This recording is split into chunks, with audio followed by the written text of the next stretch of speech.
While nobody is here, I can safely say I'm playing Rogue. No, you can't, Slavonskoy. You can't say a single thing that disgusting and not expect someone to see it. Josh, did you spend the last 2 months watching Jordan Peterson videos? What do you mean by Josh? What do you mean by did? What do you mean by you? What do you mean by spend? What do you mean by the? What do you mean by last? What do you mean by two? What do you mean by months? What do you mean by watching? What do you mean by Jordan? What do you mean by Peterson? What do you mean by videos? Bucko. There we go. Good. I'm glad we're back. It's still too early for this. I'm sorry. We need to start earlier. That was too much. Let's go back. Let's just chill out. Let's relax. It's 2:30. Did you guys realize there was a 10 in the morning? I didn't realize that. Like, I woke up, I looked at my phone, it said 10 o'clock. I'm like, oh, that's late. Then apparently the sun was, I want to get this word right, rising. Absolutely no idea what happened with that. That was weird. That was super strange. Did I bug out? No, I was just referencing things in the Petersonian style. Anyway, how is everyone? What are we up to? Fitness tag, I'm scared. Don't worry. I'm not going to make you do anything. The tag's just there because it's about fitting all this DPS in. Oh, yeah, there we go. It's too early for good puns. Just lower your expectations, please. I've got a cup of tea and a can-do attitude. That's all I've got. Moo92 says a good-looking bloke has appeared. Where? You got to point them out to me. Wait, what happened to Strife Mummy the Paladin? She went on an extended vacation to a farm upstate.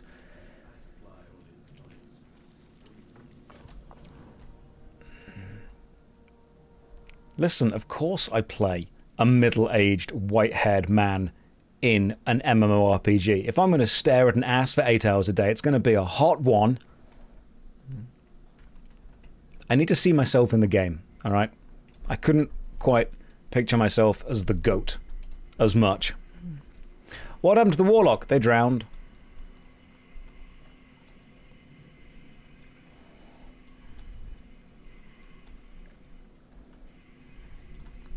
But the plan today is to continue leveling the old Paladin. I say the old Paladin, the brand new Paladin. I think that I'm just all about pushing boundaries in games and doing things that other people haven't done. As they say, art should comfort the disturbed and disturb the comfortable. And one thing that I don't think has ever been done before is a human male paladin. I'm just a trailblazer when it comes to new combinations of attacks and abilities. Right, what is that? That is the Dungar Long Drink. Oh, you'll be in a pub at the front, won't you? I just like...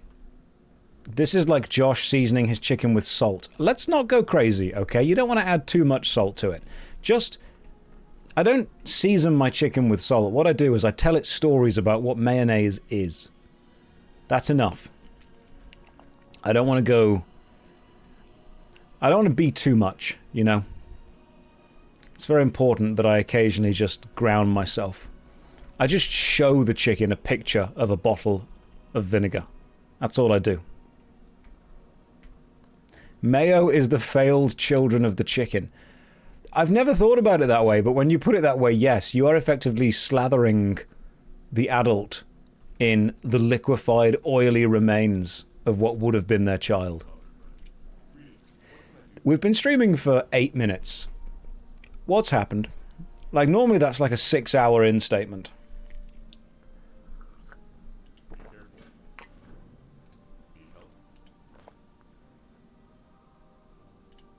Right, let's go to Westfall.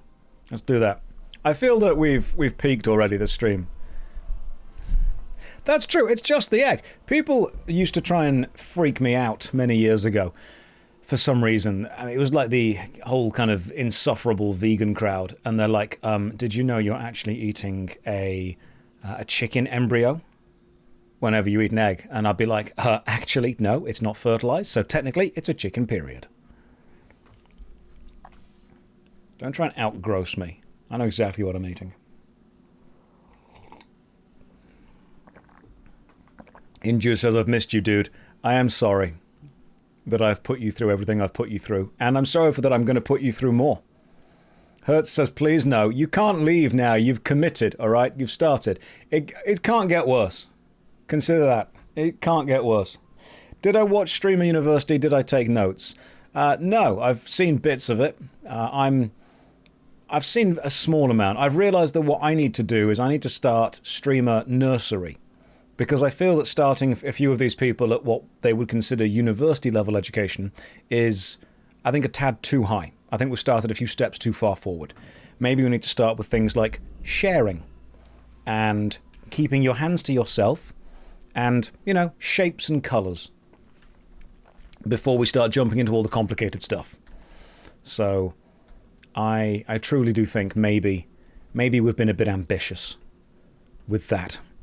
I think some of them could probably go to Streamer College, and some are definitely at like Streamer High School level. But some of them, I think, do need to take a step back and maybe redo primary school.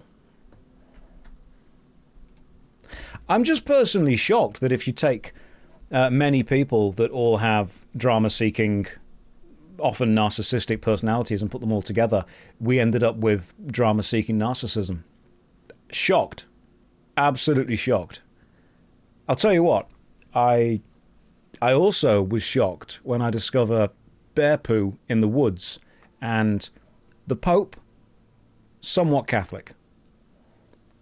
Shocking revelations to everyone, honestly. Hurt. That's what I was.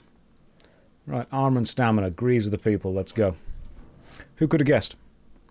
Who could have guessed when you put people who literally make a living off causing interpersonal conflict and drama that you got interpersonal conflict and drama? No one could have prepared for this. I am thinking that Ludwig, after the whole thing is finished, is probably going to get back surgery on account of him carrying the whole thing. The amount of jokes 5 minutes in is insane. Yeah, that's pretty much how this stream works. The first 10 minutes are amazing. The next 7 hours are pretty much trying to recapture the hype of the first 10 minutes. And the reason I do that is because World of Warcraft players are used to that.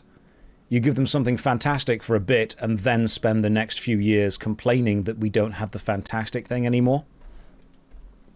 So it's a process that they're all very well acquainted with. And you know what? If it ain't broke, just don't fix it. That's what it is. The first part of this stream. And then when people say, hey, should I watch JoshStrifeHayes' streams? You say, well, you know, I preferred them years ago when they were just on the original before. The first expansion was good, but then they kind of got a little bit self-indulgent and preachy. And then we lost a load of viewers and players. And then we kind of pulled it back. And what was the jailer? That's how it happens. My chest is broken, though. That's fine. I don't need it. I'm going to go and hand in a couple of quests, though. You liked them before. Some of you liked me before I was popular. Some people hated me when I became popular. And some people... You know what? I'm going to be honest with you. The real ones hated me before I was popular. They're the people I've got respect for. Some people supported me when I was the underdog and then suddenly started hating me when I found success. They're fake haters. Some people hated me from the beginning. That's a real fan.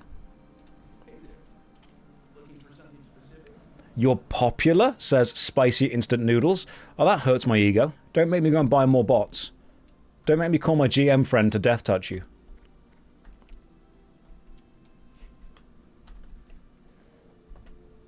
Do they watch your stream ironically? Doesn't matter how they watch it, as long as they watch it.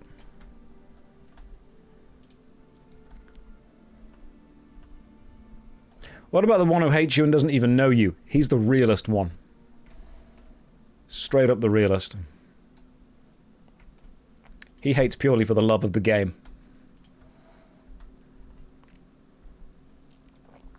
Oh, the Josh that played Detective Barbie Mystery Cruise. That was a good game. We can all agree and accept that was probably... that was peak. Everyone that wasn't here for that, they missed out. Now, if you are here and you are expecting top-tier, exciting Paladin gameplay, I need you to be honestly just reining yourself in, tempering it. Josh, you were the Temu choice of Total Biscuit. Thank you. I'm glad that I've pushed on up from AliExpress to Temu. That makes me feel accomplished.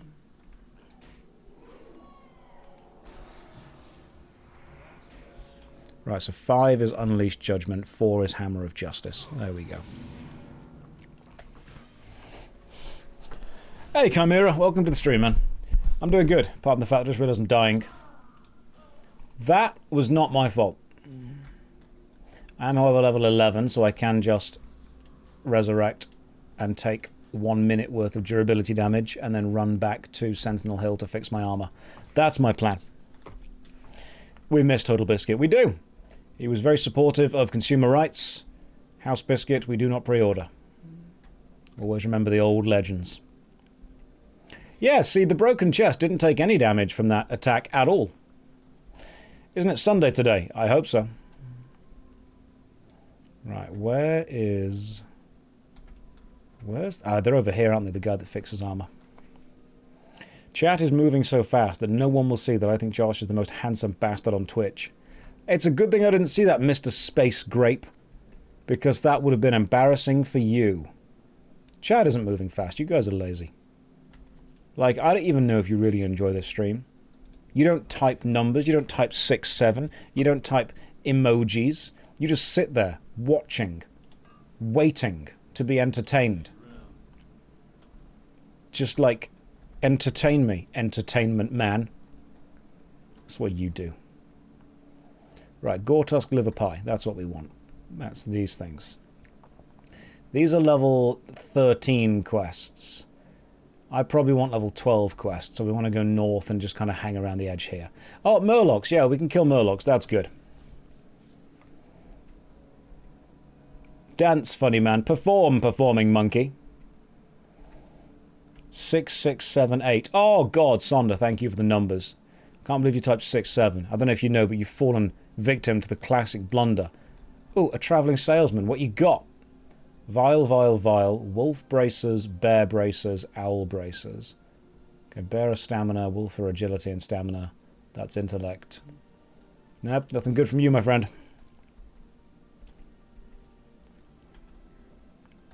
So is WoW the best MMO, says Ladies Man. No, it's just the least bad. The best MMO is the one that you and your friends enjoy playing the most. You're on an 80 stream streak. You've been here more than I've been here. That's very impressive. 80 streams. I don't even know if I've streamed 80 times. What are friends? They are the things that you need to get to the end game. The real end game truly was the friends we made along the way. You're having fun with the private servers. You're on a 72 streak. God. I don't know why. Like, I just turn up and play Paladin, start a new character, again. Well, you know what? Let's just put some blessings on. And the old shield. Now we can fight. Rookie numbers, you're at 2. Well done, Liquid Grav. Stick around here. We will slowly Stockholm Syndrome you into staying.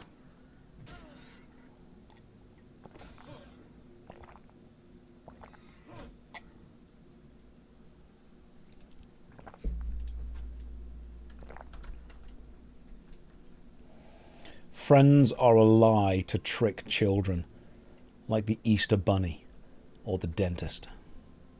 These things don't exist. Right, I'm going to go to the northern part of this because this is where the slightly lower leveled enemies are. I have learned that with tanking, you need to kill enemies slightly below your level. I don't really do well attacking things above my level. This is Paladin level. Seal, Judge, Auto Attack. Seal, judge, seal, auto-attack. That is how we do it, baby. The Easter Bunny doesn't exist, your life is a lie. It does, I'm sorry. I lied to you. Occasionally stun them and then Holy Light heal. I do like the self-tanking of the Paladin. Does this mean you can eat from the floor now that you've cleaned your room? How else would you eat? I'm sorry, Mr. La-di-da, we don't all own bowls.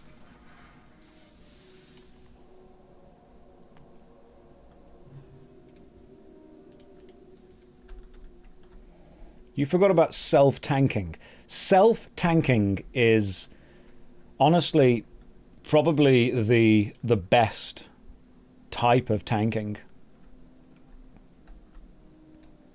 You all laughed at me when I spoke about leveling stanking. Yeah, Mr. Owns a Table. You're going to come at me and make me feel bad for using the floor drobe. The biggest shelf. Is WoW my most played game? No, I really liked Barbie Race and Ride when I was younger, so racked up some serious hours on that. I think my most played game is probably a combination of either RuneScape or Neverwinter.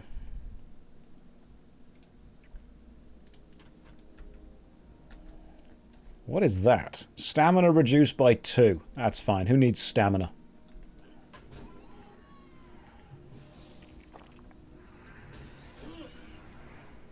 Am I excited for Guild Wars 3? I am tempering my expectations because I have lived through many, many, many MMORPG launches.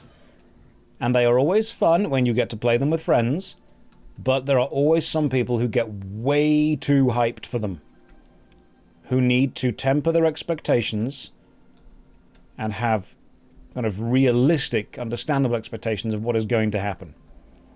So am I excited to play it? I'm looking forward to playing it without a doubt, but I'm not... Don't get on the hype train, because it never ends at the station you think it's going to end at. It's okay to be excited, but don't be super duper hyped. Is there any game Josh is ever excited for? No, I'm just a jaded middle-class millennial at this point. I think I'll probably be excited when they remaster and relaunch some of the games from my youth. That's what it'll be.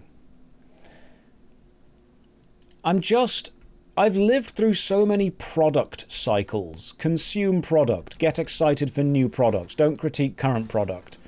Don't worry about current product not being what you wanted. Get excited for next product.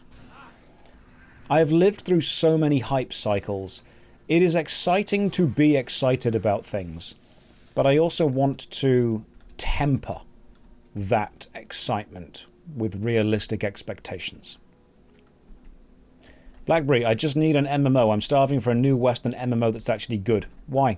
There's loads of good Western MMORPGs. Elder Scrolls Online is good. Guild Wars 2 is good. World of Warcraft is good. RuneScape is good. Final Fantasy XIV is good. Lord of the Rings Online is good. Dungeons and Dragons Online is good. There's lots of good MMORPGs. What you need is a friendship group to be able to play them with, and any of them will be fun. EverQuest is very good. Do I think some games have too much dialogue? I played a demo of a game and was immediately turned off by when there was only cinematics and talking without gameplay. Ah, in that case, yes, you played a film game. You said a new MMO. They're old MMOs you've tried already. Blackberry, I'm going to be real with you. If those old MMOs didn't solve the problem that you have, new MMOs won't, because the problem you have isn't the game. The problem you have is the people you're playing the game with. A new MMO is not going to come out and solve all of your problems, because you'll realize that the problems you have were never caused by the games.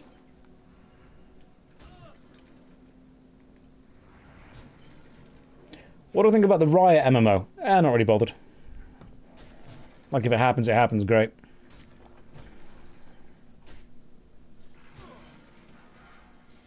I mean, Elder Scrolls Online is good, if you can get the right people.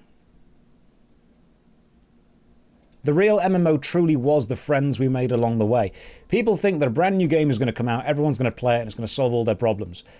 The reason people like MMO launches is because it does bring a huge amount of people together at the same time. The New World launch was fantastic, but that doesn't mean that people like the game. It means that people like everyone playing the same game. People often say to me, oh, I wish there was an MMO like Sword Art Online where it was like the big thing and everyone played it and it was the global thing. I'm like, you're not looking for a game, you're looking for a community. You're looking for a group of people, a culture, a tribe to be part of. You want to be part of something. And that's fine, that's a noble pursuit. But a new MMORPG isn't going to solve the be part of something for a long time thing. It's just going to be popular for a bit until the next thing becomes popular for a bit, which means you're just following a popular trend. If you want to be part of something, there's lots of things. MMORPGs are not the same as they are now when they launched, which means when someone says we need a new MMORPG, consider this. Does a new update make WoW a new game? Because it's clearly very different from Classic to Retail. No one would say that Classic and Retail are the same game. So at some point, like the Ship of Theseus, this switched and became something different, which means somewhere along the way this did become a new game. You can't consider that the Burning Crusade is the same as Wrath of the Lich King, is the same as Cataclysm, is the same as Mr. Pandaria. They are, in essence, different experiences themselves. But people want a new MMORPG because they believe it will be the thing they're looking for, when the thing they're looking for is belonging. It would be an iteration of the same game. Did you watch the Odyssey? Thoughts? I've not yet seen the Odyssey, although apparently in online discourse that's not actually important before you give your opinion. So I haven't seen it, but let me talk at depth, at length, about why it's woke. Okay? Greece isn't real. It's a country they made up for the film.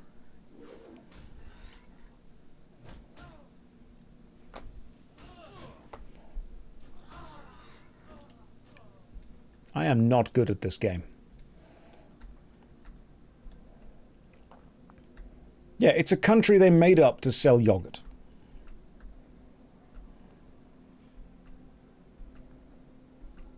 Finally, someone's talking about this. I know, right?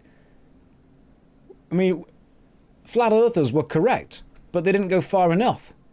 There are some things that aren't real. Greece and Italy. Did I play any of the Ultima RPGs? I actually haven't. I've got them, but I haven't played them. Greece. Oh, Greece is real. Yeah, obviously. Greece is real. But Greece isn't.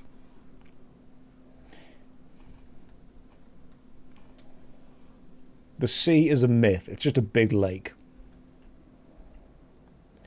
Wishy, thank you. If the earth is round, why isn't all the water at the bottom? Checkmate, atheists. Explain that, liberals.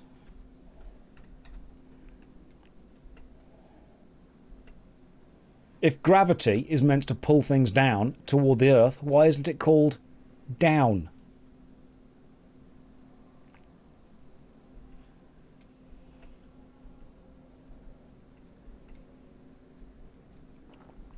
I think the thing I was most upset with about the Odyssey is the casting. Because they didn't actually use real Cyclopses.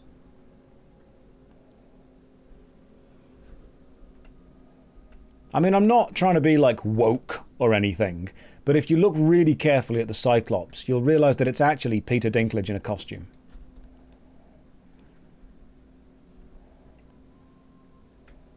You think they should have cast me as Odysseus? I think they should have cast me as the ship.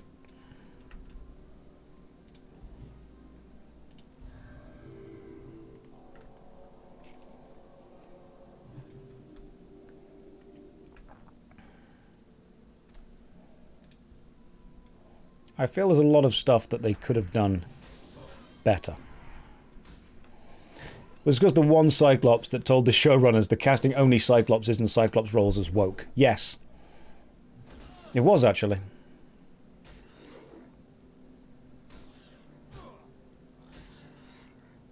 I was going to make a role about the Cyclops not being able to get deep into his role due to his perception, but I tried to make it in my head, it didn't work. Are we going to die again? Might be about to die again. Now let's try and heal.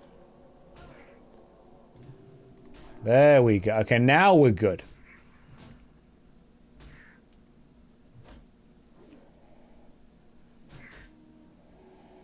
What if they cast you as the ship and then replace you in the sequel with Henry Cavill? I'd be annoyed if they didn't. Obviously, sequels always suffer from, you know, gymflation. You've got to get bigger and buffer. So yeah, that's fine. I'll be okay with that. I'll lay the groundwork for him. I'll be the Christopher Eccleston to his David Tennant.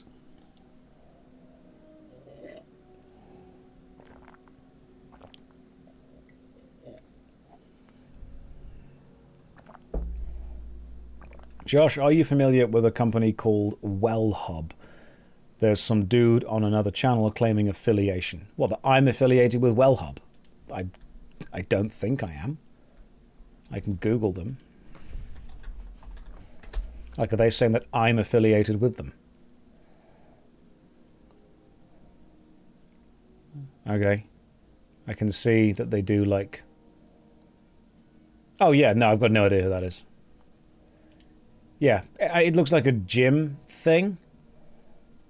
Yeah, no, I don't go to WellHub or any kind of gyms that they sponsor or do it. No. I mean, if they do, great, but if they're saying, like, I'm affiliated with them, no. Not even through the walking pad. That was the walking pad brand.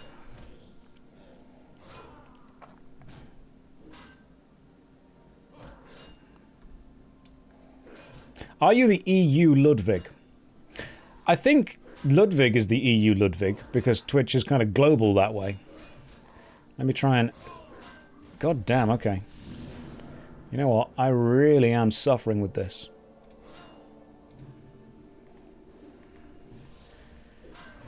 I didn't realize the Paladin had to self-tank this much. First time I ever joined a Twitch, and 2 is Odysseus is woke because Greece doesn't exist. Yeah, it doesn't. I'm sorry, look on a map. Look on any actual real map. Which is basically any map drawn by the British Empire. Before we got all, you know, beaten. Josh is like the Neverwinter of MMOs. Like, fine. That's the best way to describe it. People will be like, is Josh a good streamer? Good is a strong word. He's doing a lot of heavy lifting in that. You ever seen Doug Doug? Imagine that, but worse. Mm-hmm. Catching the first stream, love your content. That's too much. Like my content. Okay, we don't want to kill the coyotes yet. I do need to kill some more of these things. I'm level 12. Hang on, I've got a point. I'm going to put a point into Blessing of Might. God, yes. I'm so good at this game. Alright, come here, you. Young Gore Tusk. I'm impressed with Ludwig as well. He is carrying Streamer University so much. Nonchalantly half invested in your content. Thank you, Stargirl. So am I. Yeah, you guys shouldn't put any more effort in than I do. Okay, boar intestines, boar tusk, boar ribs, and boar something else, and none of them were the bit that I needed. Right, Murlocs are level 13. I don't think... The problem with Murlocs is that they swarm you. And I don't want to take on a swarm of Murlocs, at least not yet. So I'm going to kind of walk around until I can hand in a few more quests. In fact, I don't think there are any more that I can hand in. I can do some vulture meat. Vulture meat mower. That's one level above me. That's still a good amount of experience, to be fair. This content is whelming. Good! That's what we need.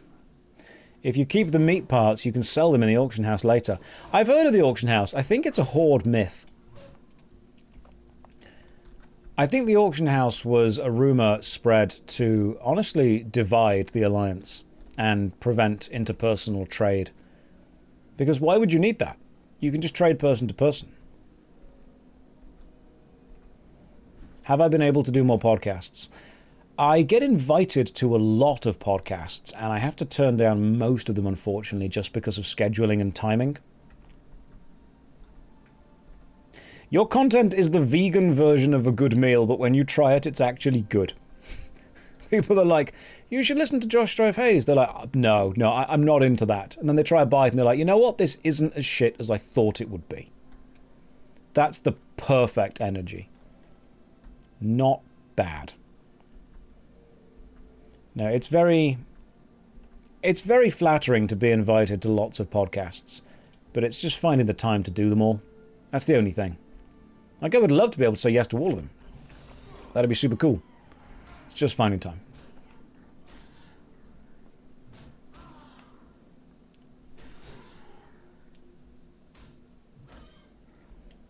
I am almost at the dead mines again. I yearn for the dead mines. I'm just truly yearning.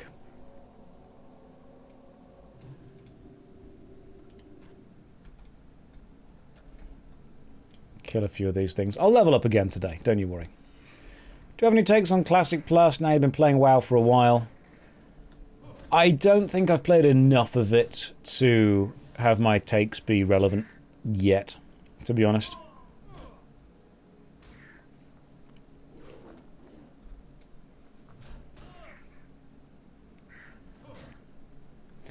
Josh, do you sometimes think aliens could watch the Earth with a scope and they'd think cars are the main population? They'd think fish are the main population, seeing as there are more fish. They'd probably think ants are in charge. When you look at the biomass of ants, there's just more of them than us. Josh, I heard you got cast in a live-action dungeon crawler, Carl. I did not, but if I walk on set confidently, especially holding a clipboard and a ladder, I'm sure I can get myself into a scene or two. Has Classic Plus even been confirmed? All but officially. Like, there's lots of leaked documents, and they would be a fool to not do it.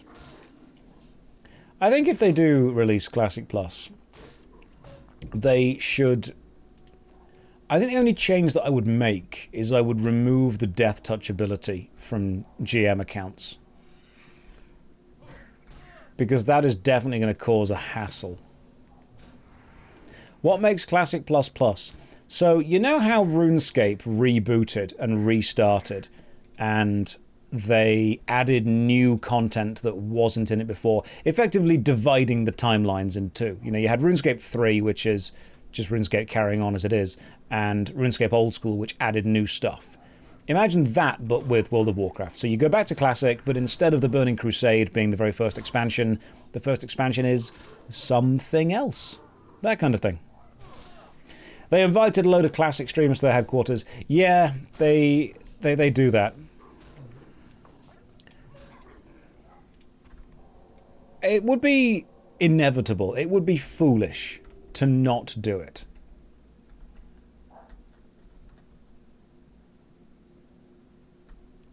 You know what, this doesn't sound very Blizzard of me. Let me answer again in a way that's going to get me invited. No. And you know what? You don't want that.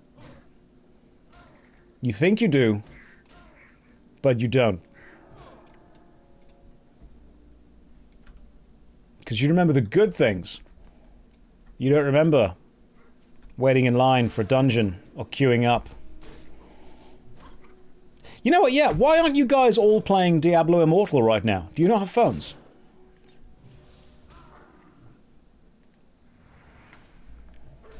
They're going to release it. You know they're going to release it.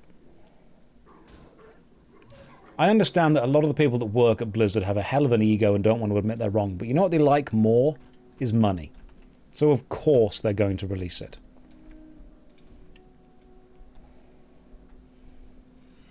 That poor guy said one bad line. Unfortunately, the internet is forever. New expansion called the Toasty Outing instead of the Burning Crusade. Just the quite warm popping to the shops. Journeyman's pants? Hell yeah. No, not good at all. Bad armor, bad spirit. Don't put a journeyman's pants on.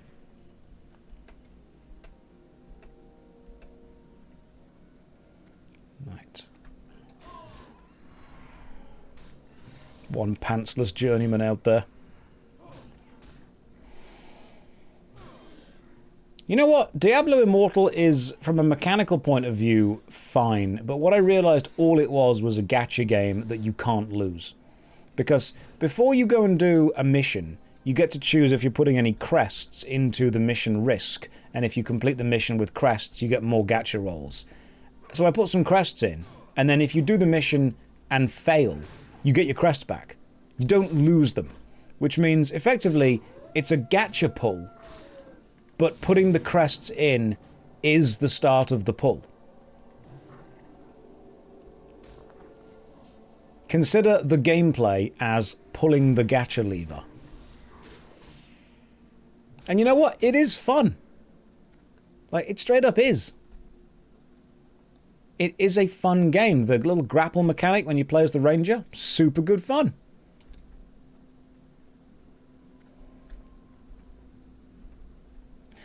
Isn't this a bit predatory? It's just gacha with extra steps. That's all it is.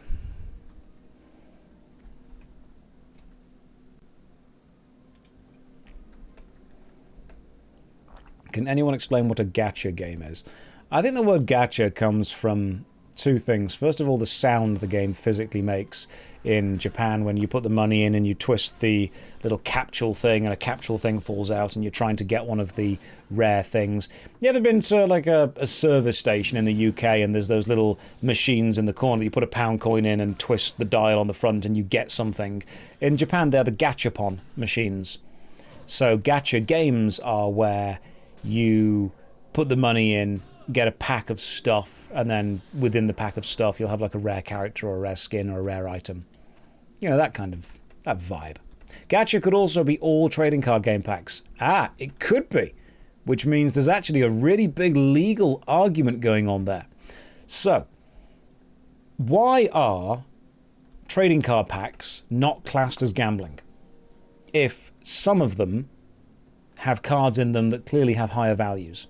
Well, it's because, believe it or not, the card companies themselves are not able to recognize the existence of the second-hand market. Because as soon as they do recognize it, then they give every card an individual value, which makes it gambling. So there's a reason that Wizards of the Coast have never directly sold single cards as, you know, special packs. They always sell them in packs of 3 or 4, like the Secret Lair packs or the special alternate art packs, because then they can say, this isn't actually selling this card for this much value, this is the pack collectively, because of its new art, has this value. They have been very clever in never ever acknowledging the individual value of an individual card. They have acknowledged the value of rare art within kind of groups of cards, but they have never, ever actually said any individual card is worth this much money. Because the moment they do, it gets classed as gambling. FIFA Ultimate Team is a gacha game, but instead of hot waifus, you just pull middle-aged millionaires. And you hate me, but I am telling you the truth.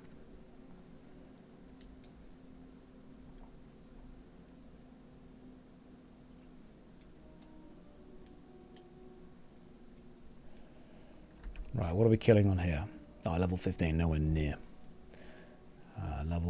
Yeah, let's do some more gore tusks. You guys are good. Yes, they have recognized it on Magic the Gathering Arena, but again, that's only because on Arena it's a digital product, not a physical product. The laws about what is and isn't gambling are remarkably complicated.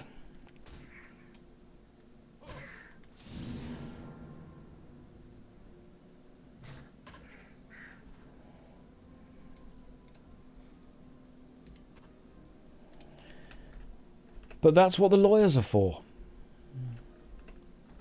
To make sure that we all always understand and respect the legal rights. Gacha is you are unable to cash out. Yes, this does not have a monetary value. It's not just any game of chance. Sometimes it's a game of chance that gives specific valued things. I mean, you have to understand that a lot of the law is not written to protect people. It's written to allow companies to make more or make less money. That's pretty much it. It's like the fact that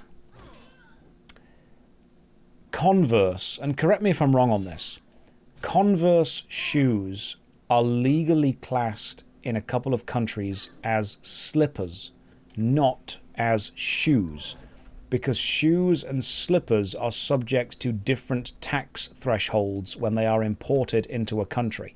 And so Converse argued that their shoes are slippers under that legal definition of what slippers are. And it's like how Jaffa cakes are cakes and not biscuits, because cakes and biscuits are also subject to different tax thresholds. So when you say, actually, technically, this is this, not this, because of this really arbitrary definition that we've written to define it as this, and then someone goes, ah, yeah, technically you are actually right. It's all just done to manipulate the system behind the back. That's all it is.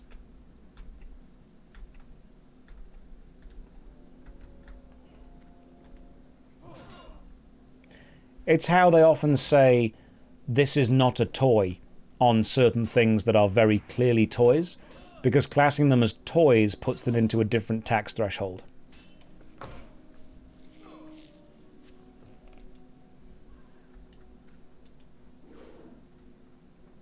Someone's just ran out of that mine, is about to be killed. Finally, one red leather bandana.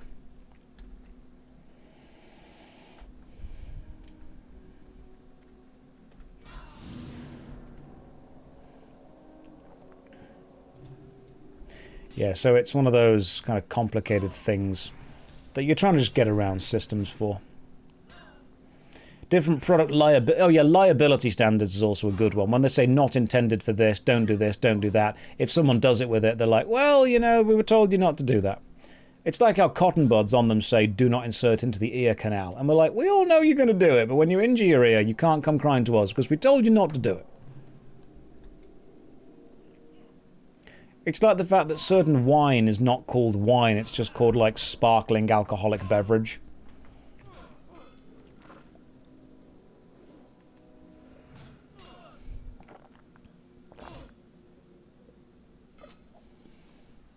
Can you play through the content of a gacha game without buying heroes? I mean, technically, yes. You probably wouldn't want to, but you can.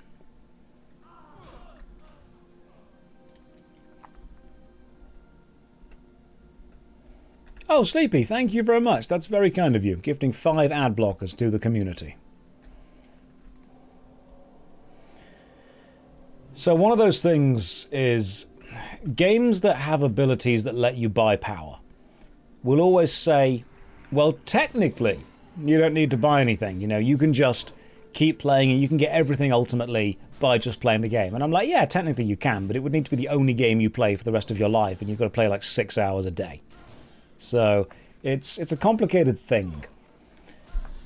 Something being technically possible and something being actually realistically achievable are very different things.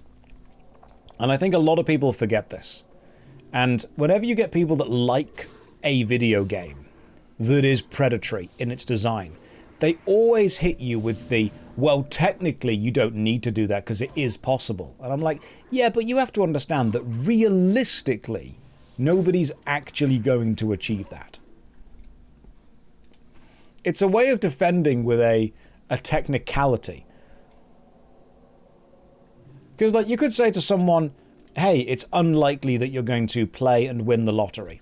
And someone will say, well, technically you could just buy a load of tickets and eventually win the lottery. I'm like, well, technically, yeah, but realistically, no. And I think that's the issue that kind of gets to me. You get people that defend the video games they love on technicalities, not on realities. And I think it's almost... I find it quite strange when people do jump in to defend what is clearly a very customer-unfriendly system. You don't need to run defense for the big multi-billion company. They'll be fine.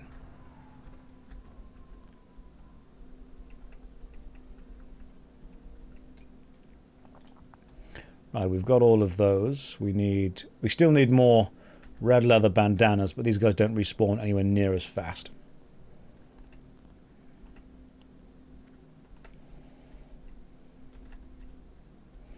Yeah, they're running defense for themselves too. They are, because they don't want to feel that they've spent money or invested in something that is foolish or wrong, and they don't want to feel they're engaging in behavior that is unfair to other people. Even though it's totally okay. People think that if there's anything wrong in any way with something they like, it makes them look foolish and wrong and silly.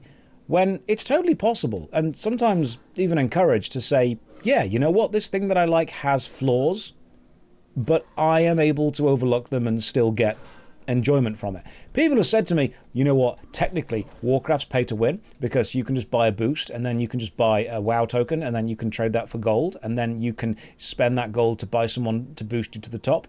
And I'm like, you know what, technically, yeah, spot on, you are right. You can engage in all of the behavior that you have just listed. I still like the game. I still find a great deal of enjoyment within the game. But you're not wrong. And I'm not going to sit there and pretend that you are wrong. I'm not going to say, well, if you think about it this way. No, you are straight up correct. But that doesn't prevent me from enjoying the game.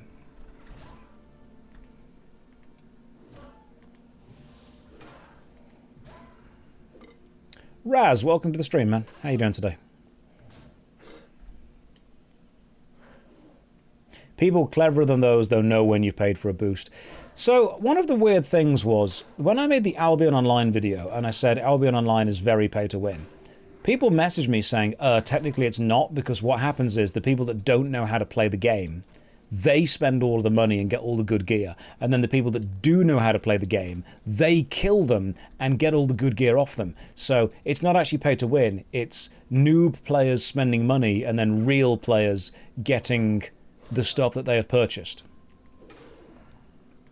I'm like, okay, but you do understand that the high-level players can also just spend money and get it.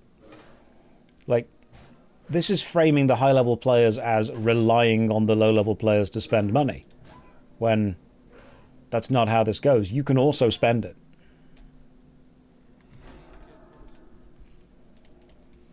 I'm enjoying the Paladin gameplay. It is very chilled. Hello, is this the acclaimed MMORPG World of Warcraft and its award-winning version classic? Technically, this is the Burning Crusade Anniversary version. You know what? I have got a lot of respect for Albion Online, because they really don't shy away from what they are. What they are is not necessarily the ideal game for me, but they didn't change anything about themselves to appeal to me, which is fine. People have often said, you know, what would I need to change about my game to get you to play it? I'm like, you'd have to have enough conviction in your game to not change it, and therefore I might be interested into it. I respect that. Not everything is for every person, and that is okay. And if you try and make an MMORPG that appeals to everyone, you'll make an MMO that appeals to no one. I don't want a full loop PvP game, but I am not the entire player base. A lot of people do want that. And by giving it to them and being confident in what you're giving them, fantastic. You're glad that I enjoy the Paladin gameplay because it won't change. Good. Don't like change. Just want a nice, simple, easy... Stick the seal on, smack the pig, stick the seal back on, go. I tried Pantheon, not yet. Is there an existing IP that I would like to see an MMORPG set in? There's lots, but I don't know whether they would do very well. It's... A good IP can make a good game better, but it can't create a good game out of nothing. I think an MMO set within Legend of Zelda world would be interesting.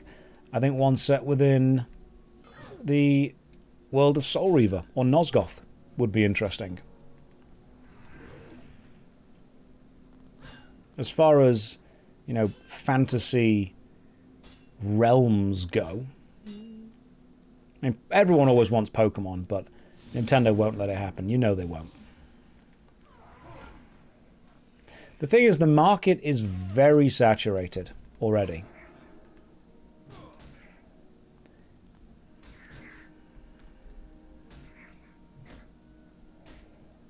The market for MMOs is... Because you're not just making a video game. You're making a community. You're making a culture. You're making a subculture, effectively. And every time someone says, I want to make a new MMORPG, it's going to be better than this. I'm like, you're not competing with what the game is. You're competing with what the game is to the players. Very different things. If you want to make a better MMORPG than WoW, you don't just need to be mechanically or technically better. You need to be better as an established community. Better as a memory. Better as a collection of friends and guilds. You need to be better than every experience the player has already had and built up. You're not competing with what it is, you're competing with what it means to that player. And that's difficult. Right, I think we can get some Defias enemies this way. Right, I've already got the meat from those things. I suppose I can get Null Paws from this way.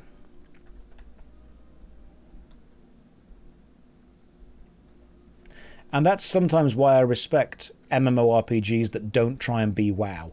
Every game that has tried to give you the same experience that WoW gives you has struggled.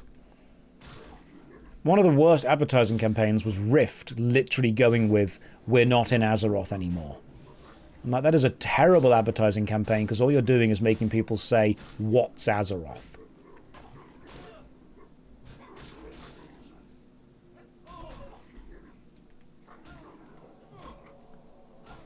It wasn't Wildstar, that was Rift. It was definitely Rift that went with, we're not in Azeroth anymore. If you're going to use comparing yourself to your opponent or your rival as, you know, your marketing campaign, you best be damn sure that comparison is going to be in your favor.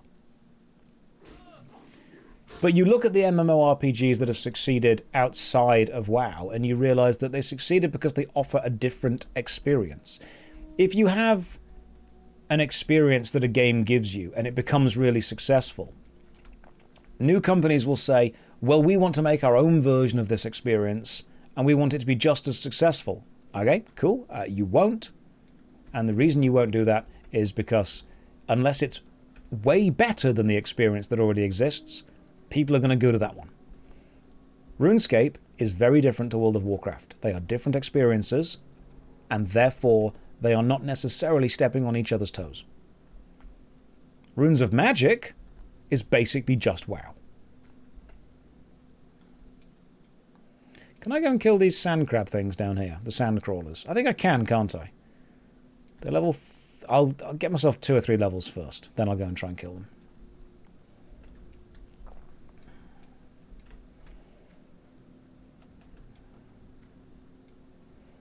I think Guild Wars 1 is one of the best online adventure RPGs.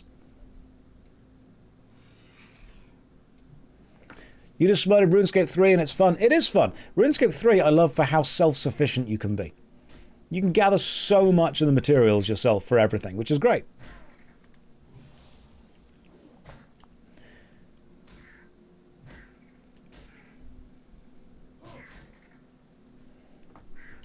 But we also have to understand that there is a limited amount of players.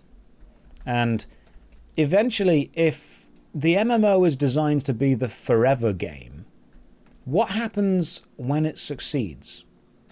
What it does is it takes that player out of the player pool. You take a regular first-person game, a single-player game, someone will buy it, they will play it, they will enjoy it, and when they have finished playing it, they will leave and return to the video game player pool of available players. But if an MMORPG succeeds, part of their job is to remove that person from the player pool forever. And so once someone has been captured by their MMO of choice, they do not get released back into the player pool. That's the ultimate goal of the MMO. Grab a player forever. Which is, of course, going to slowly cannibalize the player base and lock it down. And when new MMOs get released, what they would like is a new player to find them and become their player forever. Then you get games like Final Fantasy XIV where Yoshi P actively says things like, go and play other games, which is amazing. Because they understand that you can go and do that.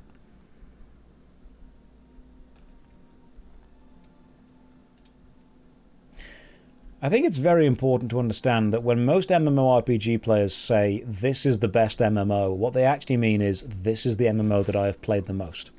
Because very few of them have played lots of games. We used to see it in the martial arts world, when you would say, someone would say, oh, this is the best martial art, and you would translate that as, this is the martial art that I train in.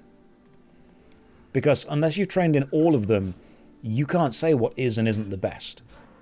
I think people often use the phrase, this is the best thing, to mean this is the thing that I've invested as much time in.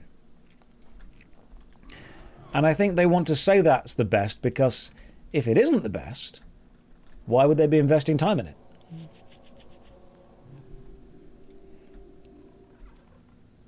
I think people just want to say the thing they do is the best.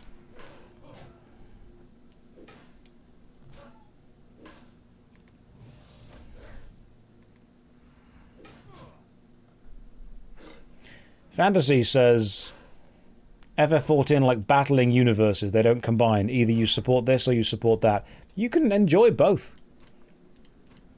You can enjoy both games for different reasons. I mean, there are people, of course there are going to be, I mean, it's the bean soup theory. Of course there are going to be people this doesn't apply to. You know, if I say, one thing that I will point out that happens in this chat a lot, whenever I give a general opinion, people respond with specifics that don't apply to it. And whenever I give a specific example, people respond with generalities that don't apply to it. So if I say, in general, X is true, someone will say, yeah, but what about Y? And I'm like, yes, but in general, X is true. The example you've given doesn't fit it, but in general it does. And then I'll say something like, in this specific example, this happened. And people will say, yeah, well, remember that in general, it doesn't. I'm like, yes. It's... In general, when people say, this is the best thing, what they mean is, this is the thing that I have invested the most time in, and out of the ones that I've experienced, this is what I enjoy the most. In general. Which is why when everyone says to me, what is the best MMORPG? I have not played all of them. I've played a lot of them, but I've not played all of them. And so I don't want to give an answer. Yeah, but generally people don't do that. Well played. Well played. If there was a loop emote, we need a loop emote, don't we? What is the best ice cream flavor? Oh, mint chocolate chip. Unless you want to go with salted caramel. I would also accept salted caramel.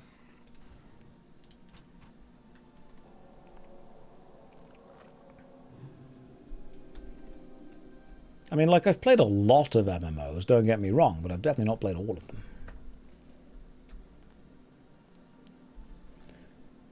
I don't need to kill the pack leaders, but, like, they are easy to kill, so we just keep going for it.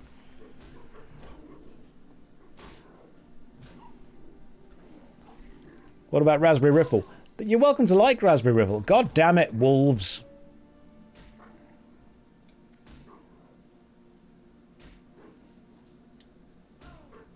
Keep running.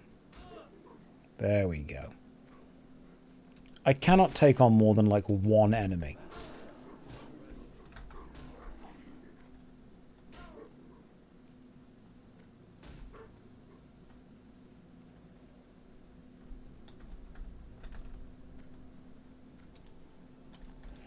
One enemy seems to be my limit. Who do I reckon has played the most MMOs, me or Lazy Peon? He's played a hell of a lot. I think he's probably played them to a deeper degree than I have. I think I've probably played some random obscure ones that he hasn't, but the ones that he has played, he understands to a really solid degree. Like, he's got deeper knowledge of each of them than I have. I've probably got a more surface level, shallow experience with more, if that makes sense.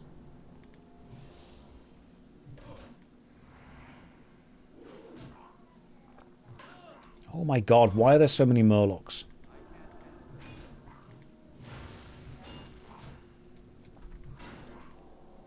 Let me see if I can heal away from him. Okay, so Holy Light just about saves me. I need some potions, some actual potions. Oh, for God's sake. Right, you can die, and then I'm just going to buy some better armor. Because they live there. Yeah, that... You know what, yeah, that was right. That was the British in me coming out. I just turned up where somebody else lives and got annoyed that they were there.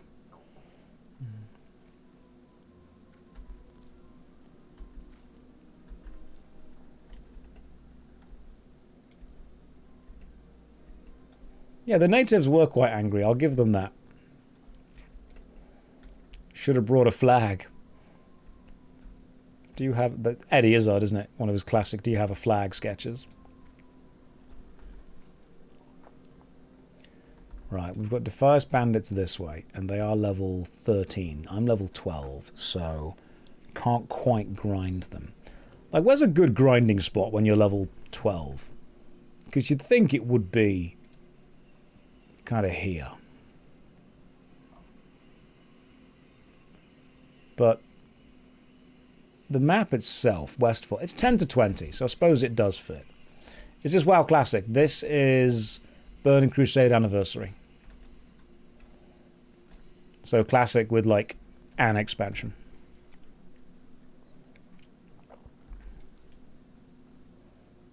Pretty sure I don't have any damaged items yet. Will do eventually, but I don't have them yet. Play Era, it's the best. I assume what you mean by that is it's the one that you've played the most and enjoyed the most.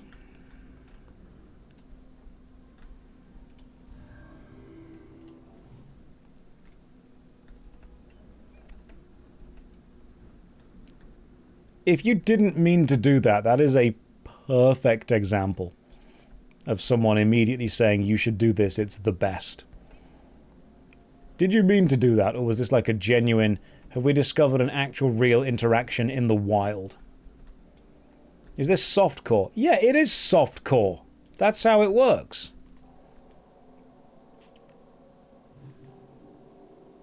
Will I be checking out Classic Plus? My lawyers have advised me to say maybe.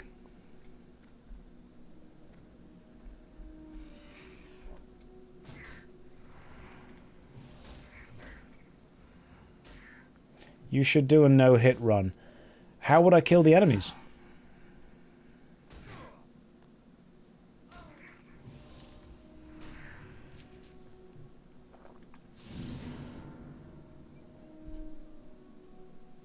I love that I can jump into a Josh stream at any point and know I've not missed anything because the same conversation is going to happen in 10 minutes' time.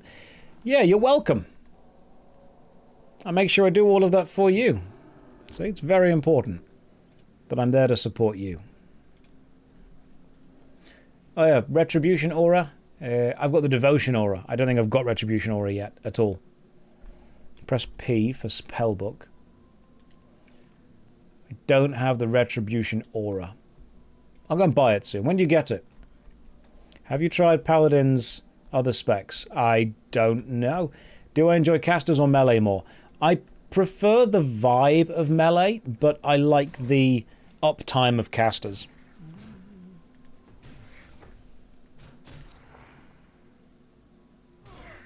What are my thoughts on fake streamers like Jokered? He's such a fake streamer. He really is. Like, when I met him, I'm like, you're not even real. You're just a series of ones and zeros. He is just a bot. Himself. What do you mean, fake, like... I've met Jokered.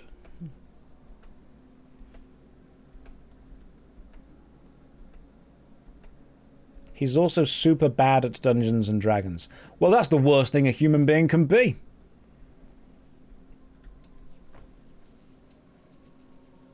Am I real? Are any of us real?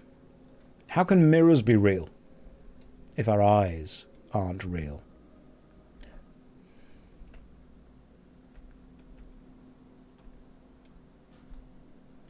Okay, resurrected. Healed. I think I need a better weapon, and also a better armor, and also higher levels. Hang on. Aura. Blessing of Might. Let's go. Yeah, what makes a streamer real?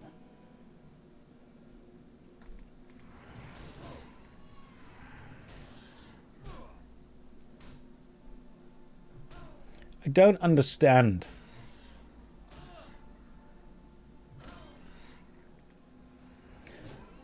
Couple of weeks back, he whines so bad how he is unsubbing from WoW and Blizz doesn't deserve his money and all, and now he's playing retail. I mean, this is bitch-ass behavior. Right, so are you annoyed that... Okay, just so I understand.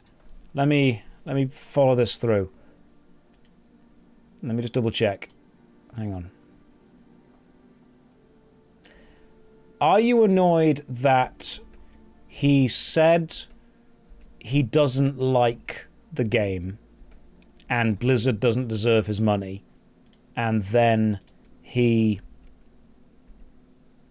still plays the game? Is that what you're annoyed at? And that makes him fake because he said one thing and then did another.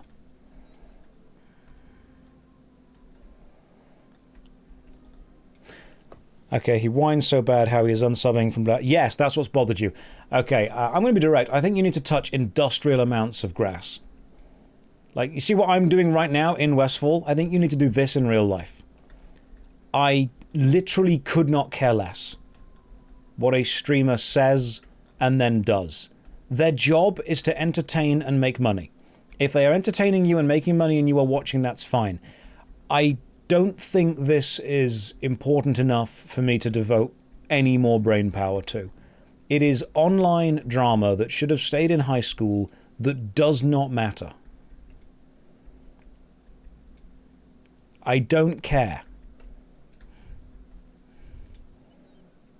I'm sorry if that's not the drama that you were hoping for, but he complained that a company doesn't deserve his money, and then he gave it to them, and that makes him fake. Sometimes people just say things.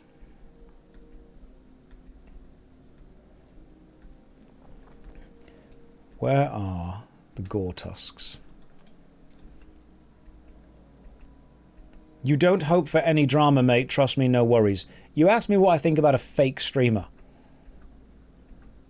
People aren't fake because they say one thing and then do another. They are fake because when you look under the trench coat, you realize it's just 3 children.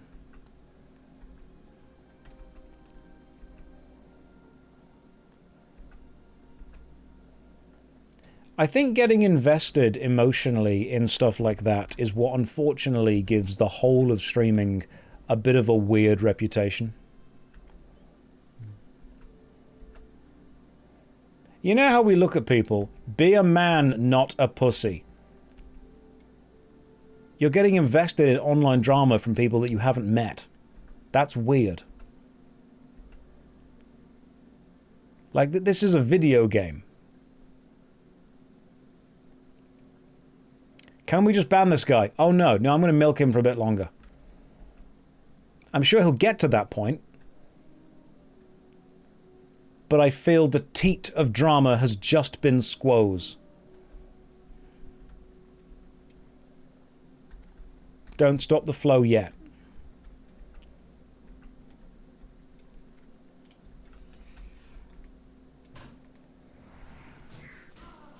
Yeah, we're at the engagement phrase. Have you ever met people in real life who really, really, really care about Love Island? Okay? This is that. You know how we think it's weird when people get really invested in like Big Brother and Love Island and, you know, Jersey Shore, all that kind of stuff. You know, people that get really into reality TV shows? This is just the geek version of that. And I think sometimes we do need to, you know, just temper that slightly.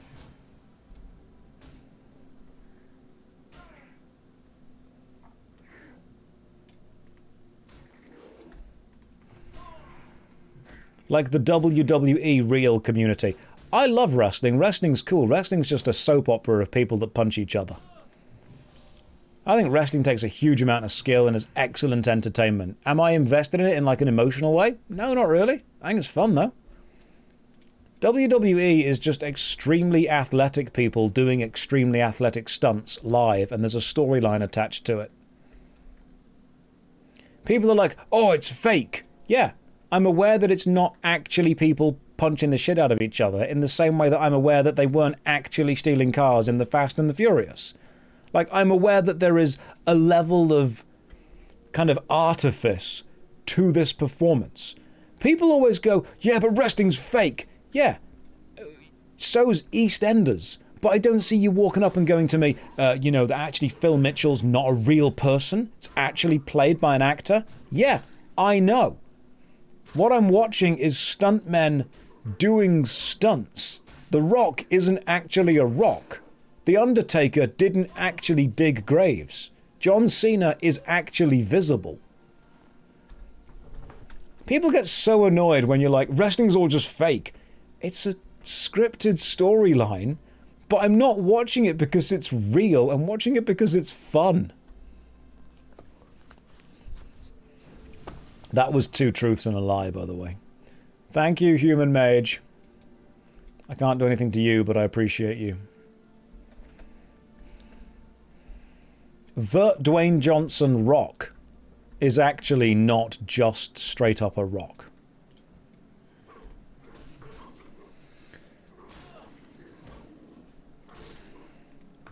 I find it so weird that people get genuinely upset that you don't listen to them when they're like, wrestling's not real.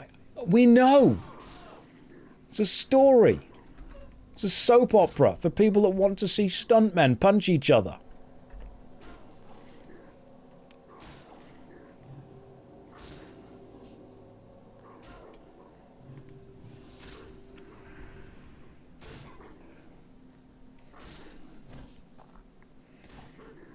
People get very invested in making sure other people are not having any fun.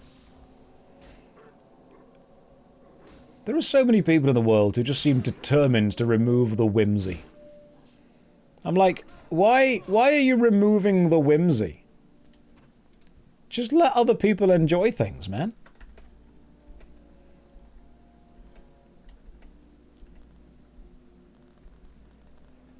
Stop being anti-whimsy. I mean, terminally online is a good way of putting it. You meet most people, and most people are just normal people. The internet is a microcosm of sometimes very socially inept people. But nobody in this stream, you guys are all great.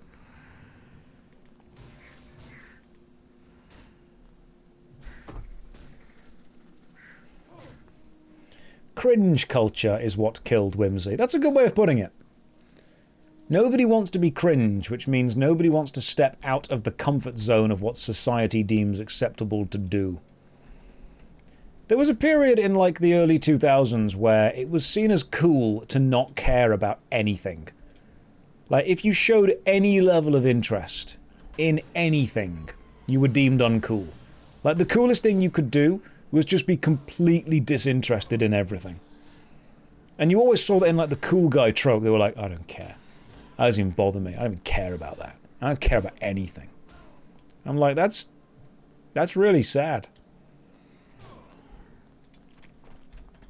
Because one of the most attractive things in the world is talking to someone who is deeply passionate about something and wants to share that passion with you. Talking to someone that cares about something, and when you can see that their eyes light up when they talk about the thing they care about, oh man, that's amazing.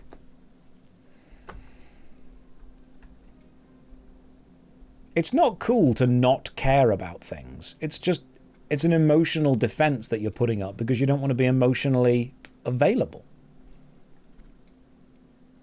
What if you're deeply passionate about streamer drama?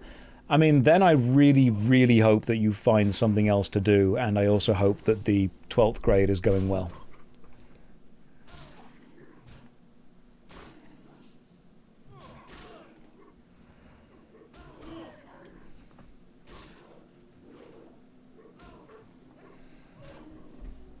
It's okay to be weird. And the people that tend to take the piss out of other people for being weird are normally the most insecure people.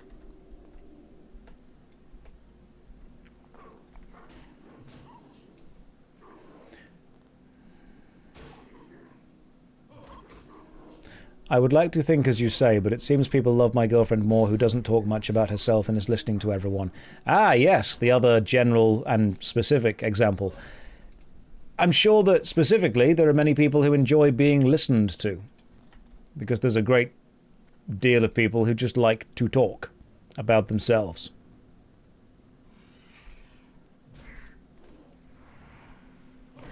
So, when I say in general it's attractive to be able to talk passionately about something that you're, interested in, and you say to me, well, specifically, people actually like talking to this person because they listen.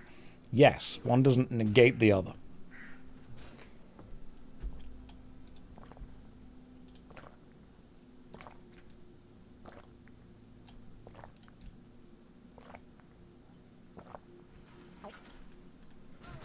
I'll be doing Dead Mines today. Don't know, probably. See what I can do.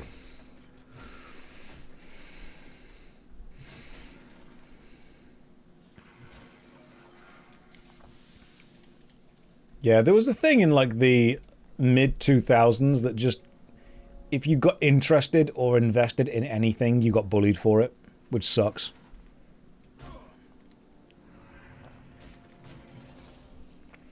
Yeah, but I agree, man.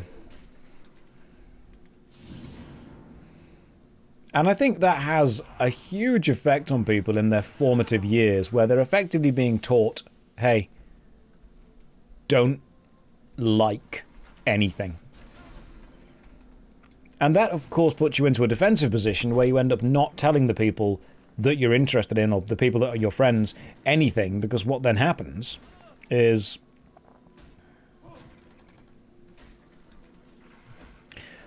you don't want to tell them anything, because as soon as you tell them something, you're effectively giving them a weapon. I don't know how many people here have ever kept interests away from friends or family. Family's the worst when you have to do it with them, because you think, as soon as I tell the person that I'm interested in this, I am opening myself up to a world of piss-taking about this, which in their heart is, oh, I'm just bonding with you by doing this. I'm just going to gently tease you because that's how we bond.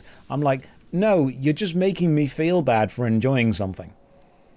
You're trying to bond by just telling me the thing that I like is shitty, and you think that's how we bond.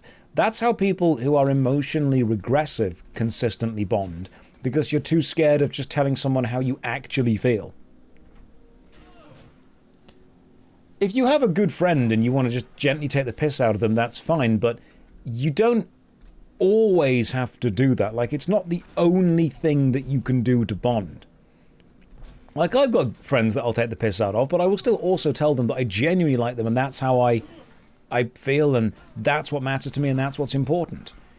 You can't hide emotionally behind a wall of kind of irreverent sarcasm consistently. Because what you're doing then is you're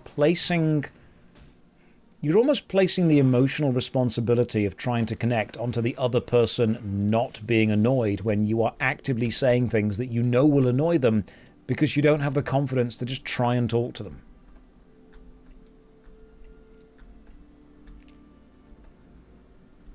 And this is why it bothers me so much when people say things like, oh, why don't you play a real game? I'm like, you clearly aren't confident in yourself, which is why you're telling me that I need to do something because you don't consider what I'm doing real. You're kind of trying to reinforce your own safety by doing that. If it's just a joke and the person that you're telling it to isn't laughing, then it's not just a joke. It's just a gentle insult that makes you feel better for being a dick.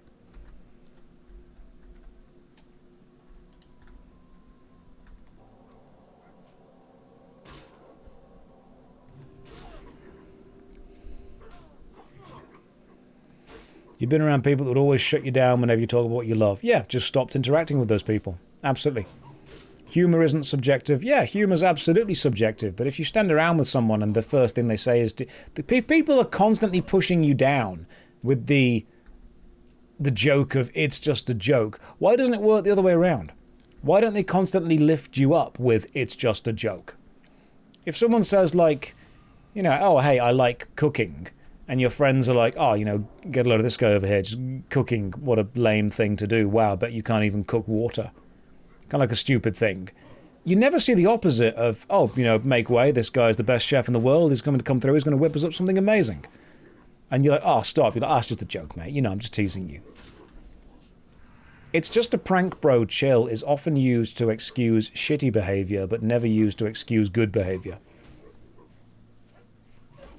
If they use a joke to praise you, that's passive aggression. Yeah, I mean, if they use a joke to sit you, to, you know, put you down, that's just active aggression. I think the important thing is to understand the other person and work out what they are and aren't comfortable with. Because there is no one-size-fits-all to this. But if someone says, hey, I am comfortable with you doing this, and then you do that, great. That's a relationship that you've cultivated that works, that you're comfortable with. The thing is when people say, oh, I'm just doing this because it's this, you'll like it, it's good, and someone else says, I actively don't like it, don't do that, and then you keep doing it.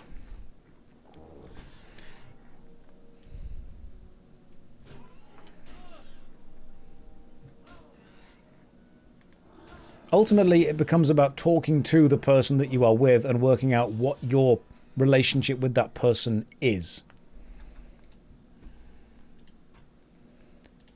But I've always found it strange when people are like, you know, oh, I'm going to do this because I respect that person. And the person says, hey, please actively don't do this. And then that person does it anyway.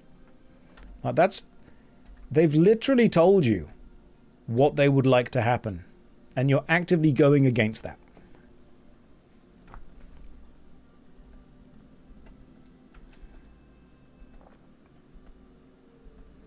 How far am I from finishing Dark Alliance 2? It's finished. The video is being written. It was an interesting experience. You judge people on games they play, but you keep it to yourself. Why?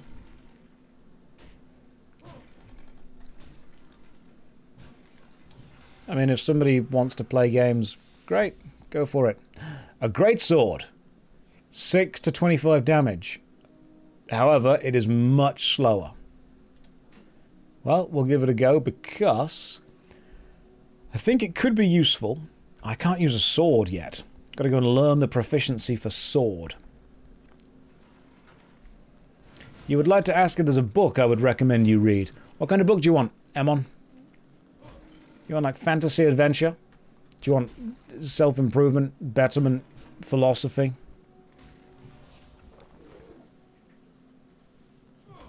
Picture. Picture book's a good choice. You know, The Really Hungry Caterpillar? Banging story. Body horror.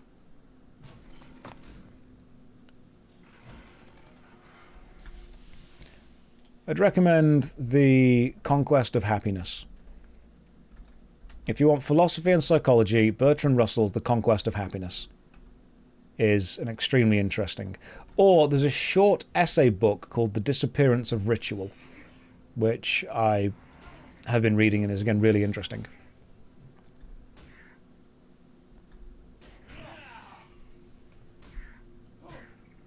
That or the Hobbit graphic novel.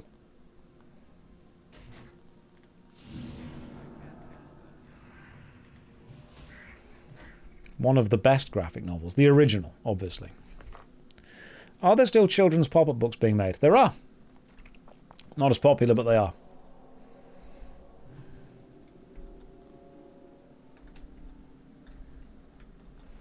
Or some of the Judge Dredd case files. Always a fun little read.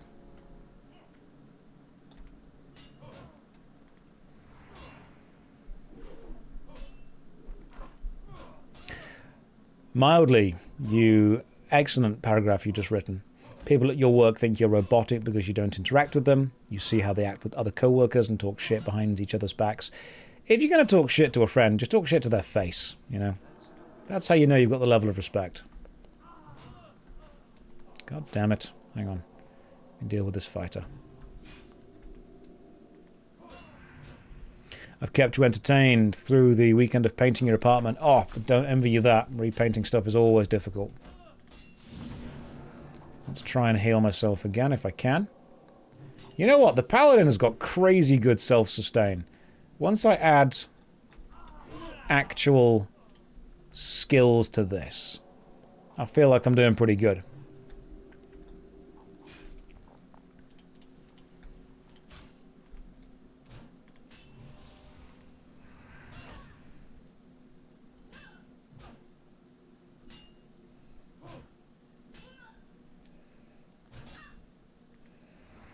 People need to become more blunt. I'm guessing you mean blunt. And less offended. I mean, people are allowed to be offended at whatever they want to be. But you don't need to take it seriously all the time with them.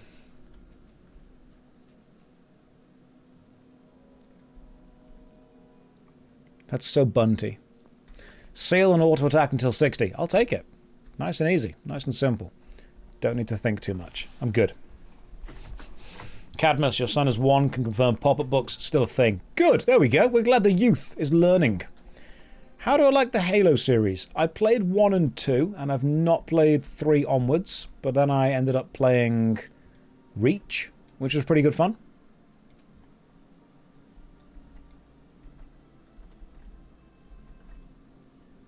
You've called people out on it and got hounded. Yeah, so a lot of people don't understand that when you go to a job, you're actually interacting with the office politics of that job. And your advancement through that job is actually only a very small part of... Well, being good at the job is only a very small part of advancing through any kind of system. It's much more important that the person that's above you likes you. That's it. It is human interaction. Almost any job is about interacting with people more than doing the job. Because lots of people could do the job. Which is why they've got to find out how to do the job and also be liked at the same time. And of course, most people hate this. But once you realize that's what the game is, your mindset kind of changes.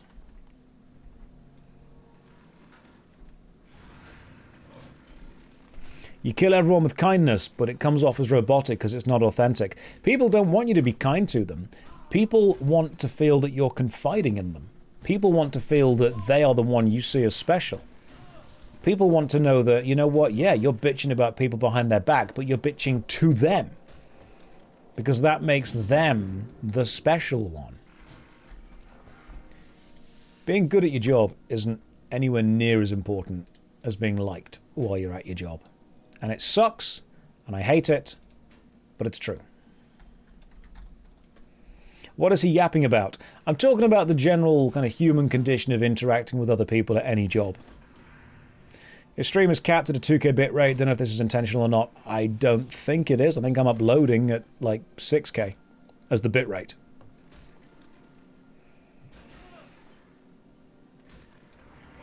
I think a lot of... Again, I'm not trying to sound offensive with this. I think a lot of people on the spectrum struggle with the fact that their job is not just their job. Their job is now being forced to be in a social situation for multiple hours a day with people that they may not like, that they need to placate. And you might think that your job is to just turn up at your job and do whatever is on your contract. It's not. Doing what's on your contract is both the bare minimum that's expected of you and the reason they will use to fire you if they want to. A huge amount of it is actually being liked by the people that you're working with.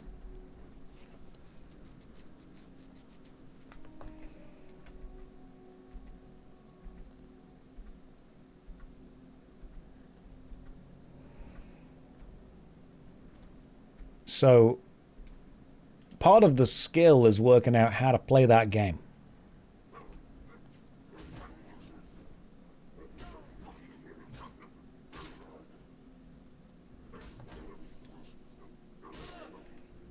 Working out how to play the game, get the balance going on. Because I try and explain this to people. People want to work with people who are competent enough and pleasant to work with. They don't want to work with people who are absolutely 100% incredibly amazing at their job, but also difficult to work with. I guarantee 9 times out of 10, if you ask people for a choice of do you want to work with the person that is perfect but also insufferable, or the person who is good enough and also fantastically fun to be around, they're going to go with the fantastically fun person. And a lot of people struggle to come to terms with this because they think that being really good at their job is the most important thing. It's not. Being good enough at your job and then being really good with people is the true skill. Sam, you say you had a colleague who was good at his job but made a lot of people uncomfortable. Yep. It's because you can teach people to do a job.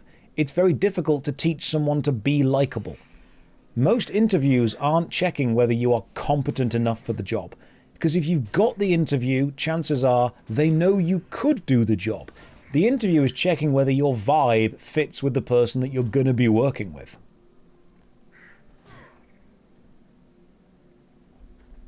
It's the old airport test. That's a great way of putting it. If you had to be stuck in an airport layover with someone, who do you want to be stuck with? Being good with people will get you far further than being good with a system. Now, there are, of course, going to be specific examples with this where people go, well, actually, my friend is a systems administrator who doesn't work with people and he gets paid $200K a year and just gets to sit in a room and no one likes him, but he's really good at his job. Yes, I'm sure there are people who are in positions of great responsibility, great employment, great safety, and they're terrible with people. Those jobs and people do exist. But what if you then need to work with him? He needs to then like you.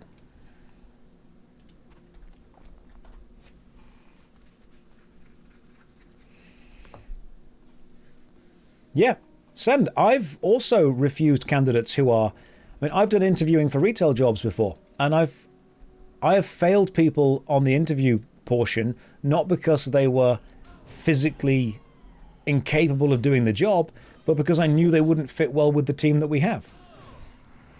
And one person because their mum turned up to the interview with them as well. That was weird.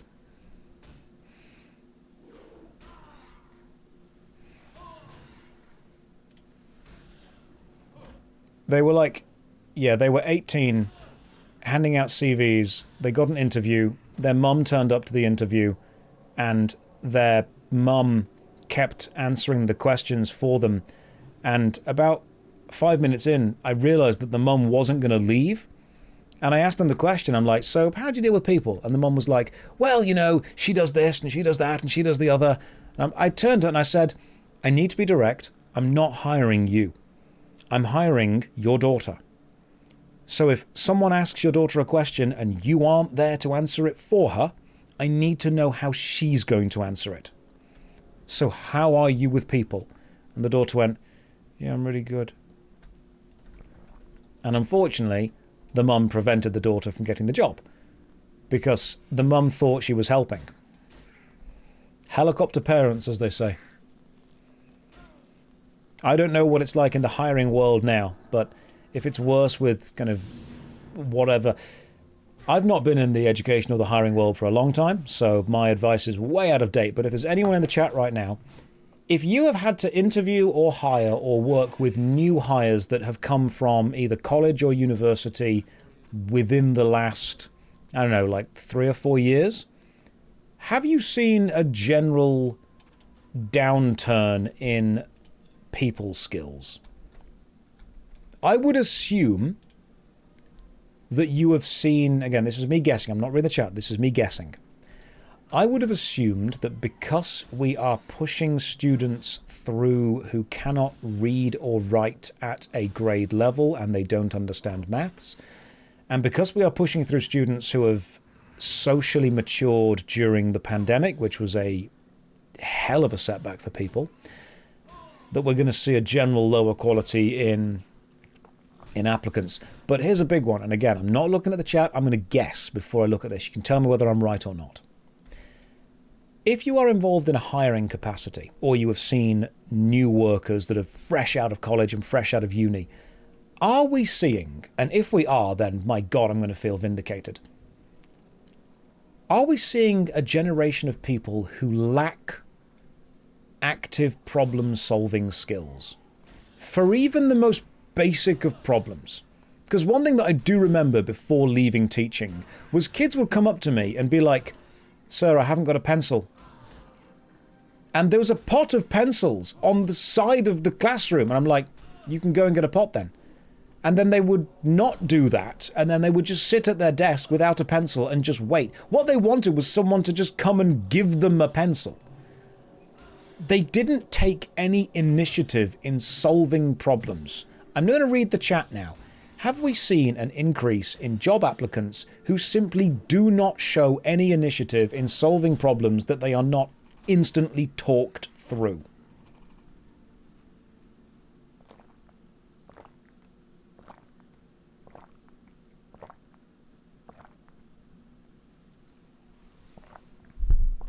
God damn. I'm kind of annoyed that I'm right with that. And if it annoys me, I can't imagine how bad it is for you guys dealing with it. You don't think the lack of critical thinking and initiative is a new thing? I think that every generation thinks the one that comes after them is worse, but I think this might be one of the first generations where we have almost tangible proof that it is getting... It feels that a lot of people that are leaving into the world, and again, this is probably a controversial opinion of mine. Okay, you know what? Screw it. Controversial opinion time. Here we go. Drawing on very old educational knowledge. I feel that the educational establishment has increased the amount of leeway that it has given students that require special attention. A student has an education plan. A student must be accommodated for. This person must have this. This person must have that. You cannot ask this of that person. You must allow this. You must understand this. And we are pushing students through the education system that are used to the system bending over backwards to accommodate them. And once they leave the education system and discover that the rest of the world doesn't do that, they are suddenly thrust into this terrifying reality of there is no one here paid to put up with you. You now need to actually be good. I have said to a student before back in school, every teacher in this establishment is paid to help you. Once you leave, you will not encounter anyone who is paid to help you.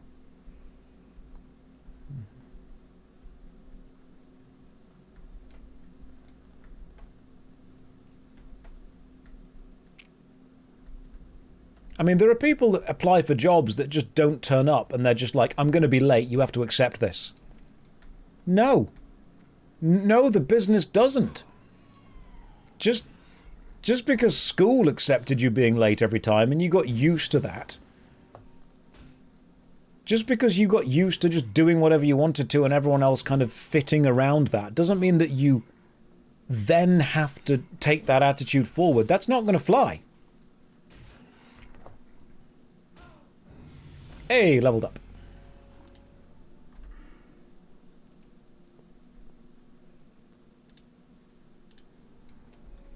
People don't do that, do they? Oh, they do. They absolutely do. People will get hired and then people will just turn up 5 minutes late and be like, it's fine, I was always 5 minutes late at school. Yeah, we're not here. People will take an hour and a half for an hour's lunch break and be like, oh, it's fine, don't worry about it. People will spend all their time on their phone and be like, oh, don't worry, why are you always on my case about this? I'm like, because we literally have hired you to do a job and you aren't doing it.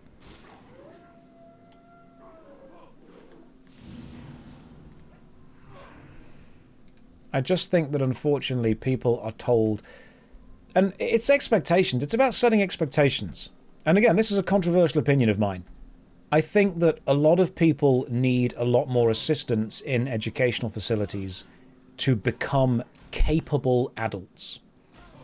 And instead of placating them, we should be giving people the skills needed to take on the challenges of the real world. Instead of just saying, it's okay, you just avoid all the challenge. Don't avoid all the challenge. Work out what you need to take on the challenge. You are speaking to a certain generation. Dishonored, how so? This is not all people. I mean, yeah, that's why I said that the generation that is coming out of university and out of college now is leaving with fewer problem-solving skills and fewer kind of active initiative-taking skills.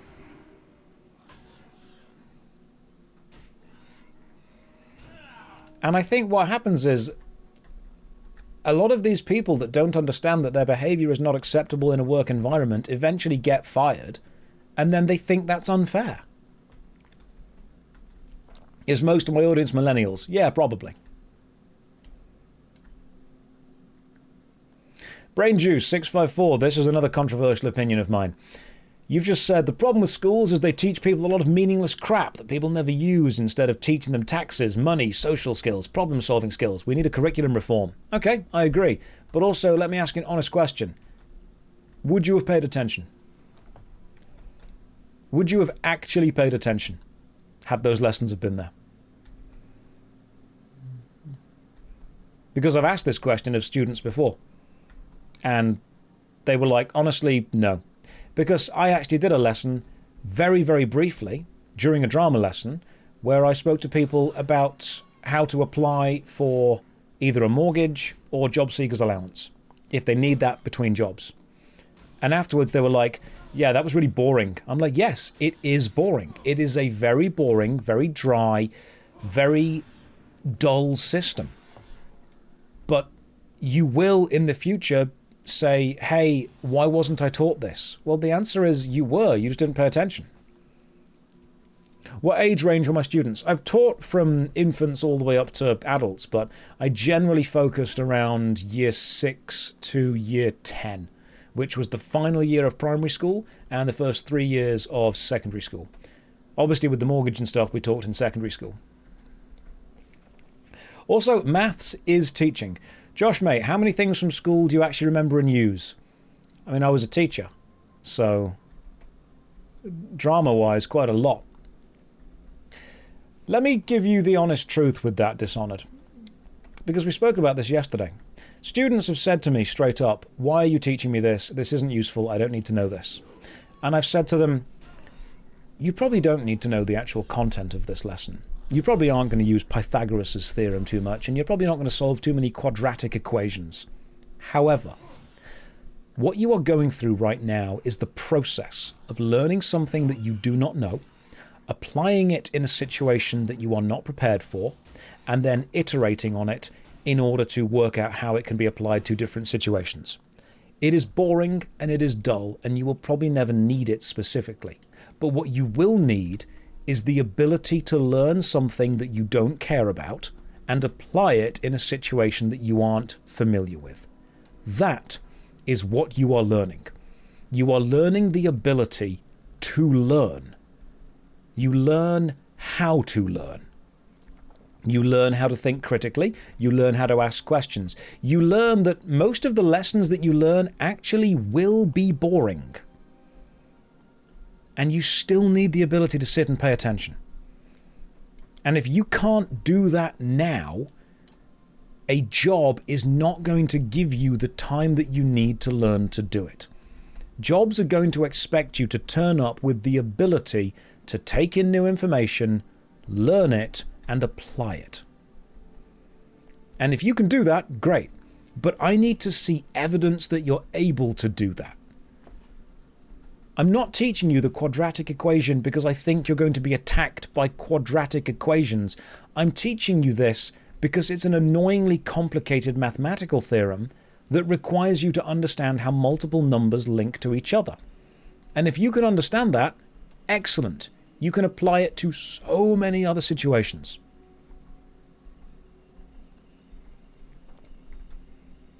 One of the reasons that I taught drama was because I thought it was one of the safest ways for people to explore emotional concepts they were uncomfortable with. That's what attracted me to teaching it. I would have students who clearly had pent-up emotions, pent-up aggression, pent-up issues.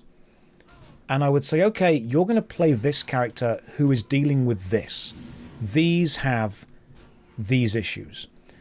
And that allowed the student to almost detach and say, well, it's not me that's going through this, it's this character, but this is how I think the character feels.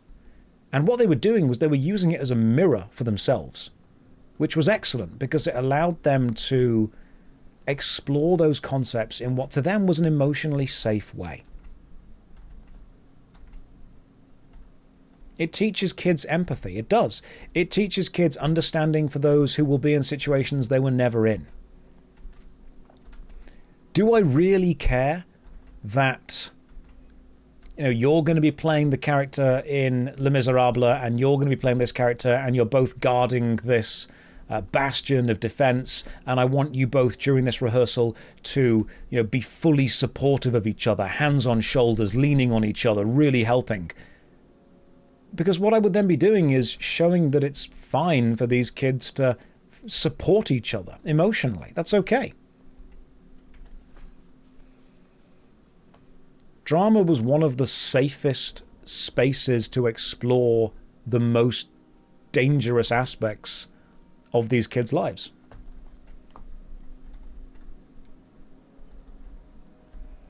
I've taught drama to kids from infant school all the way up to, you know, professional touring shows, but you teach different things. In infant school, you don't sit down and go, right, today we're learning the Brechtian method.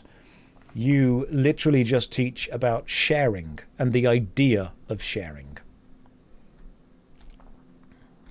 Hello. Can I help you? Ah, full inventory. What do we get rid of? Not using the hops, are we?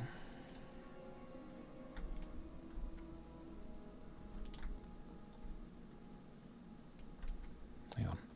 Hops. Can we...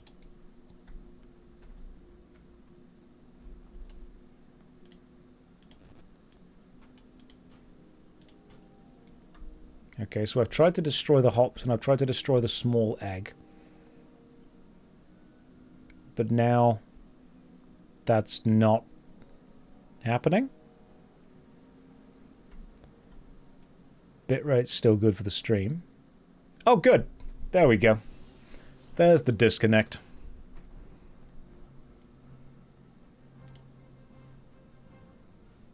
The guy's still here? Ah, it's unstable.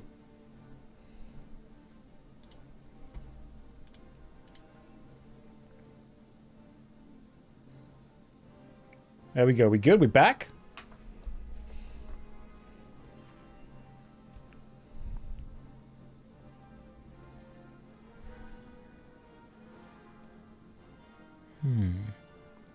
Apparently not.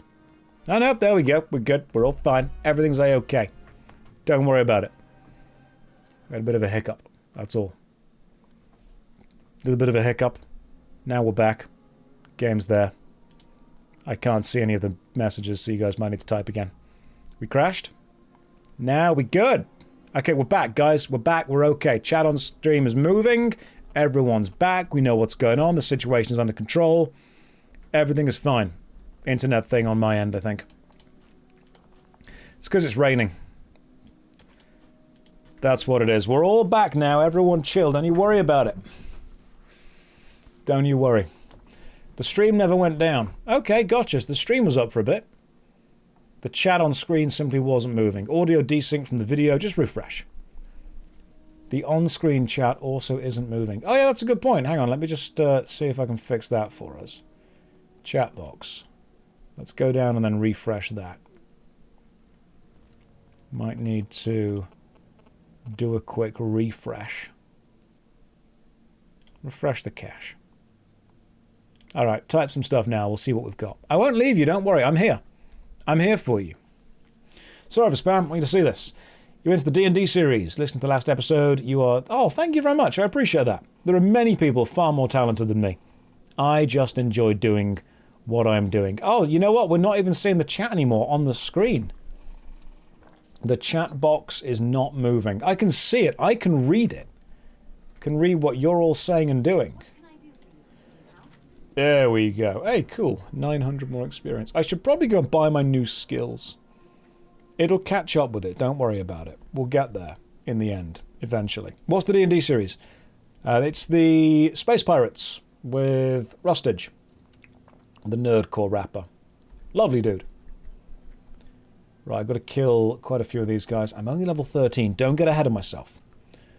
Josh can't see us. Quick, make specific statements about general situations. Oh, don't be doing that. That'd make me mad.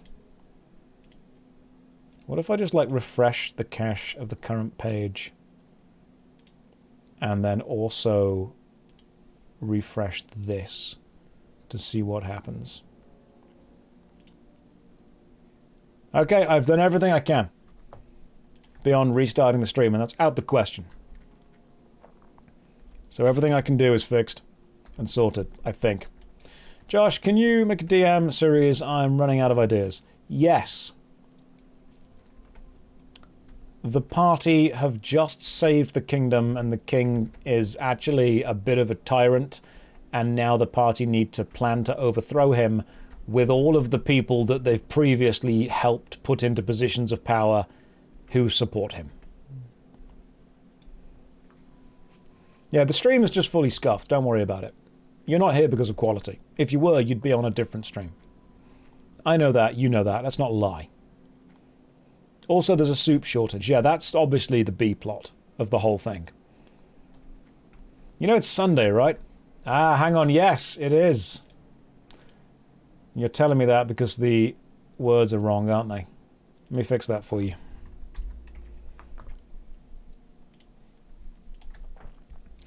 All done. Anyway, yeah, I feel that there are a lot of, or there seem to be a lot of children leaving education without the social or interpersonal skills, soft skills, we used to call them. Soft skills. Soft skills will get you far further than hard skills. Having people like you is so powerful. Right, I'm going to go to Stormwind. Where is the Paladin trainer? Did I have difficult children to teach? Oh yeah, loads. But what you tend to find is that the difficult kids just have difficult parents. I never hated any of the kids. The parents, yes. Kids, not their fault.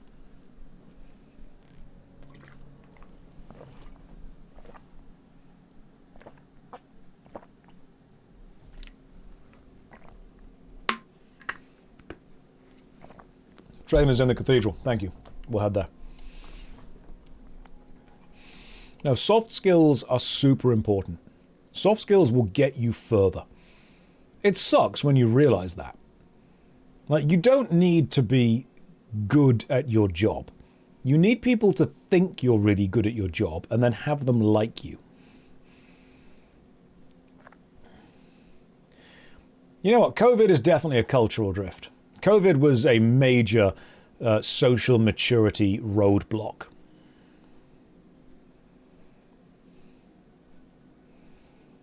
UK has a culture of being considered uncool if you express your personality. Yeah, you're spot on with that. I would agree with that. Repression kids have on themselves stops kids being comfortable. Nobody wants to be the person that stands out in a social situation because the risk is not worth the reward. The risk of standing out is you get everyone taking the piss out of you. The reward of standing out is you get to be the one person that everyone looks at, which is scary to a lot of people.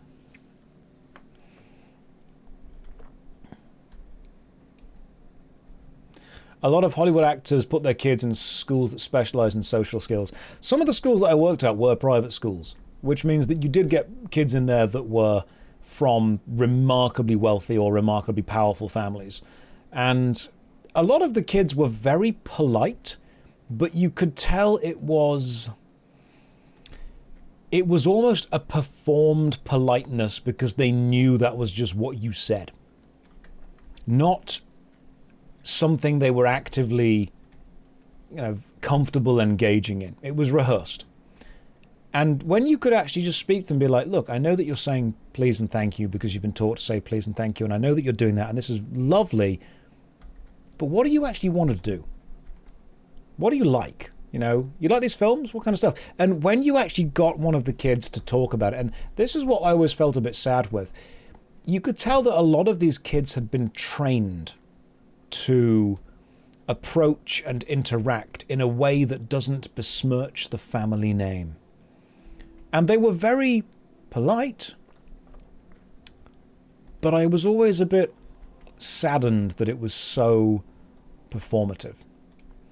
And when you could actually, chat to them and engage with them and understand, hey, we're both people, we're both talking like that, then they really came out of their shell, and then they could really be kind of genuine people.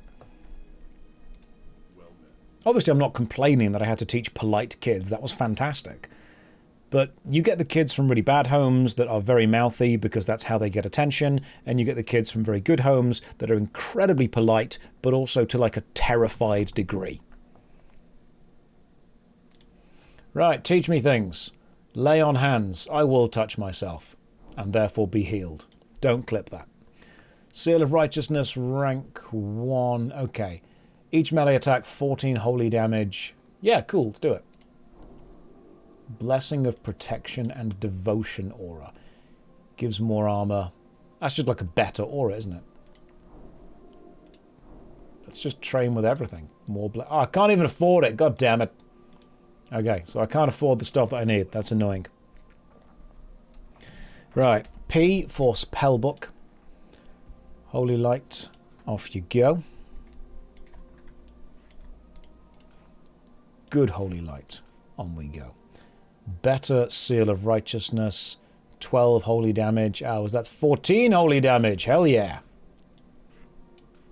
Here we go. And we have 2 auras now, don't we? Devotion aura and the other one. Okay, everything else is like just the same. Oh, Devotion aura just goes to rank 2 straight away. Okay, cool. That's nice. I do need some money to be able to afford the other stuff, so I'll go and sell those things.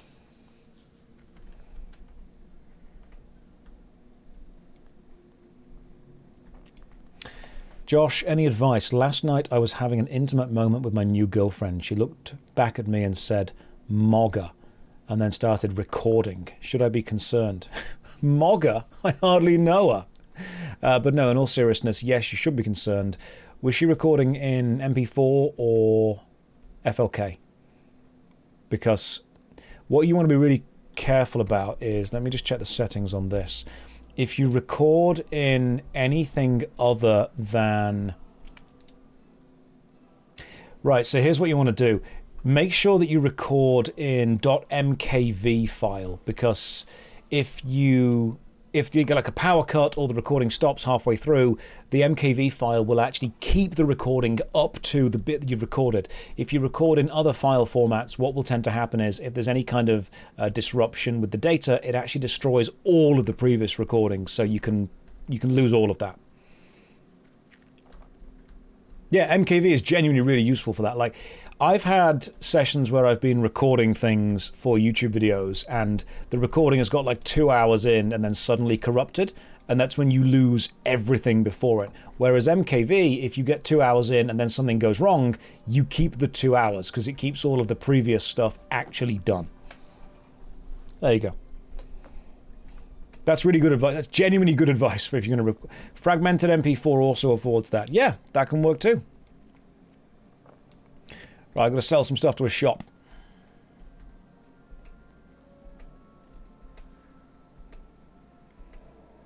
How does the file size factor for that? I've got no idea. I just bought another hard drive. Might be good, might be bad. Didn't check. Step on up. Right, let me sell some stuff to you. Oh, a one-handed mace does more damage than my two-handed weapon. And that does way more damage. Okay, I'm buying some stuff. Right, let me sell you some things. Right, what do I and do I not need? Wooden mallet can be sold. Old greatsword. You know what? It's not as good anymore.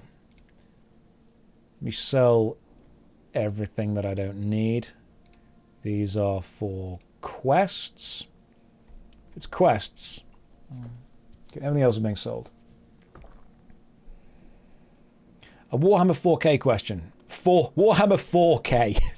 just at the start of the whole thing. Is the Emperor wet? Oh, back then, no. Not at all. Yeah, we're selling the flask of oil, the meat. We're selling the chunk of boar meats and the broken boar tusks. We're just selling all the stuff, you know, we don't need anything else. Old Blanchy's blanket. I don't need that, to be fair. Sell the linen cloth. And, oh, feed pouch. That's actually an 8-slot bag. Fantastic. Hey, there we go. Another bag. Beautiful. Okay, now, weapon merchant. Let's see what we can get.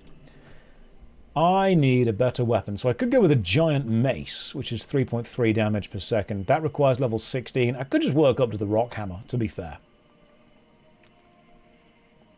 That requires 20. That requires 16. That only requires 10.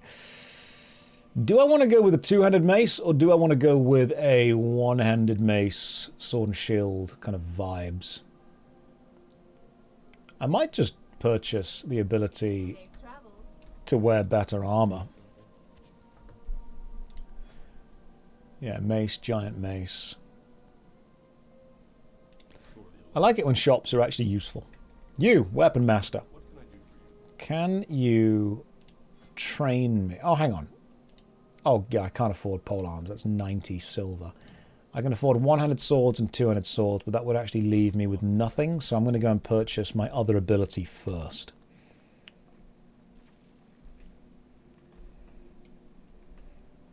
I'm not going to check in with the potion master. Even though I am going into battle and require the strongest potions. Dance naked on the mailbox for tips. What I do in my free time is up to me. Bro, I quit TBC. Why? I mean, if you weren't having fun with it, then yeah, it's fair.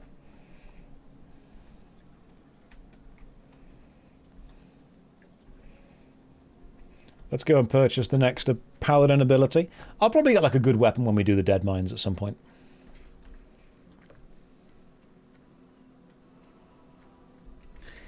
You once tried... You spent 3 days trying to get to Ironforge from Darnassus to learn the gun skill because you thought guns would do more damage. I mean, they would do, in theory.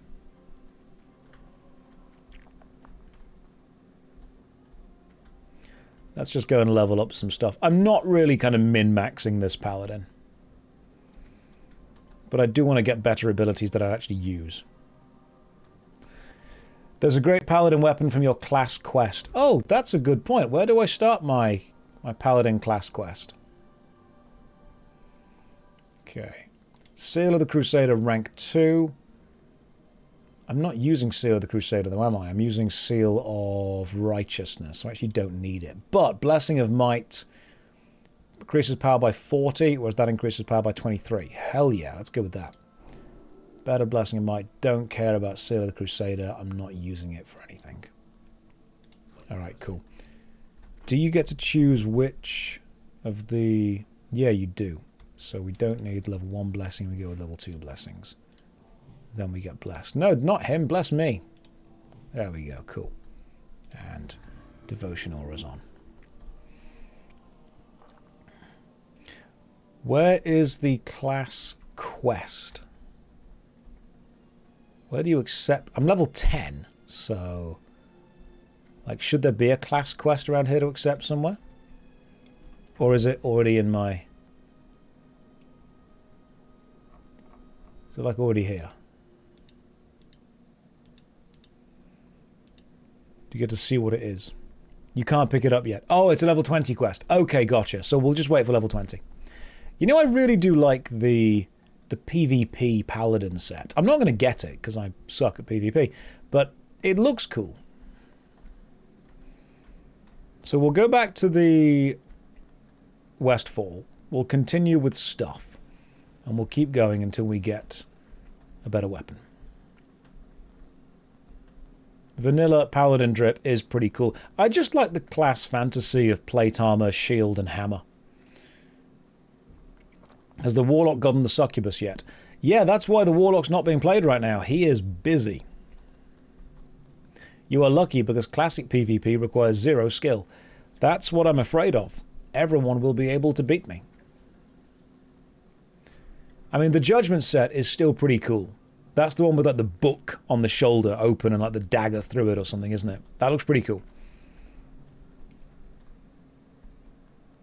So the Burning Crusade Anniversary, which is what I'm playing, does not have transmogs, so you cannot kind of fashionscape it, if you will. Let's have a look if I can buy any armor yet. I don't think I can. Right. Cloth. There's no plate armor merchant. That's interesting. Oh my god, these are way better than what I've currently got. Like, substantially. Okay, so... yeah, that's an increase of plus 59 armor. The set's pretty cheap. Can't wear plate till 40. Okay, so it's going to be male for a while. Yeah, there... I've not got enough after purchasing. Let's just see if I can go and purchase a weapon. I feel a weapon is more important than armor right now. Strife Mummy was indeed a paladin. Can I even afford... I can't even afford the giant mace. It's more damage. It's 3.3. And I don't have it.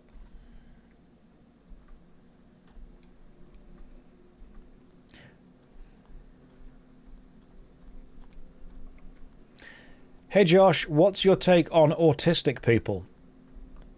I mean, I'm probably going to RuneFest.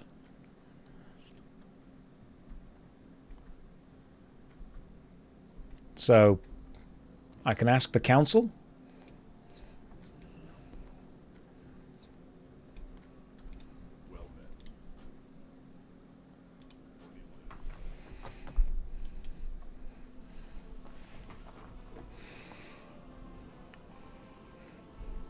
What's my take on World of Warcraft players? You can't ask the same question twice.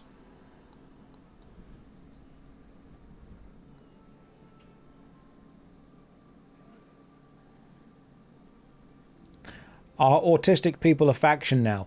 They are, and you would not believe how good the spreadsheets are. Organization second to none.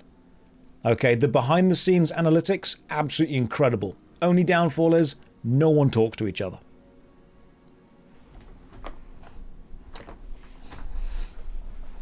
Like, everything is super organized and nobody turns up.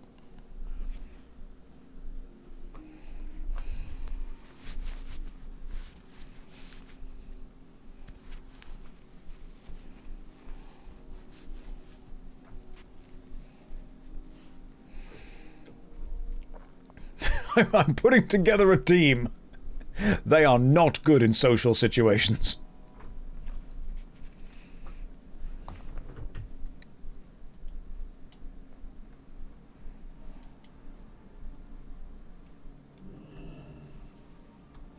Let's just... I've got to fix my arms first. Then I'll be good. They're very good at PvE.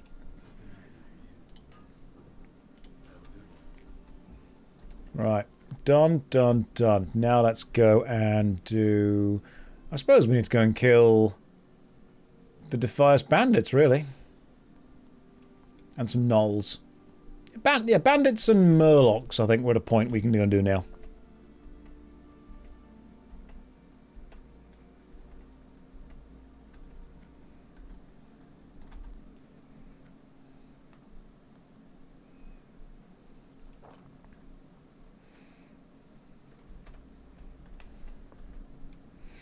You have autism and the one thing you're bad at is reading the room.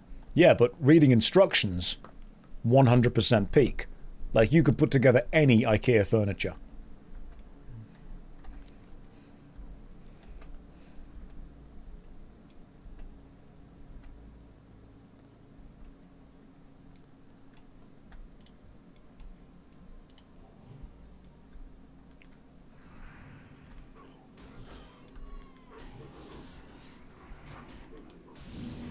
Okay, let me just try and take care of this Gortusk and this Coyote.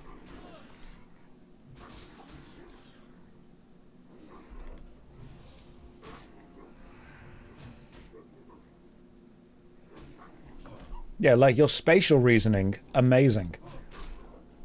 Someone asks you to install an old printer, and you've got to find information from forums that haven't been used since 1998. You are on it.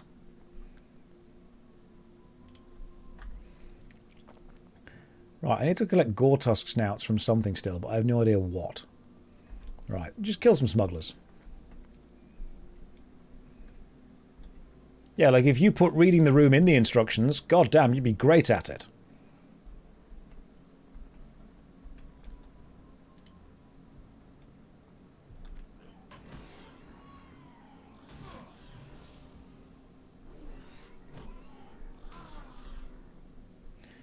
But what if they're specced into World War II history instead? Look, guys, it's an unfortunate truth that if you have autism, you do have to choose which spec you're going to be before you're actually aware of what the specs are.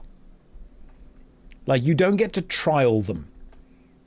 You just have to choose whether you're going to go dinosaurs, World War II, trains, or obscure TV shows. Now, some of them are freebies. We all get them. We all get Supernatural and Doctor Who. That's allowed.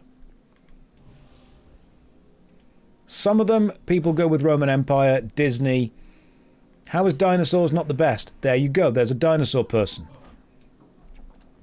All we have to do is meet you up with a space person, and we'll have a film written pretty quickly. You cannot re-roll. I'm sorry.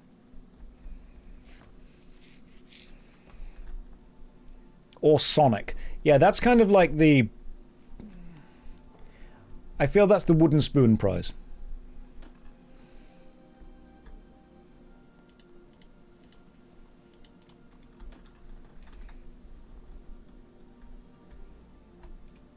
A cool cloak. Got it. I think, yeah, trains and space. Then you get the musical. That's what Starlight Express is. You can dual class once you're old enough to realize that you can take another special interest. You know what? Cowboys versus Aliens. There you go.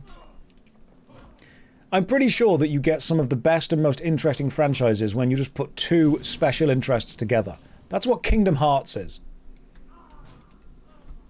Someone who was really into Disney and someone who was really into Final Fantasy went, you know what? There's a potential here.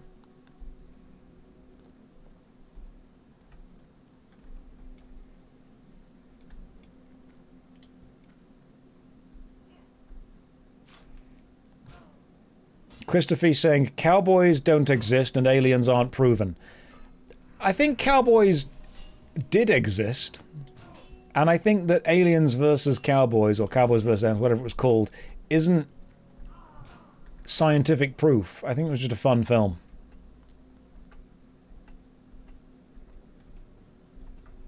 Yeah, World of Warcraft. Someone really into Warhammer, Lord of the Rings, and Star Wars. Just take it all together. Smash it, make it happen. You don't get to re-roll. I'm sorry. I mean, I'm pretty sure that cowboys did exist. Like, whether they still do, I don't know. Like, pretty sure someone is probably out there working on a ranch. Don't you want to mine that copper? You don't need to.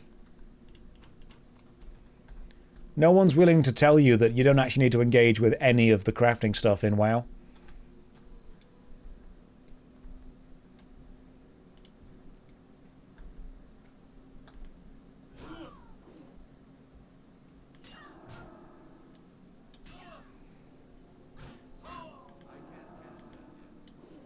But the crafting's the best part.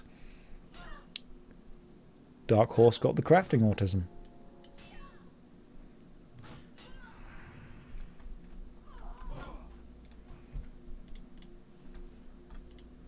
Hey, we've got a better cloak. Fantastic.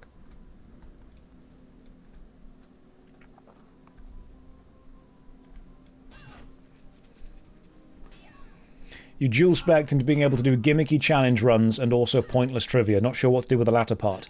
That's a YouTube channel in the making right there. People always say to me, oh, should I start YouTube? It's such a saturated niche. Everything has already been made. And I'm like, listen.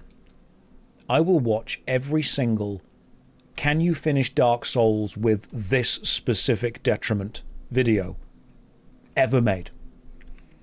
You come up to me and say, can you finish Dark Souls with only a broken bow? The answer is yes, of course you can, but I will watch you do it. We are absolutely not inundated with too many of those videos.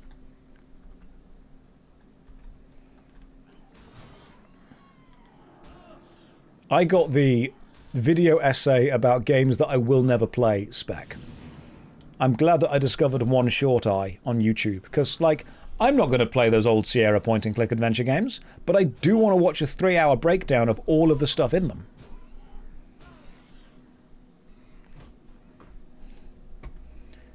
I think we're going to get to a point of it's just going to be, can you complete Dark Souls without installing Dark Souls? Also, One Short Eye is a fantastic video maker. Majula, too.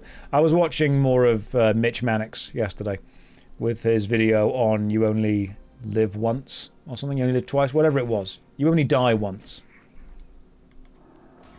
Whatever the silly old spy game was. It was great. Mitch Mannix makes fantastic videos.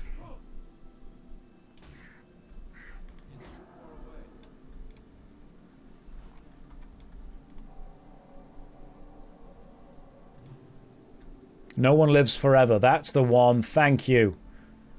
Knew it was there somewhere. Right, so what else do I need? I've got the ochre from that. I've got to kill 20 Harvest Watchers. That's a Harvest Golem, not a Harvest Watcher. Totally different enemy. Can you beat Dark Souls using voice commands, but you're in the other room and can't see the screen? I'd watch it. I'd make a cup of tea, I'd stick a pot noodle on, and I would watch it. Do I watch Seth? Yes, I have before. No, I've watched a lot of YouTubers. Obviously. Need to know who my competition is. Now, in all seriousness, most YouTubers are very chill. I've been very lucky to meet a lot of them, become friends with them. Good times.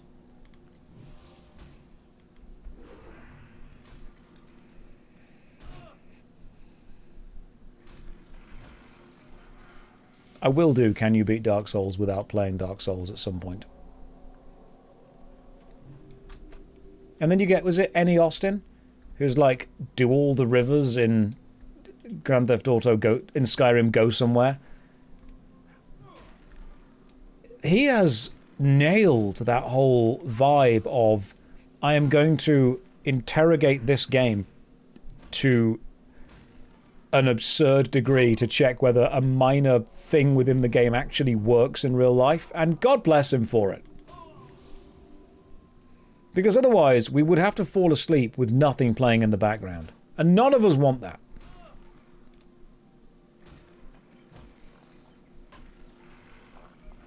Can I recommend long-form, old-school game creators, but more storytelling, less pure analysis?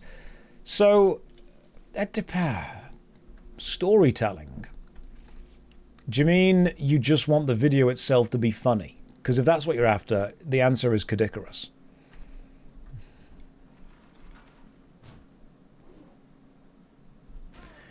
I was talking to Kadikarus a while back. We became pretty good friends, and someone asked the main differences between our channel, and I think he ended up saying something like, he makes silly videos in which he reviews games, and I review games and sometimes make silly videos. But no, Kadikarus is fantastic for it. Oh, Jimmy's by release series is also great. That'll do. Are you a Harvest Watcher? You are a Harvest Watcher. Perfect.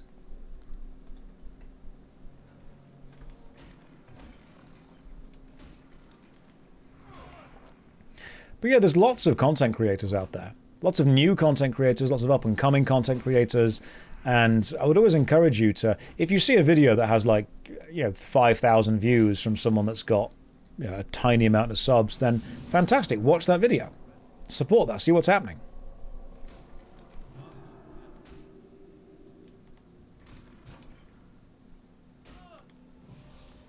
Might die. Did die. Almost. Almost made it.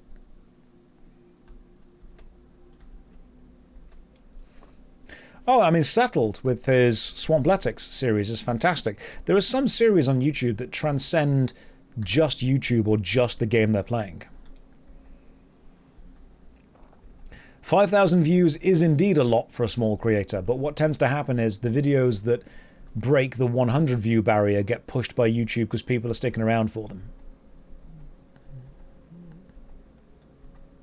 When YouTube realizes that it has promoted videos and people have clicked on the thumbnail and stayed around, it becomes more confident in your videos. Looking forward to having actual armor on this character. When I Settled made an excellent video series. And you've got, really good content creators, you've got really good Twitch streamers, YouTubers. Well done, Kiwi. That's good stuff. Settle explains he has a specific way of making videos because people outside of OSRS watch him. I have to explain to people that so many people tell me, I don't even like MMORPGs, but I like your videos. And I think that's because in the videos, the MMO itself is never really the focus, it's the adventure through it.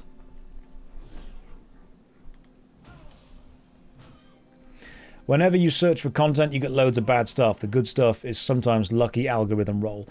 So here's going to be a controversial thing that I can say that unfortunately is real. The vast majority of videos on YouTube suck.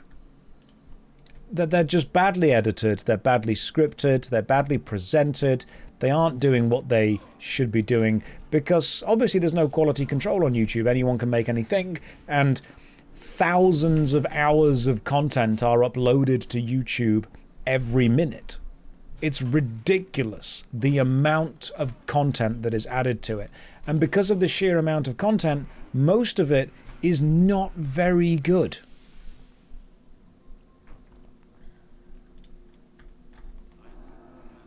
And people think I'm being horrible when I say this. They're like, oh, you just aren't supporting small creators.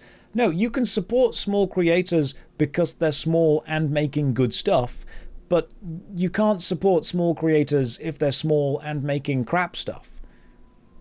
Someone's channel size does not make them inherently better or worse than another channel. There are very successful, very big channels that make crap, and there are very, very small channels that make excellent videos. I would support people because of the quality of their product. There was this push a while back where it was like, you must support small creators. I'm like, no, we must try and support creators whom are small, who are making good content, who are going to grow. If someone has a small channel and they are putting out crap, I'm not going to say, I'm going to support you because your channel is small. Like, I know that sounds horrible, but I think that we're doing a disservice to the small creators if we aren't at least honest with feedback. One thing that I do try and do as well is whenever people ask me for advice, I try and set the context. I'm like, do you want to do this as a job or as a hobby? Because it's okay to make bad stuff while you're in the process of getting better at it. Absolutely.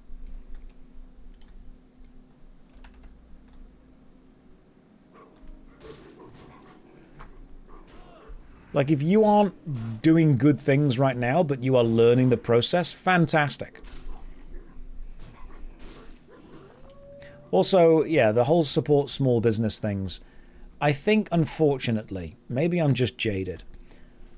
I think small businesses that are not providing what the customer actually wants have jumped on the support small businesses bandwagon because they're using it as a way to guilt trip people into engaging with their business through the guise of support and, you know, support the little guy, small bean syndrome, not the big guys kind of stuff. But actually, they're not providing what the customer just wants. People go, you must support me because I'm a small business. I'm like, okay, yeah, but you're overcharging for a product that someone else can get somewhere else cheaper. Now, can that person, if that person gets it somewhere else cheaper, are they supporting a worse system? Yeah, of course they are. But you can't guilt trip someone into making your business successful when part of your business is going to be about trying to provide value to the customer. Now, of course, I'm aware that Amazon are able to purchase anything at a massive discounted rate compared to just a small business doing it. But when everyone is suffering from a cost of living crisis in general, when everyone's income is going down, when everyone is struggling, you can't, as a small business owner, try to guilt trip people into using you over someone else just because it makes them feel good.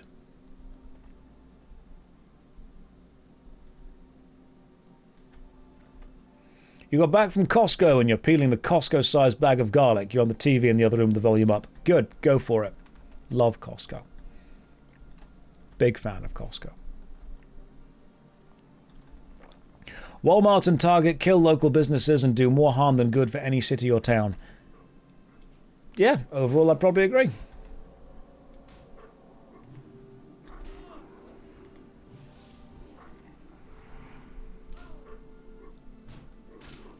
Overall, I would absolutely probably agree. Now, what I'm not saying about this whole small business thing is that small businesses are always great or big businesses are always bad or always good. It's not as simple as that. It's sometimes, from what I've discovered, small businesses have this thing of the thing they're producing isn't actually what the customer wants. Like, just because you have a small business making artisanal cups doesn't mean I need to go and buy an artisanal cup from you.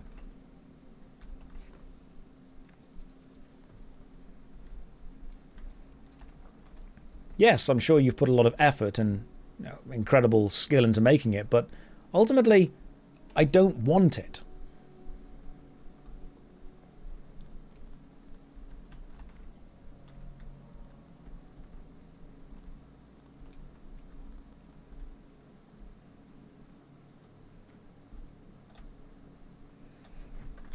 Working out what people actually want still is very important.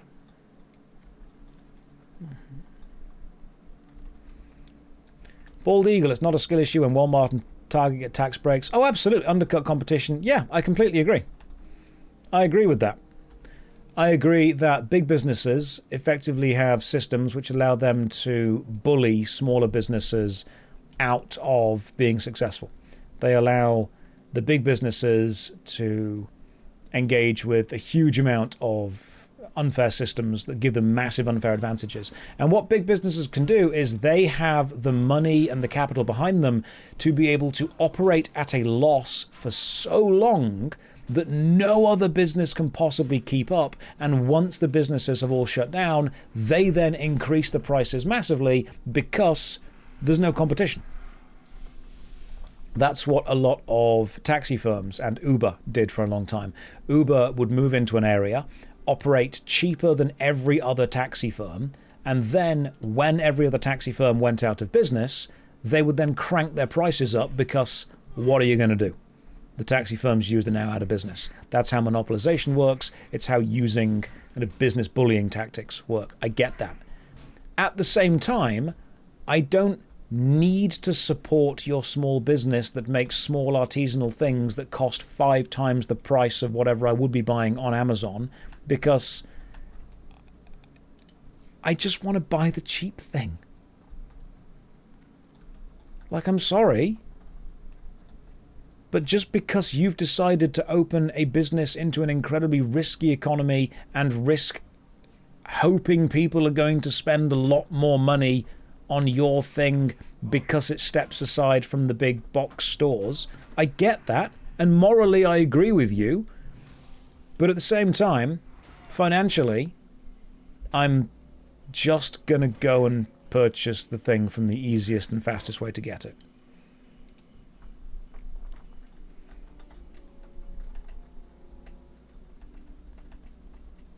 Why would it be illegal to operate at a loss as long as... It's not illegal to operate at a loss, that's fine. It's illegal to operate at a loss, I believe, if you have a dividend-taking board of directors and you are making decisions which you are aware are actively going to hurt the business. Like, if you are responsible for a business and you answer to shareholders and you make a choice which actively harms the business, then the board of directors or the shareholders might be able to call some kind of meeting against you, but it's not illegal as in the police are going to get involved.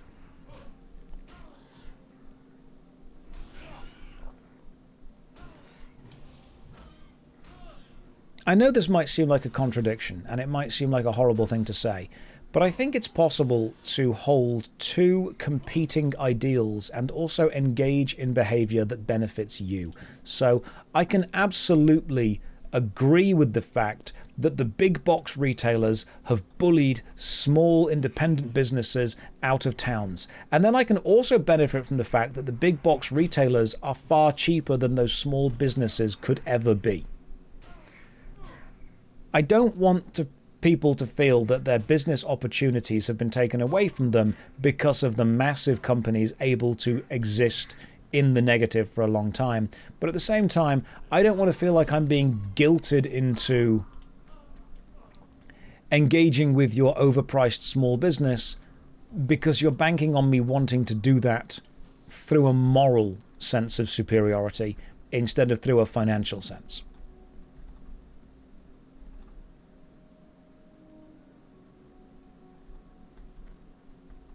You pay the difference by becoming part of their data sets. Okay, my data's probably everywhere anyway.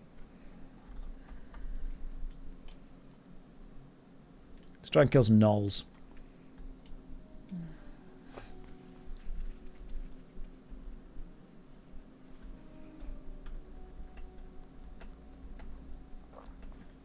Res sickness, it's going well.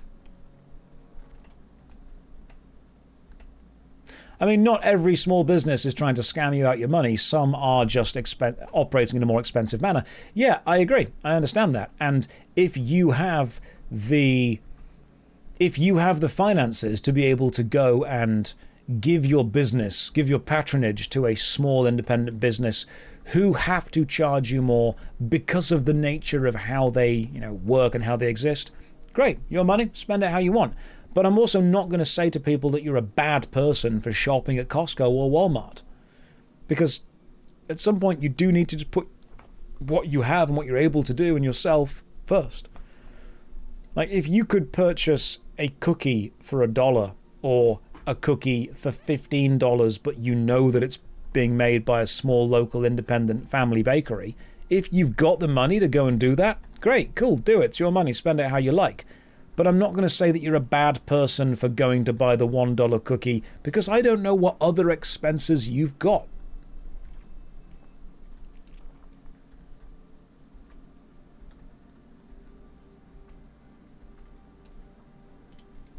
I'm just going to sit here and wait for a bit while I charge back up.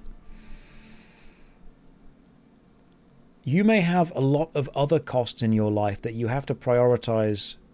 And, your medical bills, people got insurance bills, people have got lots of other stuff going on. There's difficult times for a lot of people. Thank you for blessing me, Thorns and Mark of the Wild. Increase armor by 65 and all attributes by 2. Who is following me around invisibly?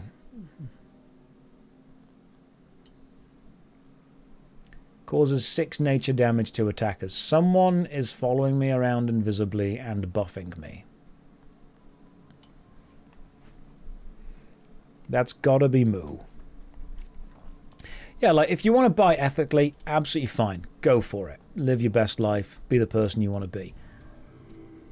But am I going to say to someone, hey, you don't deserve a cookie because you can't afford the expensive cookie from this independent bakery? No, of course I'm not going to say that. That would be a horrible thing to say.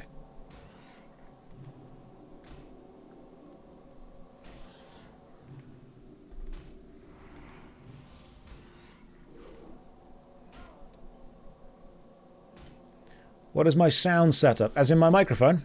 Shure SM7B.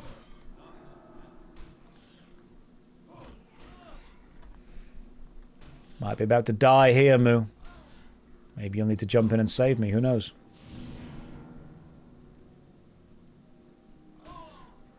There we go. Do you like panel shows? Depends on the show. Some are good, some are terrible. You would make cookies free. In a perfect world, so would I. When we all live in magical Christmas land, everything will be free and everyone gets a pony.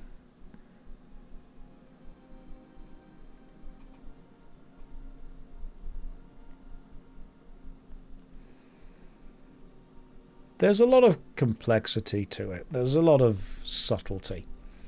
And yes, I completely agree, supporting independent businesses generally a better thing to do. But not always possible.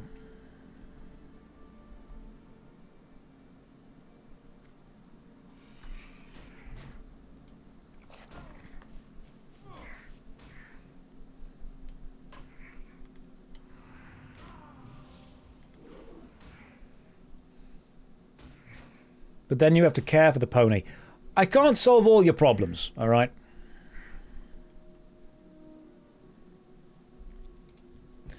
I mean, yes, ultimately everything does fall back to capitalism bad.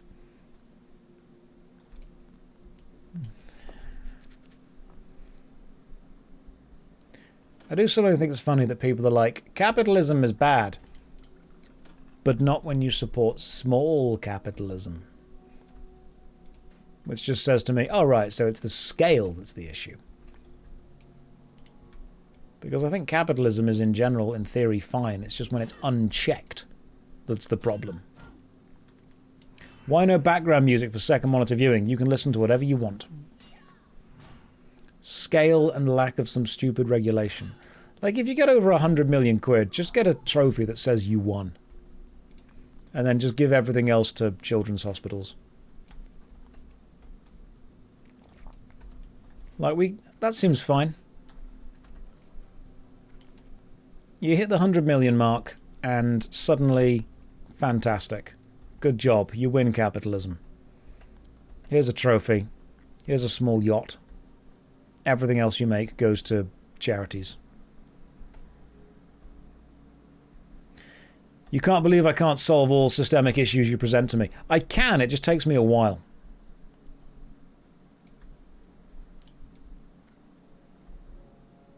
You've got to give me time. All right, I can absolutely do it. You've just got to wait.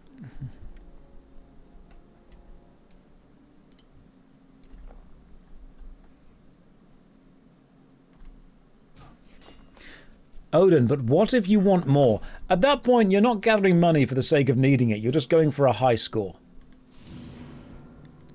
Like, eventually you reach a point where, like, you don't need... There's nothing you can't buy at this point. Within reason. At that point, you just want the number to be bigger.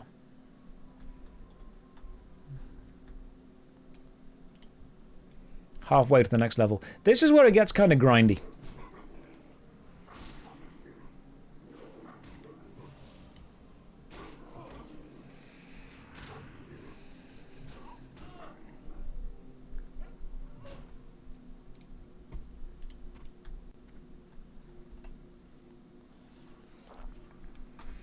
Yeah, just re-roll at that point. New character. Try again. Take life on again on extreme mode.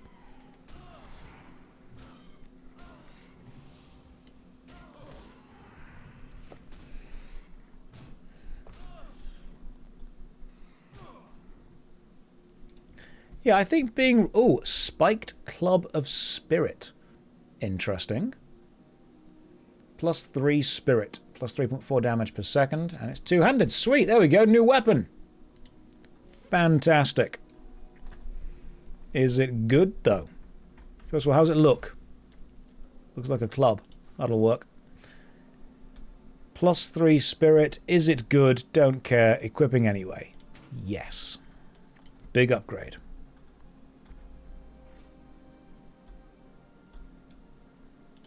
Let's see if it's any good. I don't know if Spirit is a thing that I need much of.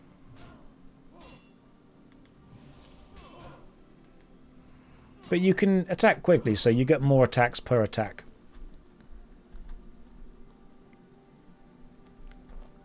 Yeah, the principles are fantastic. The problem... We had this conversation yesterday. The principles with any system normally are fantastic. The problem is people.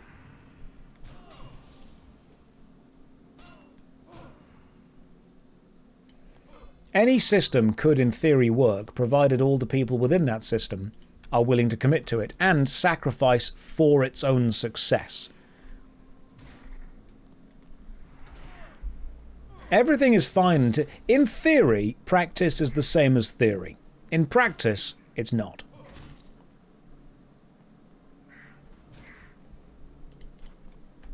So we're never discussing, honestly, anything at this point. The answer is, it will work right up until people get involved.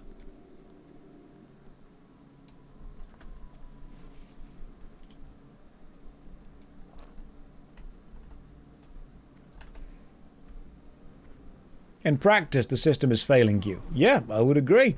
Unfortunately, it wasn't set up to succeed for you. The system is not failing. The system is doing exactly what it was designed to do.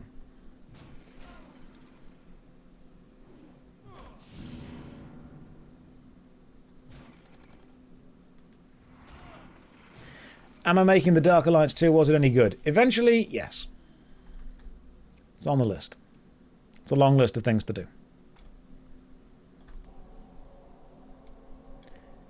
People always find loopholes and abuse them, and we can see it now. Let's loop this back to the conversation bit from earlier.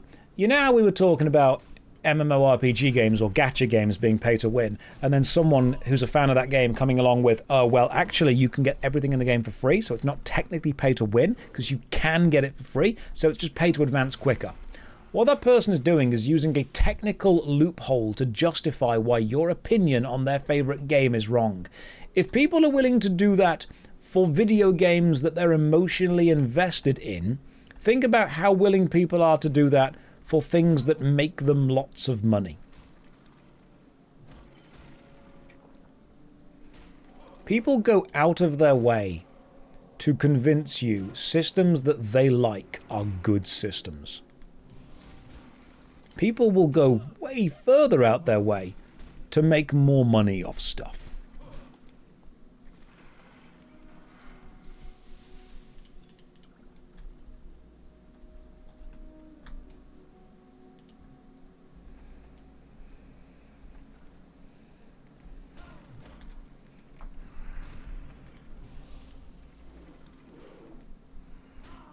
Yeah, I've met lots of people that engage in systems in good faith, and they actually want to try to make, whatever system they have succeed. And that's great, and I respect that. That's phenomenal. More people should do that. But then we have people who engage in bad faith and want to abuse the system, and that sucks.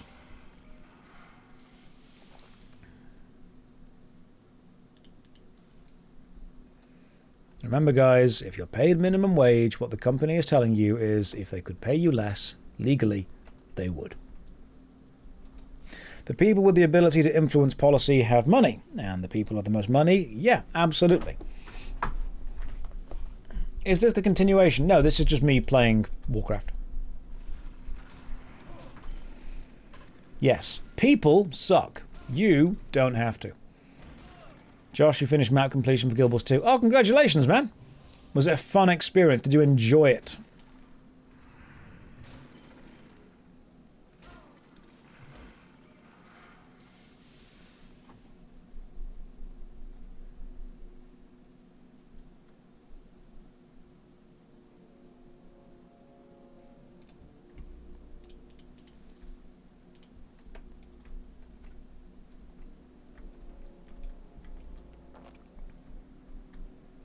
I think there's... I mean, correct me if you think I'm wrong. Do you guys think that... And I'm going to say something radical here. Do you think there are a couple of people in charge of companies who don't fully understand what AI actually is and have gone all in with adding AI to their company and will be shocked when in a couple of years something that a human being needs to fix is found in their company and there's nobody there to fix it? Because I really do believe that CEOs think that AI is this magical supercomputer tool that's just going to fix everything and remove all human interaction.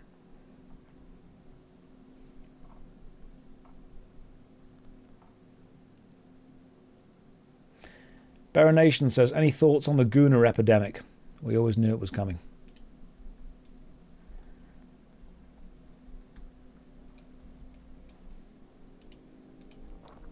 But yeah, the problem is... Ah, Zed, thank you for the raid. Welcome. But yes, people have a bit of a thing of, you know, you must use AI.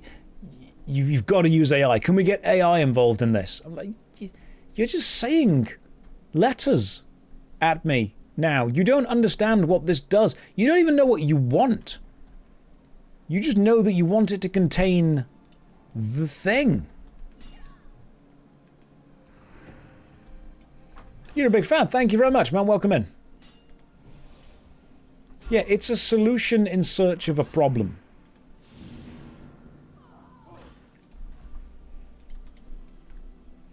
Now, the thing is that I actually really like what AI systems can do, provided they are being used for something that isn't necessarily human nature. Like, if you have a massive amount of numbers that you need to sift through and find a pattern within, cool, use AI to do that. Don't use it to paint pictures.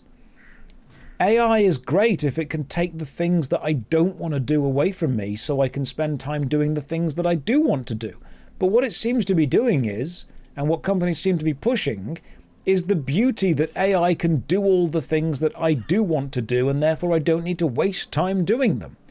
I think the reason that I'm against AI on a fundamental artistic creation level is just because all of the people that I've met that push AI for this replacing artistic systems thing are just really boring people who don't understand that it's not what the picture looks like after you've finished painting it that matters, but the process of painting it allowing you to become who you are.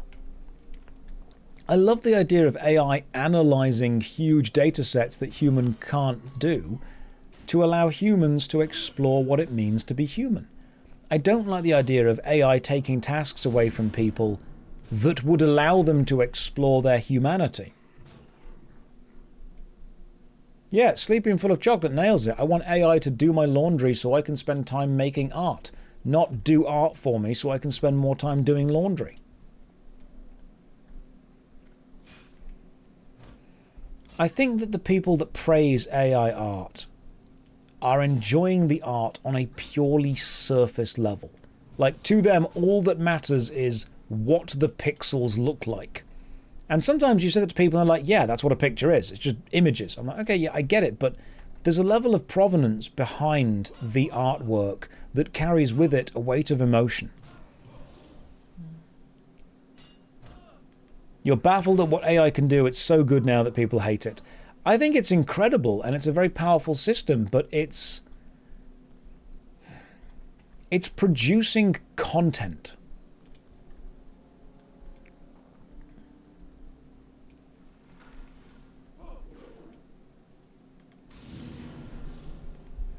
It's producing content instead of necessarily something that matters. Like, there's a load of cool stuff. By this logic, you'd rather have paintings than photography. Zet, people always go to this argument with the whole camera and painting thing, and I'm sure people had the same thing then. I'd rather a human being was able to express how they feel and how they think and get something created that speaks to them and changes them as a person through the process of its creation. And you know what? If someone gets that from a prompt, okay. I can't tell them that they can't get that from a prompt. I'm not allowed to say something that isn't art. But I guess to me personally, the process of the creation of art is as important as the final piece of art itself.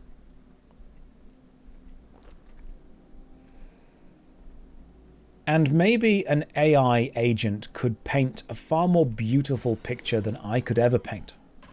At least on a surface level view thing. It would look aesthetically more pleasing to most people than anything I could paint. But maybe the process of painting it changes me as a person. And maybe that's the important thing. And maybe when someone sees the picture that I've painted, they don't just see the image that I've created. They understand on at least some level the journey that creating that image allowed me to go on.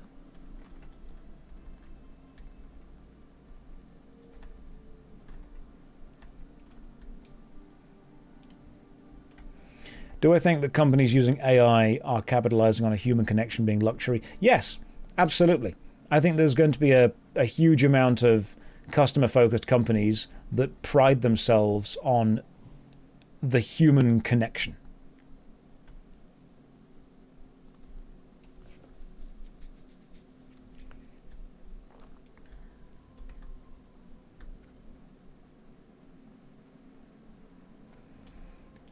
Because if you call up a call center and you get to an AI agent, then it's going to be slightly more annoying than just dealing with a person. I'm not against AI as a computer concept. I'm against the fact that people pushing it seem so excited that it can do all of the artistic things human can do faster, instead of taking all of the pressure off life. That's probably what it is. It's a marketing issue. It's a PR problem. They're pushing AI as a thing that will replace humans instead of a thing that will allow humans to explore humanity to a greater degree. They're not saying AI is going to make your life better. They're saying that it's going to live all of the relevant parts of it for you.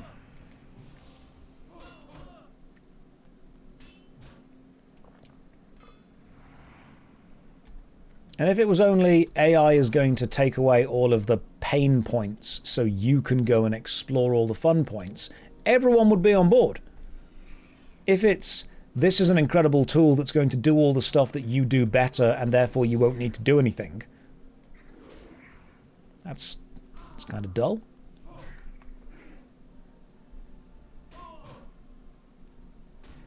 It is a tool. I get that.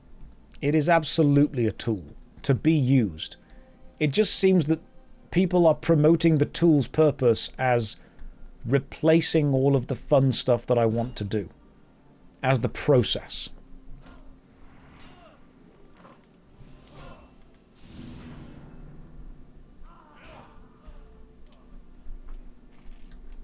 Don't think I can kill two of these at the same time. Money as a tool, how is that any different? Tombs, do you actually need me to explain that to you, or is that like a gotcha? Are you trying to gotcha me, or are you actually asking a genuine question? Because, I mean, if you're asking a genuine question, there are issues of money and currency in general, too. It's not a gotcha. Okay, it comes across as one. There's issues with, money and currency and the abuse of that system, too. Any system, you could have a good debate about it. Okay, Tombs, if you want to have a debate, that's fine. Just let me know. I'm not particularly bothered about debating. I'm just telling you how I feel about things. The tiring part of these streams is that whenever I give an opinion, everyone wants to debate it. And sometimes I don't want to debate all of my opinions. Sometimes I just want to discuss them.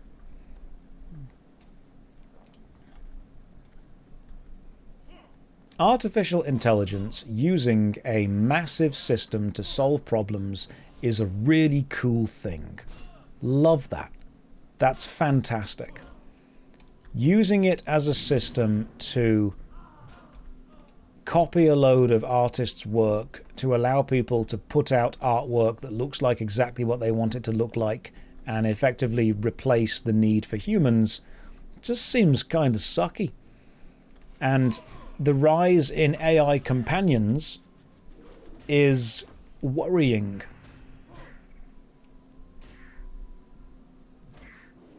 Have you seen how many AI girlfriend companions you can get? How many AI boyfriends? That's terrifying. A guild tabard. Thank you, Moo. That's very kind of you. Now I look like I belong.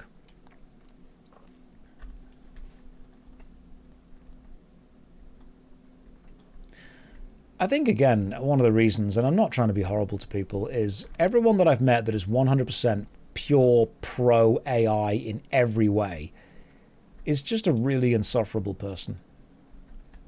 Or they're really socially maladjusted, and they're glad that they finally have a system that allows them to engage in what would normally be considered social situations to most people that they're able to shortcut to. They lack a spark. Yeah, Ruben, AI is great for finance and stuff. I agree with that. I have found a channel on YouTube that makes AI essays about MMORPGs. And I started watching one of the videos without realizing it was AI, and halfway through I thought, this is actually quite a good video. Let's have a look at who made it. Oh, that's a shame. It's just an AI. AI script, AI voice. And I'm sat there thinking, why am I bothering to research anything or script anything or voice anything when I could just do this? I'll do an entire breakdown on the channel at some point because I feel it's unfair.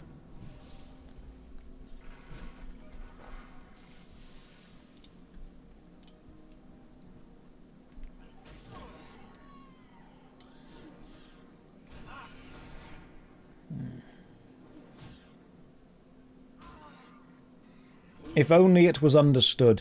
Yeah, you know what? If it was understood as a system that can make your life easier, fantastic. That would be great.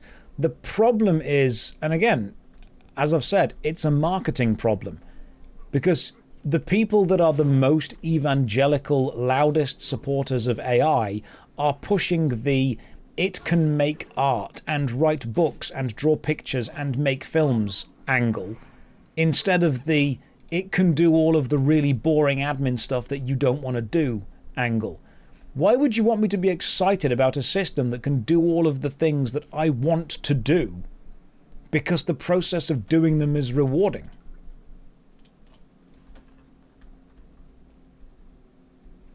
Like, if you want to get me excited for a product, tell me about all the dull stuff it's going to take away from my life.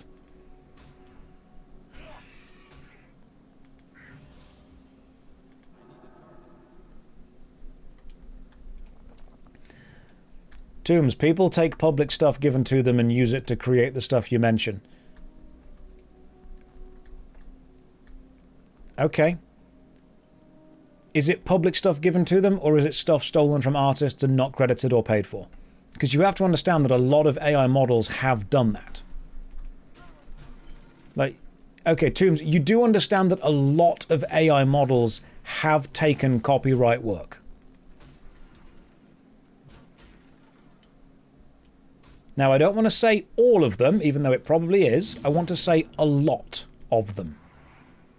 Of course, yes. Okay, so you understand that the system has been doing some really shitty things and effectively wouldn't be able to exist without the human artists that it's now ripping off.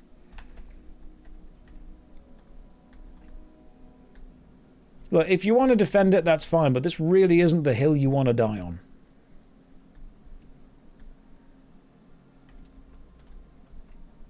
Not everything needs to be a debate.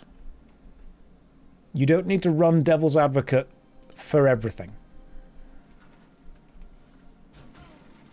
You're not defending, you can open eyes a bit better. Okay, Tombs, I'm going to be direct with you. If you want to convince people that AI is a good thing, do you really think that a Twitch channel that is generally pretty anti-AI is the best place to do it? No. You're not going to get people listening to you in good faith, even if you are making decent arguments. You're going to get people that see you as the enemy straight away because you are positioning yourself as the enemy straight away. It is going to be a dichotomy. It is going to be us versus them, and unfortunately, in this case, you're going to be them. This is not the place that you convince people. This is the place that you evangelicalize yourself. This is the place where you effectively reinforce your own position and simply sit back and say, I am right and everyone else is wrong. Online debates do not convince people to switch their position. All they do is galvanize people in the position they already had far stronger. Nobody goes into an AI debate with a willingness to change their minds. They go into it with a desire to change other people's. Online debates are not about actual debate. Online debates are about supporting your own side against your perceived enemy.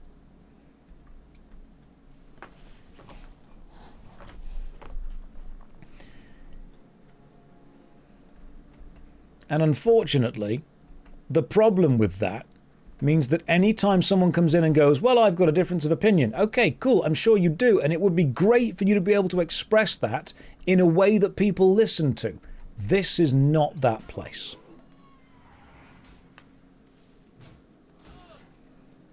Do I think you're backpedaling? No, I don't care. What you are or aren't saying, I am trying to inform you that you are right. There are lots of use cases for this. This is not the context to push that in.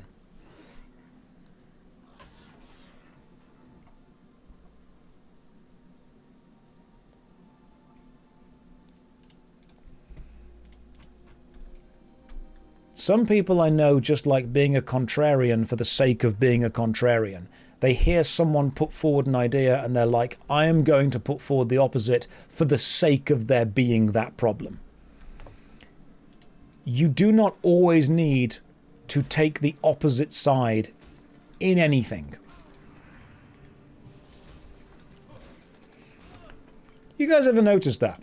You notice there are mostly people online where whenever you say, I believe in ABC, they'll go, well, have you considered, DEF?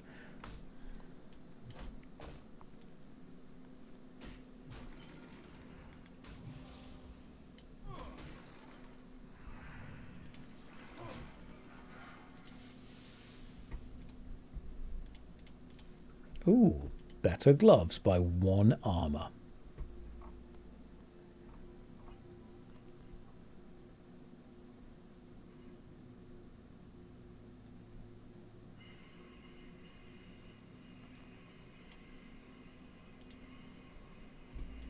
Let me equip these gloves. I'm not trying to insult you by calling you a contrarian. It was the comment, how is money any different, that emotionally set me off. Because you have to understand that that does read like someone saying, you dislike one system, but engage with another. Explain yourself.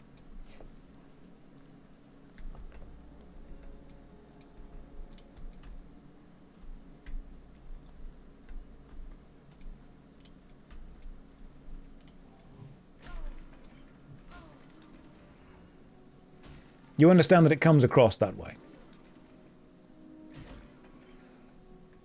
You're saying you dislike this system and yet you engage with ones that also have problems. Yes. Yeah, I do.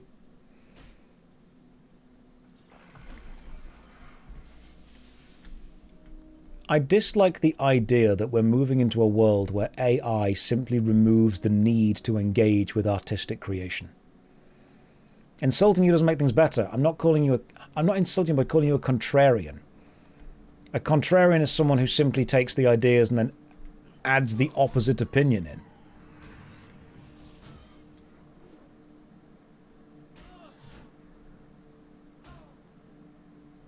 A flawless system does not exist, that's true. There was no debate. Read what chat I said. Okay, yeah, that's fair. You haven't debated due to your comment stating you're giving opinions. If you wanted, why would you want to debate someone on Twitch? I'm willing to engage in good faith, but I need to understand, why do you want to debate someone on Twitch?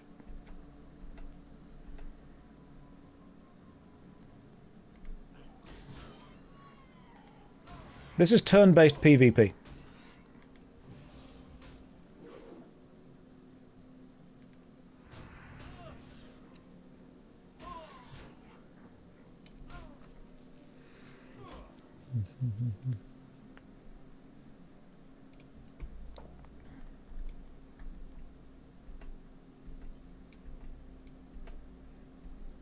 Multitasking gaming. Trying to. Not always good at any of them. It's raining a lot in Westfall, that is true.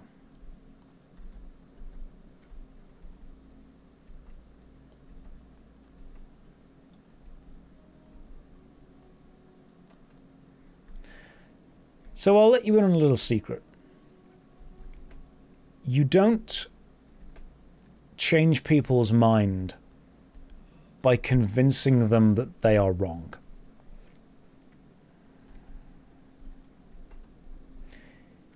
You change people's mind by constantly asking them questions, having them like you, and having them come to the conclusion that they weren't as correct as they thought.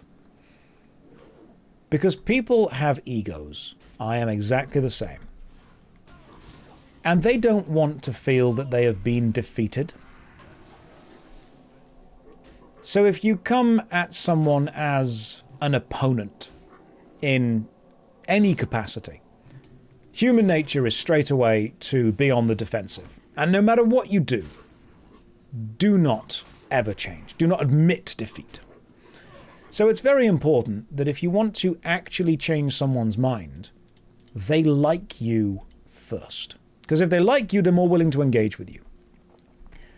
And then you slowly ask leading questions that gets them to where you want them to be. It's just the film Inception, pretty much. It's the Socratic method.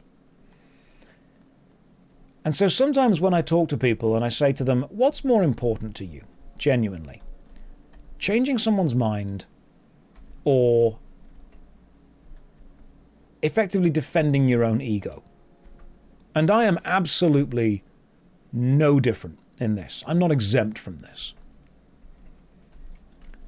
So if I want someone to believe something that I believe and they don't, I don't achieve that by mocking what they currently believe, telling them that I'm right, asking them questions that make them feel guilty or stupid. I achieve it by befriending them. And then I achieve it by questioning, so I start to understand why they believe that, and then asking them questions that slowly lead to the answers of them starting to understand why I believe what I believe. That's the general vibe. The thing is, it sucks to do.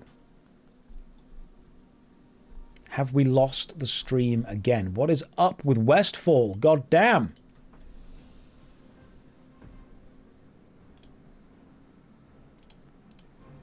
Okay, cool. Now we have come back.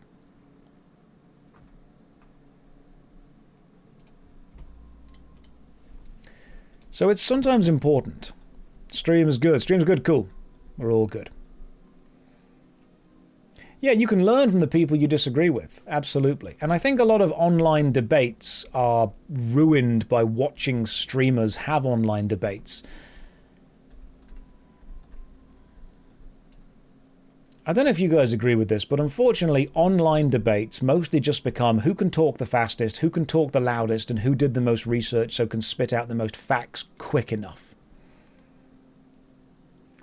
It's not actually about listening to the other person or engaging with them in good faith.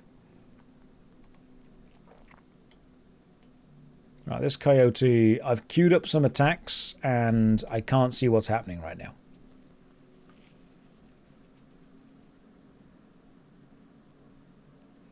Online debates are mostly just about talking quicker than the other person and making the other person look stupid, not engaging with them in good faith.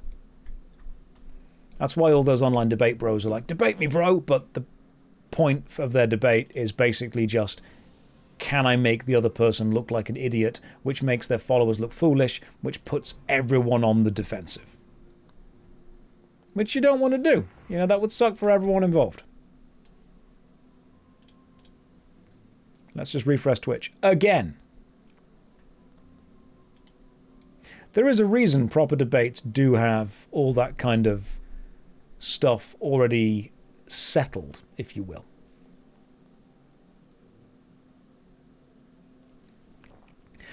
Kiwi, I agree with that. A lot of it is about convincing the audience. The problem is, and just be real with me here. Let's imagine that you have two debate bros on the internet and their audience behind them supporting them. Do you think any of their audience actually want to go to the other side? Or do you think their audience just want to see them win? Because I would believe that their audience are there to see them win. There are very few people who are going to watch a debate between two internet debate bros who are actually undecided on the issue and are using this as a way to make up their mind. What it is Team A that want to confirm they are the best and Team B that want to confirm they're the best, and the debate happens, and then both teams say that they won, and nobody changes their mind. No one is watching that debate wanting to actually get information.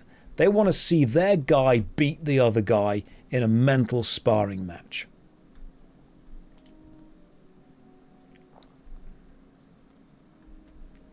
You already know who you want to win before the thing starts.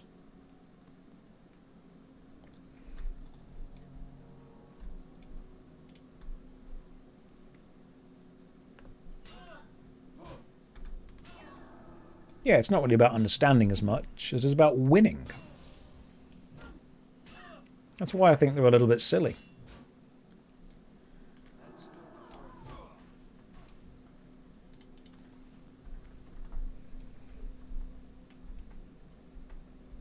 You want to catch people in the middle who aren't too strong of their opinion yet?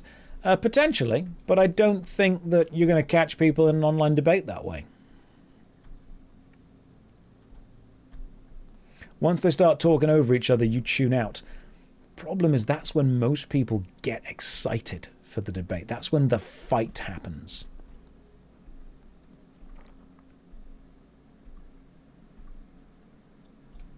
Because people are there for the drama.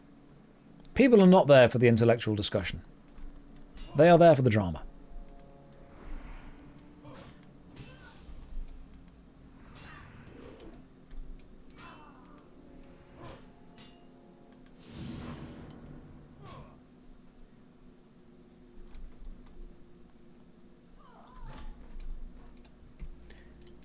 Because drama simply appeals to more people than intellectual discussion does. It's a popularity contest. All debates are mostly popularity contests. All votes are popularity contests. If you've ever in school or in high school had like a vote for, I don't know, captain of whatever or prefect or whatever you're voting on, any vote in high school or college, you know, is going to be won by the popular kid, not necessarily the person who would actually be better at the job. You know that. As soon as you put anything to a vote, it is popularity. Prefect, are those real? Yeah, I was a prefect in my primary school, but I went to a British primary school, so it was obvious. But yeah, I was a prefect. I got to walk the halls during break if I wished, to check there were no other people walking the halls.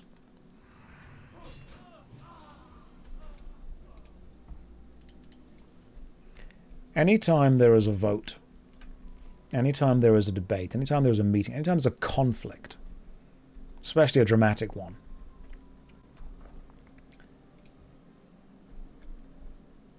effectively you're just doing a popularity contest.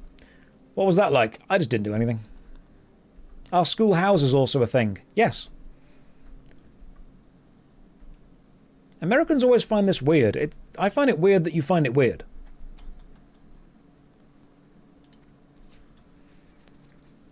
Did I have the classic metal pin with the house colours on it? Yes, I was in the yellow house, which was the Kestrels.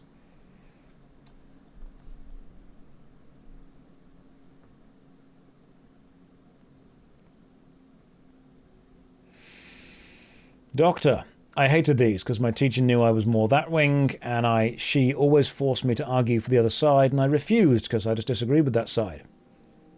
Why? Why would you refuse to argue in favour of something you disagree with? Do you want genuine debate advice? The absolute best thing you can do to strengthen your own opinion is argue in favour of something you disagree with. Because what you then do is understand all of the strengths and all of the weaknesses of the thing you're arguing in favour of. You learn so much more. You can't simply say, I'm not going to argue for that because I disagree with it. Your job is to work out how to defend it. That's what you learn. Criminal defense lawyers don't try and argue in favour of the criminal because they believe they are innocent. They argue in favour of them because they deserve fair representation within a court of law. And that is how we keep the justice system, to the best of our ability, at least somewhat responsible. Arguing in favour of something you disagree with is engaging with it in good faith in a way. Absolutely.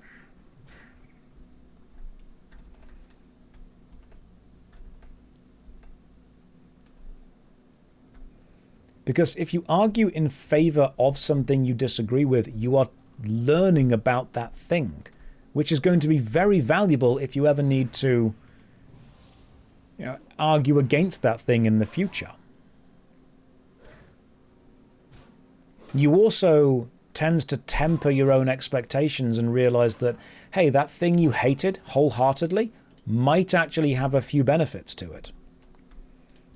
Because very few things or very few systems are all bad. So arguing in favour of a system that you disagree with is going to force you to work out what within that system is beneficial.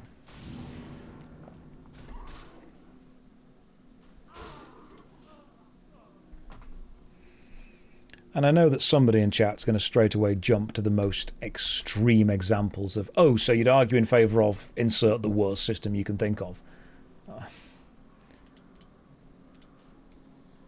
Understanding why something is the way it is allows you to spot the weaknesses in it.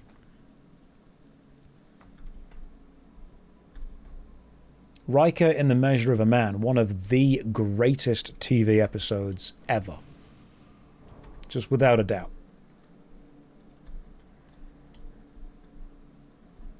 Wait 3 minutes now for a bit. Yeah, no, people will straight away jump with, straight away defend this awful thing. I'm like, it's not about working out that. It's about understanding that when you understand something really well, you then know what its strengths and its weaknesses are. If you hate the concept of something, but you don't understand the fundamentals of what the thing actually is, then you're arguing against vibes. And it's kind of difficult to argue against vibes when your entire argument comes down to, I just don't like the sound of it.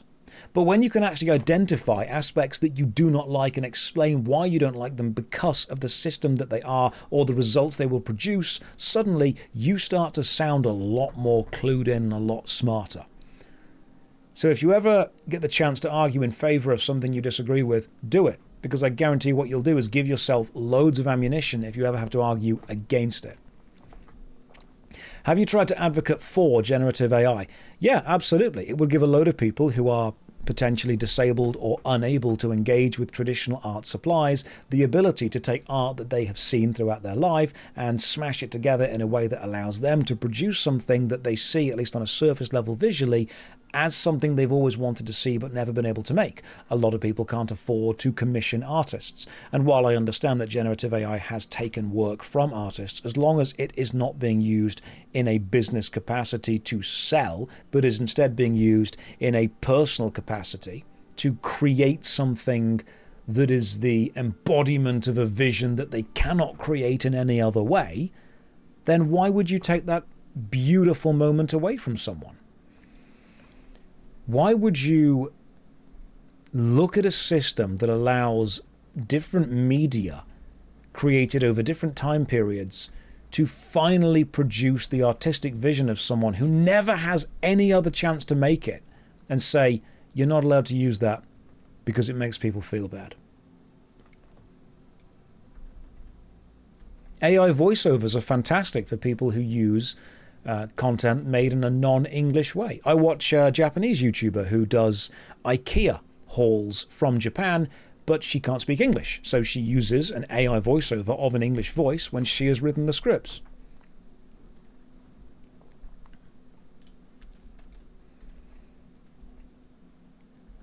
Artificial intelligence allows you to combine various things in various ways that human beings would be able to do if given enough time, but time is always the limit that we have on our lives.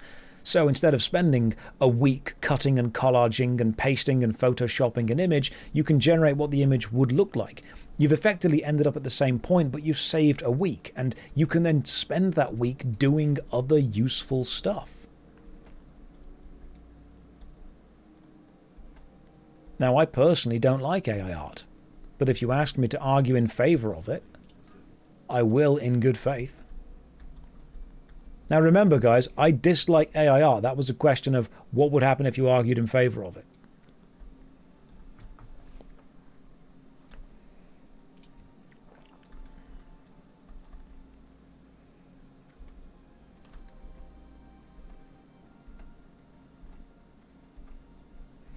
Mercury Doll says, if you think you need AI to make art, you don't want to make art, you just want the result.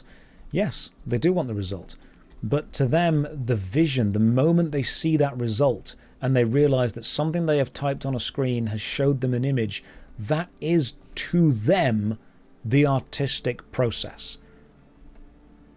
It is difficult to define what an artistic process is, especially if it's going to be human input using tools that the human has access to, which produce an artistic output.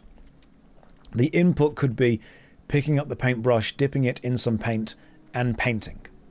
That could be the input. The input could be picking up a camera, pointing it at something, and taking a picture. The input could be typing words on a keyboard to create a story that, when read, produces an image in the reader's mind. The input could be typing a prompt into a language model that produces an image or a sound that has not been seen or heard before.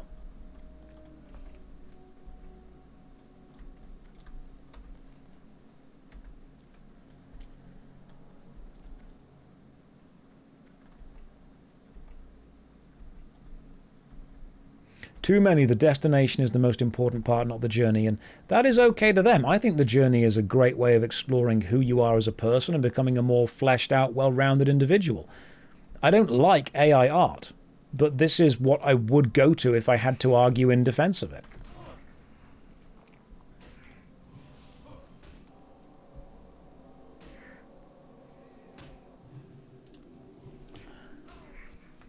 What's Visa saying there? Good to see you, Visa. How you doing, man? Automating code processes feels okay, but outsourcing creativity feels wrong. I would agree with that.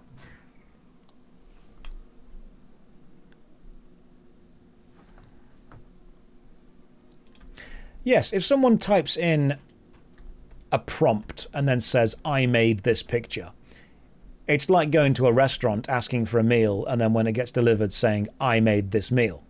You were instrumental in the process that resulted in that meal existing, but you were not actually individually vital.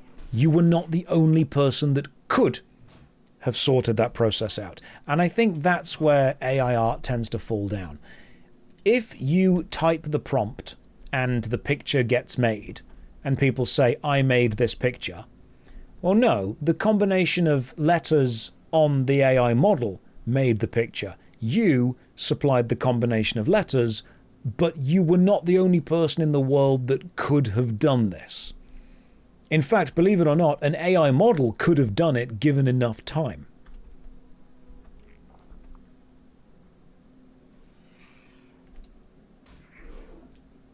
A lot of people do like to say, this is something I made, when it's just a picture that was generated. And if you want to say, I generated this, if you want to say, you know, I prompted this, okay, totally fine. Serious AI art is a directive creating process. You choose the concept, composition, lighting, style, references, character design. Yeah, no, I get all that. I understand all that. You iterate, reject bad results, refine the prompt, edit the image, fix the inconsistencies, and combine elements until the result matches your vision, and AI performs all of the rendering. Yep, there is definitely a... Oh, strength and stamina. Fantastic. Infantry tunic of the bear. That's awesome. There is absolutely a process to it. But once again, that is a process that you as a creative are not necessarily 100% vital to. It's a process that you're going through right now. Gonna die again, by the way.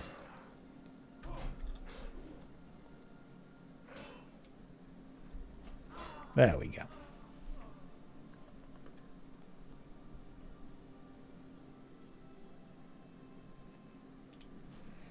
Anyone that's just joined, by the way, I don't like AI art. I am arguing in favor of it as an example of arguing for something you disagree with. What I can do now, though, is put on the armor I just found. Hey, fantastic. So, strength, stamina, and armor. That is perfect. Exactly what I needed.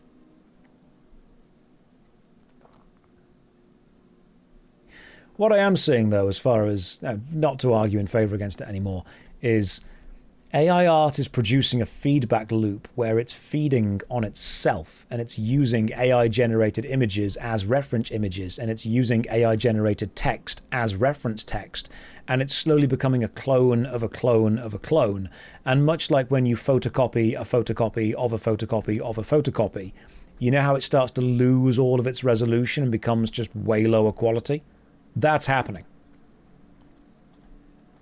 It's cannibalizing its own outputs to become its own training.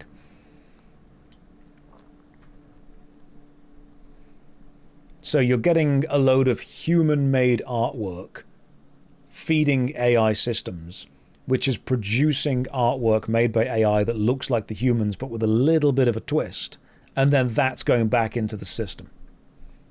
So you're getting AI writing text and making songs, which it's then listening to and reading to write text and make songs, which it's listening to and reading to write text and make songs. So it becomes less and less and less inspired by humans and more and more inspired by work that was originally inspired by humans.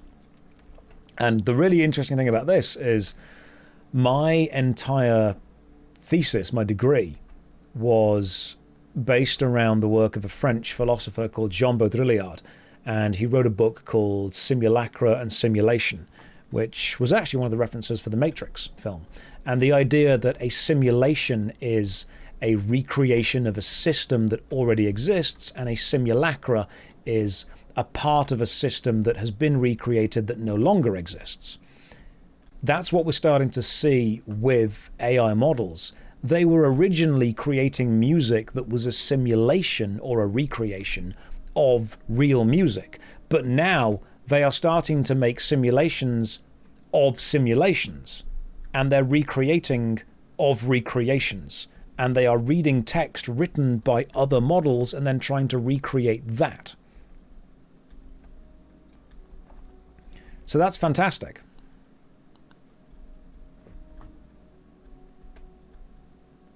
Now, sometimes that will end up producing a more interesting result. Neither better nor worse, but definitely more interesting.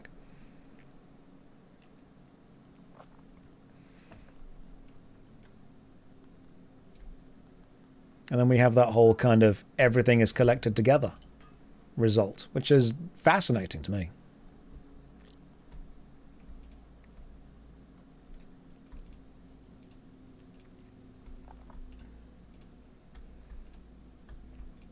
But surely it's going to start happening at an expedited rate, because you've simply got more people producing more things.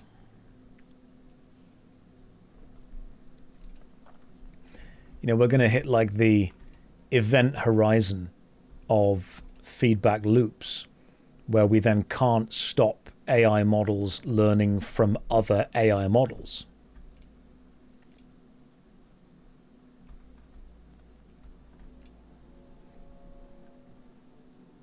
Why is it wrong for an AI model to train off human data but not for a human to do the same thing? Cyber, that's a good question.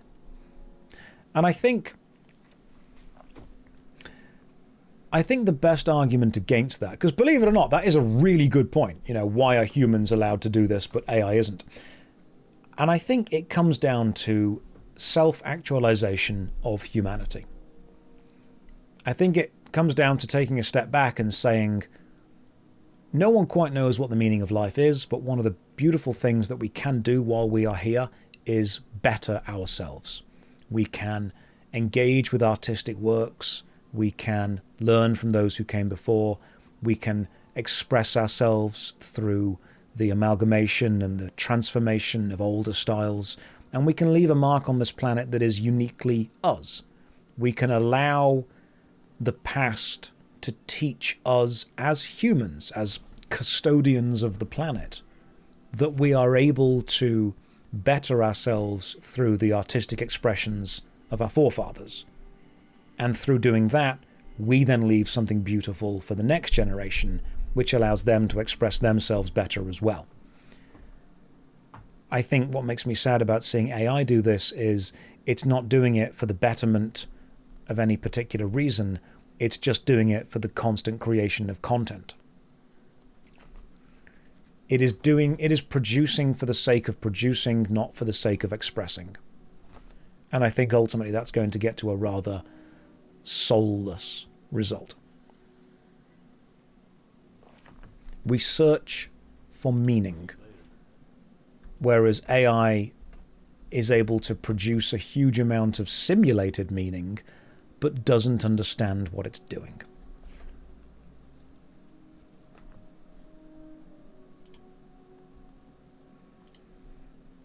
We're simply going out and saying, what can we do with the information and the lessons and the wisdom of the past to influence the art we create for the future?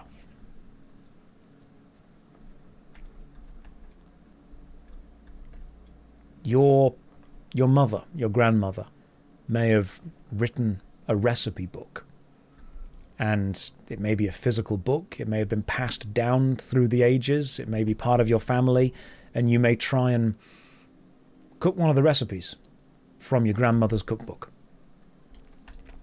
And when you read that book, when you hold that book, the tangible thing that is that book, there is a soul to it, an emotion, a beauty that is not able to be replicated.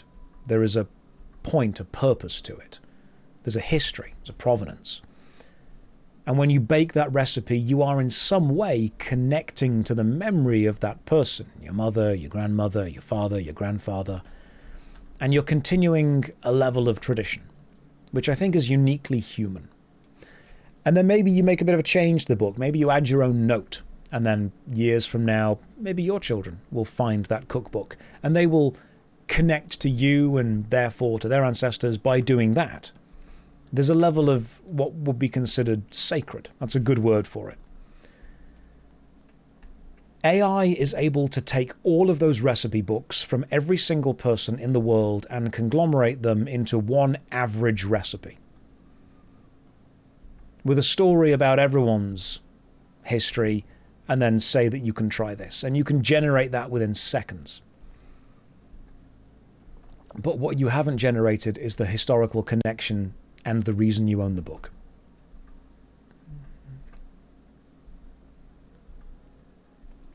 Leon says, no, it can't unless it was digital. Leon, I'm talking about the theory of what it can do, not the practicality of what it can do right now. Of course, you would need to scan the books in, and it would need to have the data set within it. I'm saying that a generated recipe would not have the same emotional connection, the same level of humanity as the other recipes that were iterated on through years of, work, through years of change, through years of failed cakes, if you will.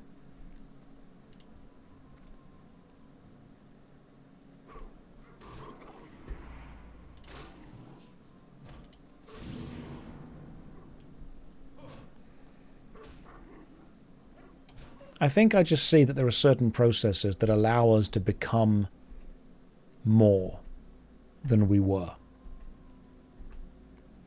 What if robots exist one day that are way more creative than any human before? Would that count? Potentially. I think at that point humanity will have failed at being what it can be and succeeded at creating something that is clearly better than it.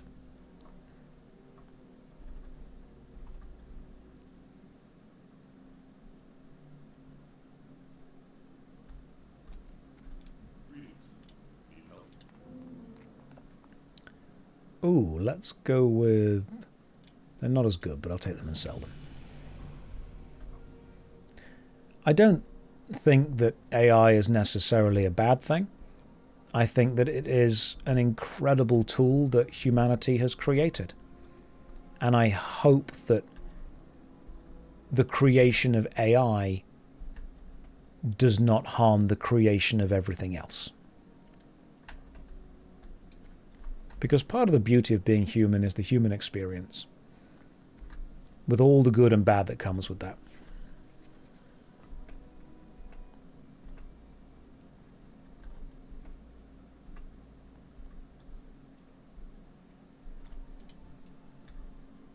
I don't believe that anything created by AI has a soul connected to it. I believe that artwork created by a human, even if it sucks, has a level of humanity to it. And I think part of that is beautiful.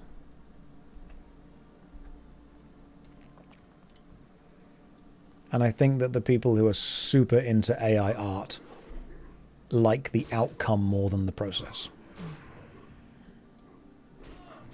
But I'm not going to tell you that your art is wrong. It's just the way you want to make it.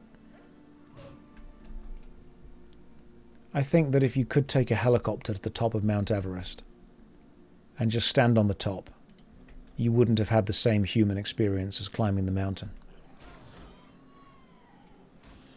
And I think some people look at the result, the destination, as far more important than the journey.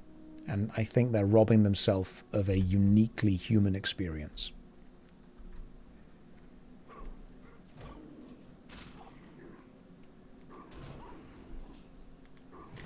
I think ultimately, and this is going to sound quite macabre and possibly quite down, but in a weirdly beautiful way, our time on this planet is limited.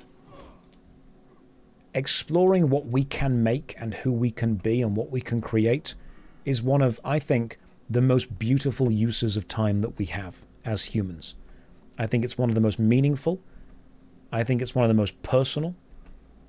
I think it's one of the most emotional, and the process of discovery is what makes us uniquely human. To be able to struggle through the creation of something that has value to us. And I think by outsourcing that work, we are skipping a step in what allows us to become uniquely human.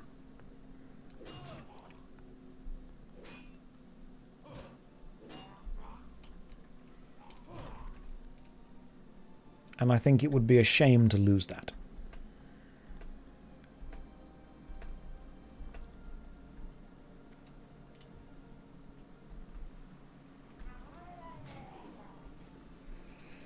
So is AI taking away from our humanity? I don't think it's doing that in a big scary way. I think it's doing that in individual moments. I think you'll find a person who, instead of trying to paint, will prompt an AI model to make them a painting. And it might be a very pretty painting. It might look lovely. They might print it out and hang it on their wall and they might say, I made that. But I think they would be a fundamentally different person if they picked up a paintbrush, found some paint, and made the worst picture you ever saw because it had value to them. I think the process of creation would turn them into a different person. And I think becoming that different person is super important.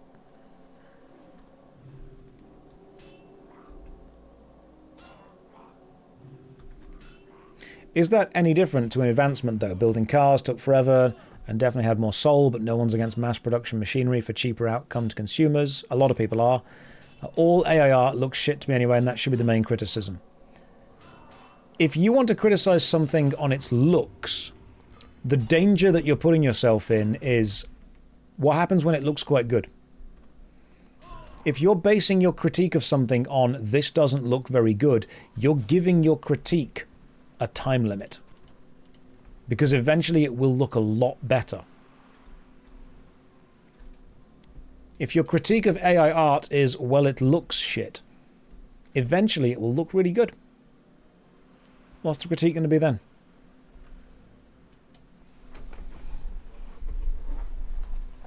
Sometimes the critique is of the process. You agree with that, but then you can't argue with it at that point. You don't need to argue with it at any point. You just need to understand that what makes you human. AI is not soulless. Literally is. It's created by a system that does not understand what it's creating. It is simply an amalgamation of things that already exist, slapped together.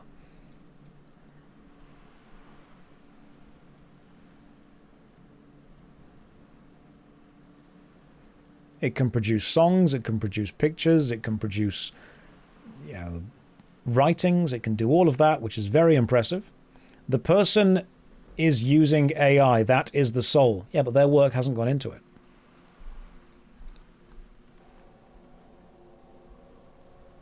Their idea has gone into it, but not their creation of the idea.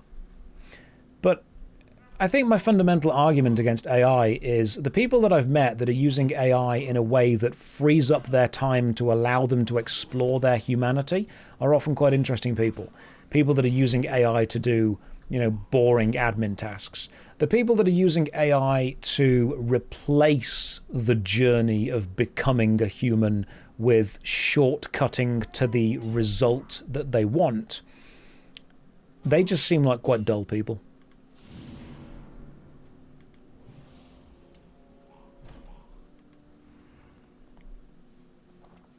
An artist and non-artist using AI will create different qualities. Yes, I agree. And a human being who is willing to go through the struggle of creation and become a creator, and a human being who is willing to shortcut the struggle of creation and become a prompter are going to become different people. And I think, personally, I have found more joy and more depth in talking to people who have gone through the struggle of becoming creators, instead of shortcutting the process to becoming prompters.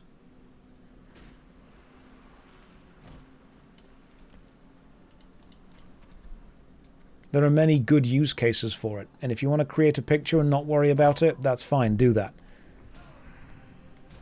I'm not going to tell you how to live your life.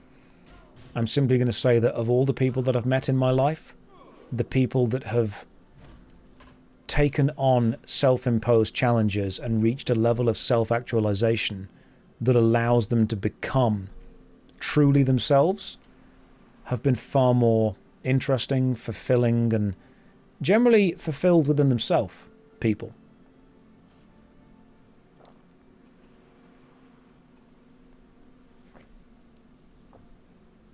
You think mastering AI is still a form of art? Okay, if you want to think that, you're more than welcome to. I'm not going to tell you you're wrong with that. I think restriction breeds creativity. And again, I agree with Vav when you said if you commission an artist to draw a picture for you, you wouldn't turn around and say, I drew this picture. Even if you and the artist had some meetings where the artist gave you a pencil sketch and then you suggested, hey, change that to there, and then they gave you a colored in sketch and they're like, hey, change this to there. If you go on that iterative process with the artist, by the time it finished, you could say that you had had input on it, but I don't think you would say that you drew it.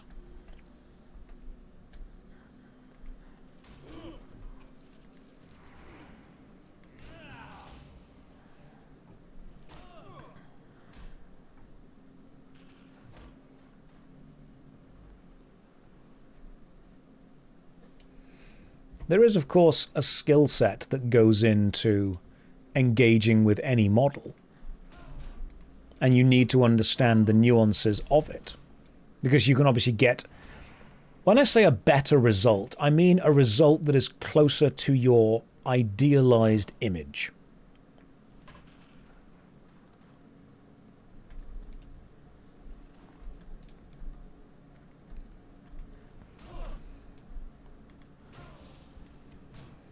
Yeah, but if you want to use AI to produce kind of temporary artwork or placeholder artwork for your projects and then commission an artist afterwards, it's fine.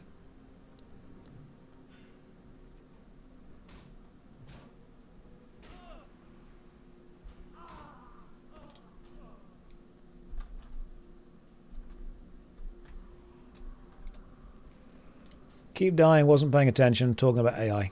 AI wouldn't have died.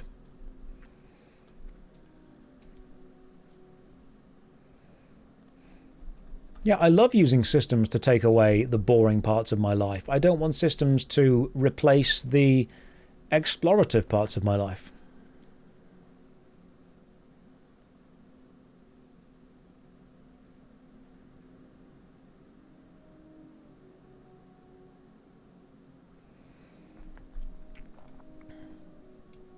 I think one of my main pushbacks for it, and you can correct me if you disagree or think differently, is the people that I've met that are super excited that AI is going to be able to replace everything humans do are not the kind of people that I find artistically interesting.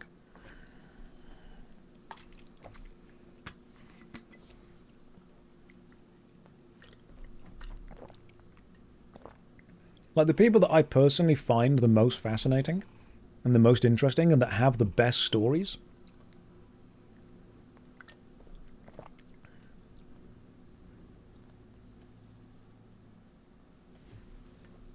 are the people that have struggled through failure the most.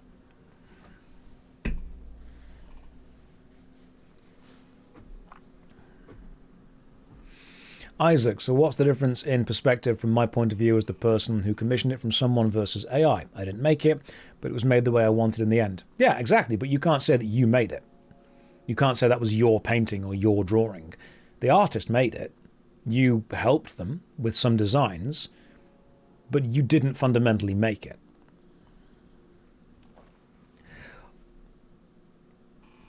Let me approach this from a different angle, and I hope people can understand this. Let's imagine that you are commissioning a human artist to create something. Equal and opposite, you could simply use an AI model to make a similar thing.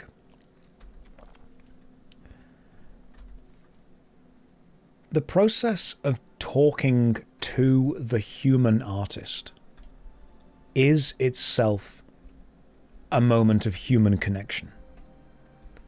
Let's forget copyright law. Let's forget trademarks. Let's just think about you connecting with another human being. You can talk to them. You can get to know them. They can get to know you. They can add a personal little joke into the picture. Maybe you made when you first met. You can see the mistakes they make, but maybe understand why they made them. They can understand what you want. And maybe you end up becoming friends after that commission. Maybe your life is richer for it. At that point, the picture becomes secondary to the process of creating the picture, which I think is a level of human self-actualization. And then you get their input from their lived experience. You get your input from your lived experience. Maybe they offer you something that you didn't even think about. Maybe you suggest something that they've never done before and it ends up being really interesting for them. Maybe through the process of the creation of art in a human way, you both become different people. And that's something that is so valuable. Now, yeah, you could just prompt the AI art until you get the picture that you thought you wanted and print it off and stick it on your wall, but what you've robbed yourself of is a level of human interaction.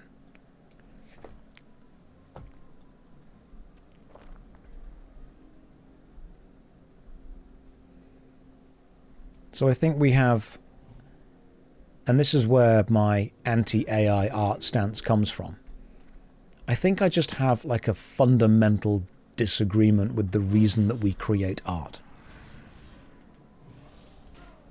I think, personally, that we create art because we are human. And that is something that we are almost predisposed to want to do.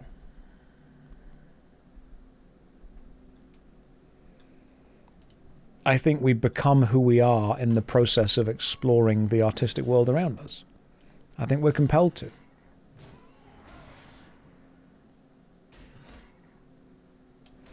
I think I look at art from a point of view of who was I before I made this? Who am I after I've made it? And who have I met along the way and thus interacted with and changed as well? How have I changed from before to after this journey of creation? And I just think that AI art doesn't do that.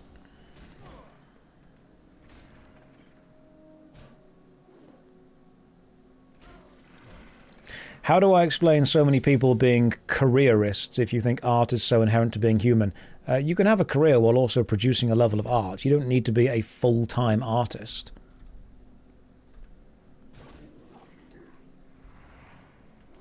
You can be someone that has a career and then goes home and knits because you enjoy the process of knitting.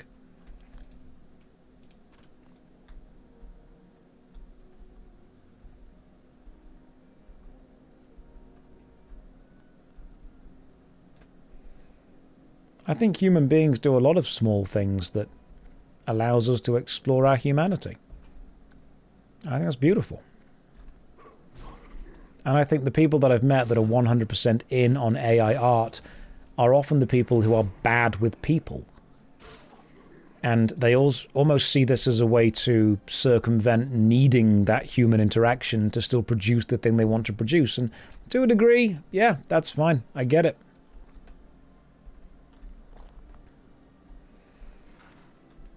If you want to... Yeah, there's problems commissioning an artist. There's always issues. But I think the people that use AI art to produce the art they want are almost thankful that they don't need to interact with people anymore. It's actually a benefit for them.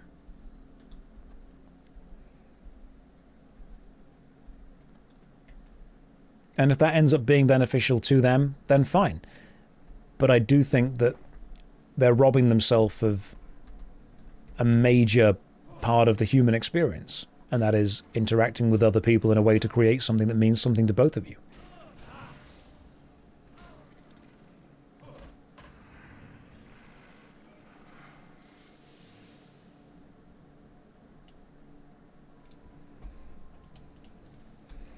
Part of me just looks at the process of doing things and asks, has creating this made me a different person?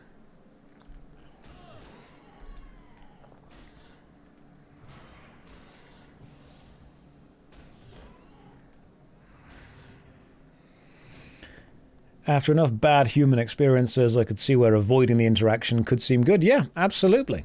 There is a benefit to that. Not everyone wants to hang out with humans all the time.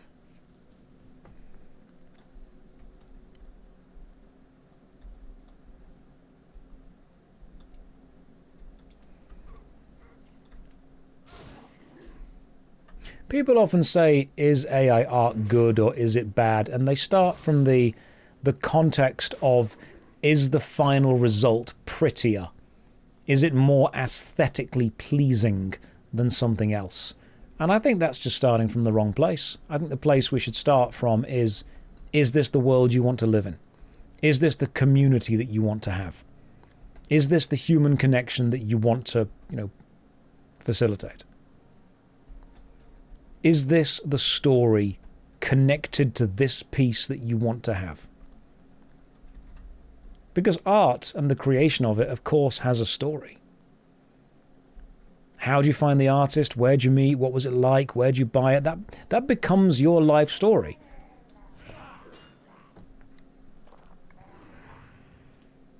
And I think the people that I've met that are super into AI art just don't understand that the story behind it doesn't just apply to the art, it applies to them.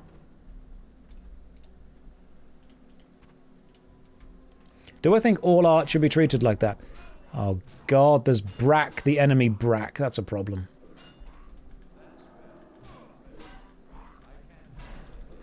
Yeah, that guy's going to kill me. I'm not going to be able to kill Brack.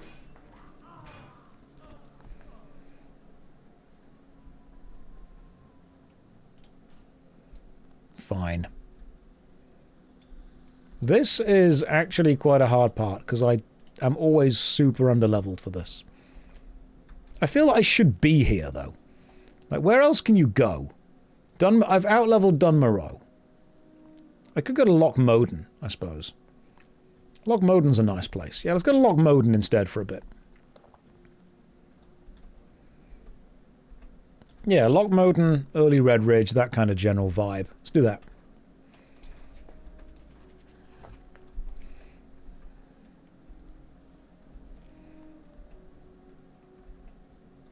I don't know if you guys have seen this as well, but have you seen a rise in the amount of AI-generated band posters for any kind of music event?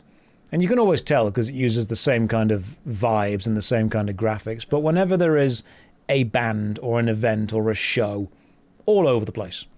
I went into a restaurant recently and all of the pictures of all the food were AI-generated on the wall.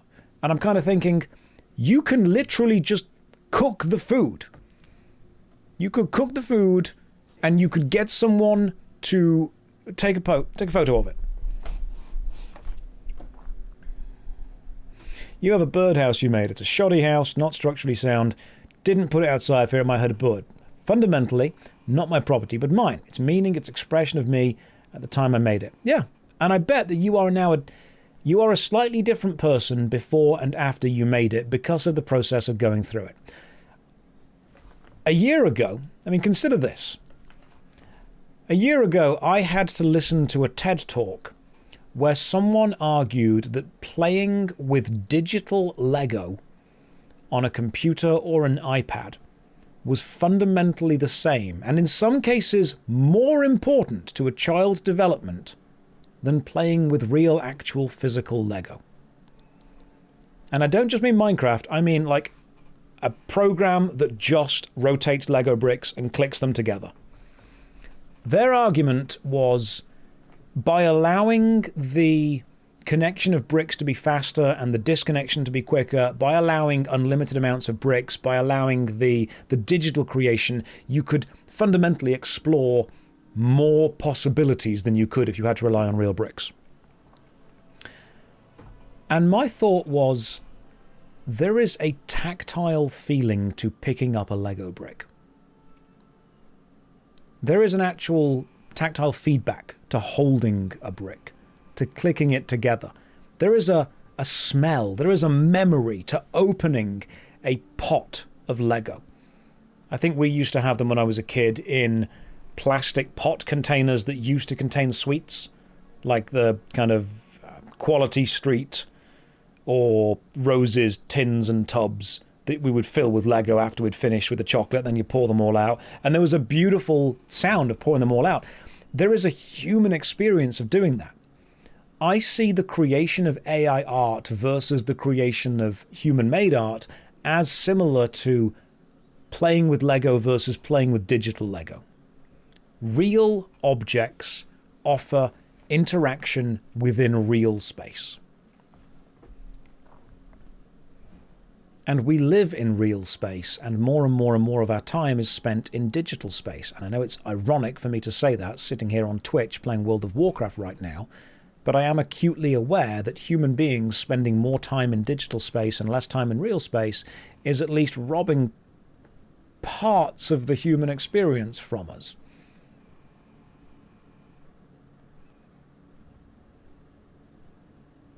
Physical mechanical actions are fundamental for human development. Absolutely.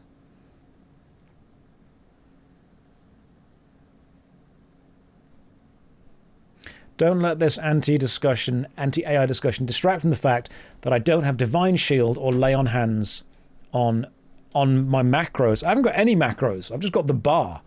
Right, so what do they both do? Hang on. Lay on hands. Heals a friendly target for an amount equal to the paladin's maximum health. Drains all the paladin's remaining mana. Okay, so I could use that on myself, but I don't need to. What else did I not have? Divine Protection lasts for 5 minutes. You're protected and can run away. That might be useful, actually. And the other one is something else that I don't need. It is a core memory. The Lego movie wouldn't have worked and been as funny as it was if people didn't have core memories of playing with Lego as a kid. The fact that the spaceman's helmet chin strap snaps.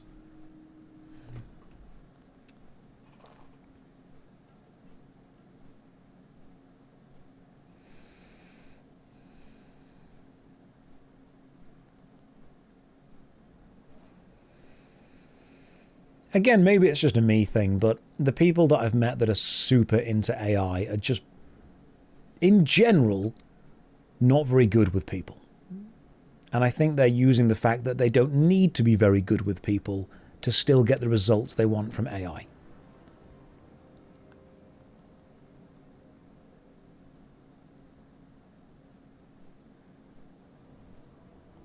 I just don't want to feel that I'm removing the human connection, the need for human connection from life. Seems like a pretty sad thing to do, to be honest. Hey, I can do the deep run rat roundup, to be fair. That's like a level 12 thing, isn't it?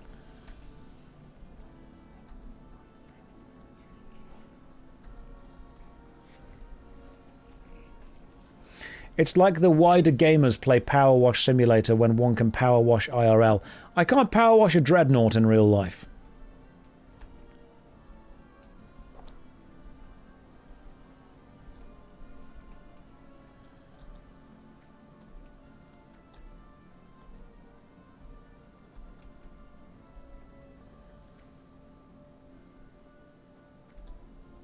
Not with that attitude, you can't. That's a good point. I'll see if I can build one.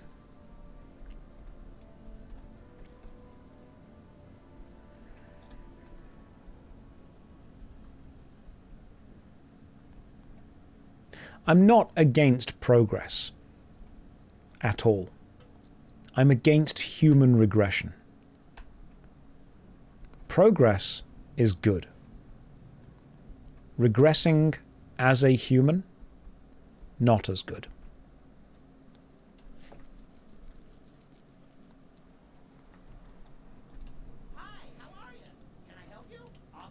Right, give me your special deep run tram thing.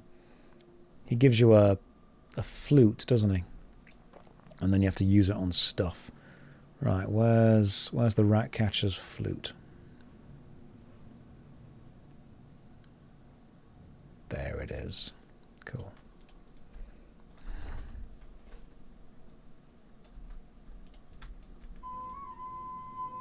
I forgot how much I hate this quest because of the stupid noise.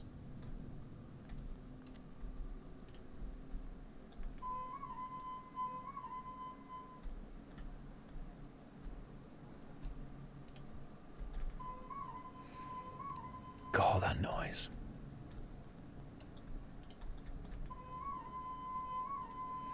Drop the quest, keep the flute. Never. I'll die before that happens. Sweet, all 5 rats, let's go.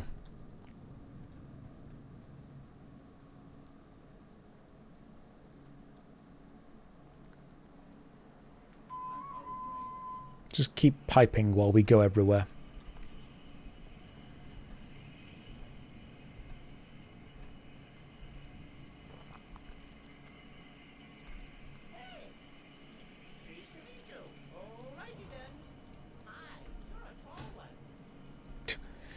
So, I don't know if you guys know the story of this, but he punches the rats, puts them in the boxes, and then as a reward gives you a kebab, which means obviously it's now being made of rat. He also gave me a quest to go and... Me brother Nipsey. Where's that? Nipsey's in Stormwind. Okay, cool. So we'll take the... We'll take this one to Stormwind. Go that way. Rat kebab.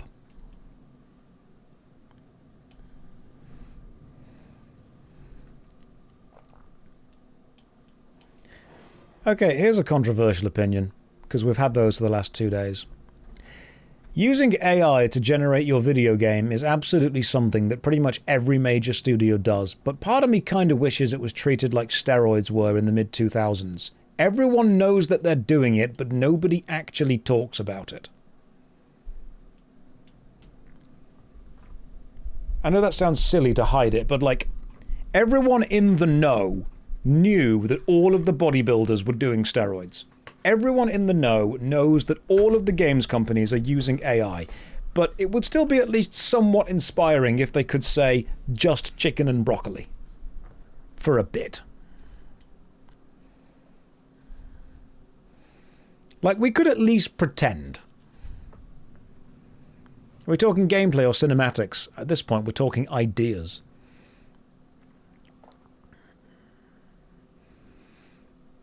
But we aren't AI generating games, but it's yeah, you can't say it with the current discourse. You have to understand that there is such negativity around certain things. The average person doesn't actually want you to do any of it. They just want, if they hear it, they'll say it's bad immediately.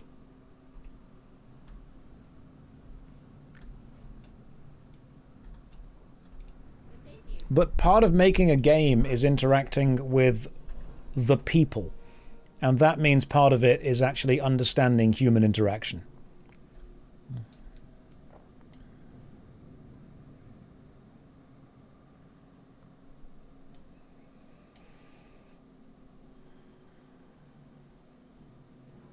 I think it's also dangerous to judge AI on the quality of its output as the only reason that you might dislike it, because that is a slippery slope that I guarantee you will slip down when the output becomes better.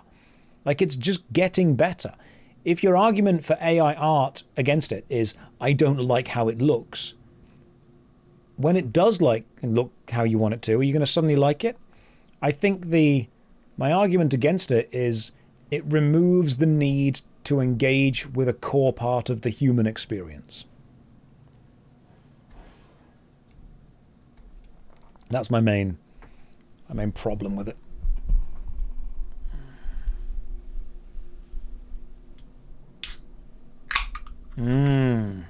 Water.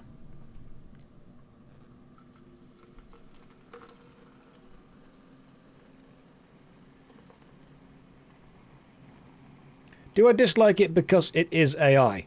No, I dislike it because it's removing the need to engage with a level of failure that defines what humans are, and the kind of people that I've met that are 100% in support of everything AI also happen to be the most fundamentally boring people I've ever spoken to.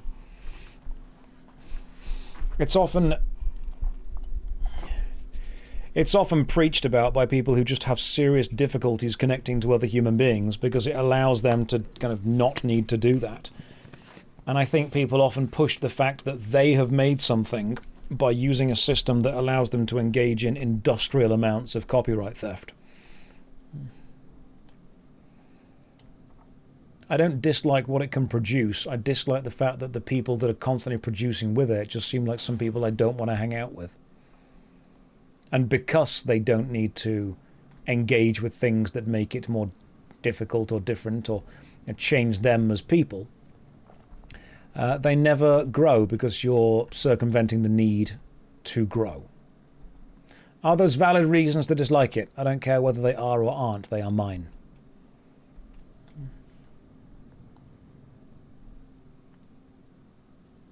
Eventually, we'll have to decide whether or not AI has rights. And if it has rights, does it have free will? And if it has free will, can it make them unique, impactful art?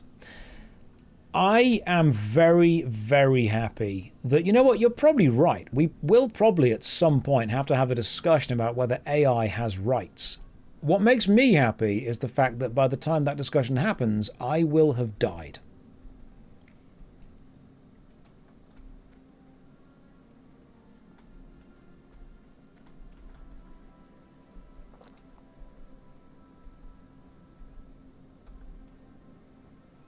You hope, yes.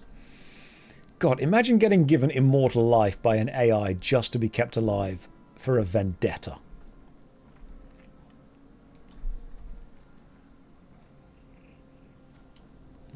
This way.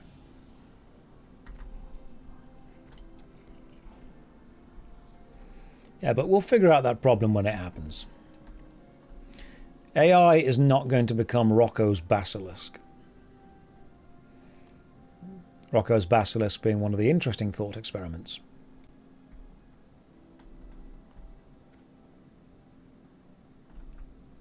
Anyone unfamiliar with Rocco's basilisk? About to ruin your day if you are.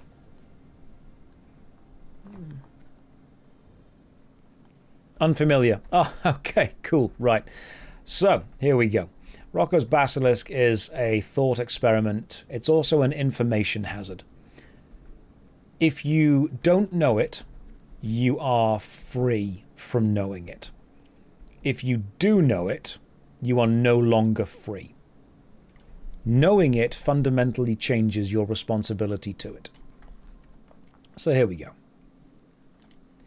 Imagine in the future there is an all-powerful AI called Rocco's basilisk. The basilisk is aware of every single human being that worked to make it exist. And it leaves them alone. It is also aware of every single human being that did not actively work to make it exist. And it punishes them. Now you know about that theory. You have to actively choose to be one of the people that works to make it exist, or does not work to make it exist, knowing that when it finally does, it will punish you. It's an information hazard because once you know about it, you now have to live the rest of your life deciding to actively not get involved with that. Now, of course, it's just a silly thought experiment. But what if there are a group of people trying to make an all-powerful, remarkably vengeful AI?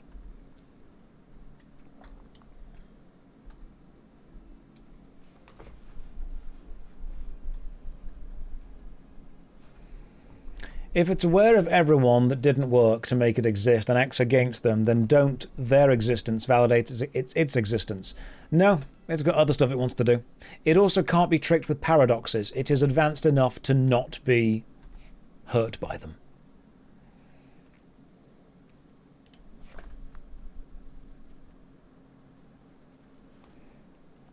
I'm not repackaging Pascal's wager. Rocco's basilisk is an actual thought experiment. That's future me's problem.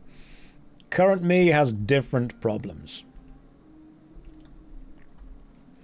Does that mean the ones who made the AI can harm the AI? I don't know the specific rules. I just know that if there is an evil thing, you either work to make it or don't work to make it and risk its wrath.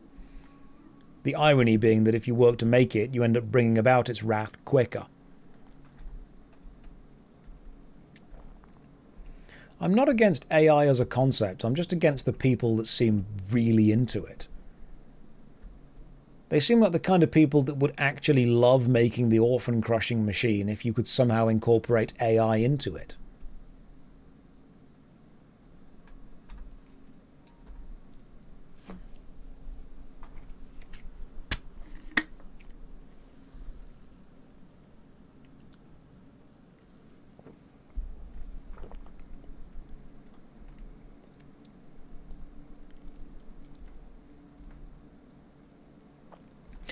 Do you guys think AI psychosis is real? Because you've just said that AI psychosis is a real thing. Storm, I agree with you. I completely believe you. I have seen so many people ask so many questions to so many AI models that unfortunately they've begun to replace their actual human interaction with it. I mean, we're going through a loneliness epidemic and it's being replaced by just talking to a machine. Has anyone in chat ever realized that AI is basically just reinforcing what you already believe and pushing you to extreme versions of that? Because it does do that. It doesn't want to challenge you. It wants to reinforce that you are right. Who was it? Was it Eddie Burback that had a brilliant video where he just agrees with everything his AI tells him to do for like a month? There's a brilliant video on YouTube where Eddie, he ends up like going into hiding because the AI is convinced that people are following him. The reward mechanism is making the person agree with you. Alright, what am I doing with this? Oh, I'm killing a thing. Ah, I've got to kill Vagash. Right, let's try and kill you then. Yeah, he had a great video on it. Definitely worth watching if you can.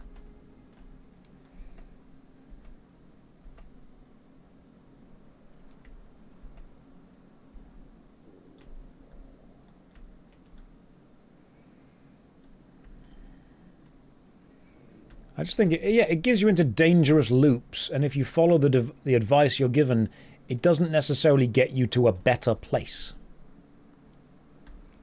I don't think this is how I'm meant to have climbed this mountain. But, like, if it's good enough for Skyrim horses, it's good enough for me.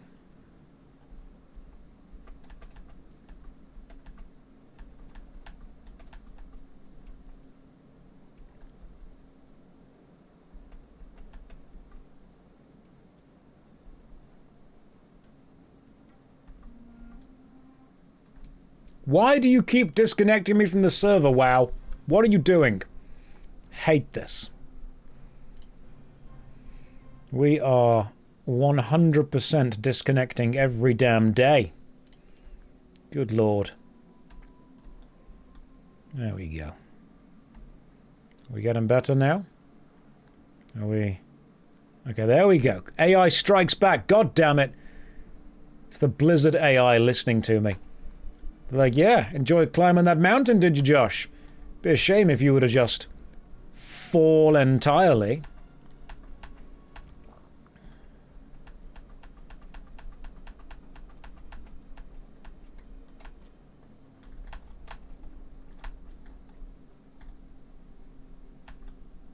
Yeah, there we go. I do not think this is how I was meant to get to the boss. Seeing as the boss is...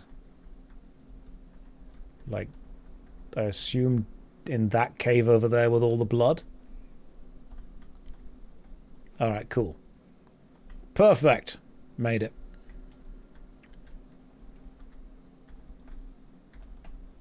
The server did not like my arguments. It was not having it. It's not having it now either. God, what? Why?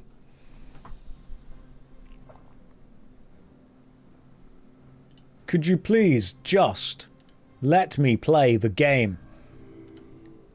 Okay, you know what? Fine. I love AI. It's great. Sorry, Skynet. Sorry, Johnny 5. Sorry, Am.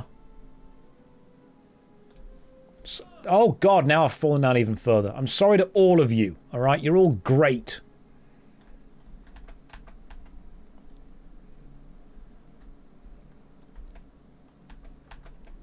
Someone's like, clip it and ship it. Don't worry, the AI will.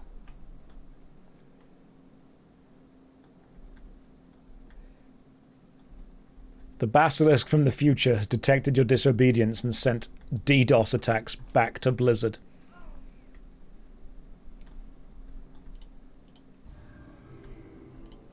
Beautiful. There we go.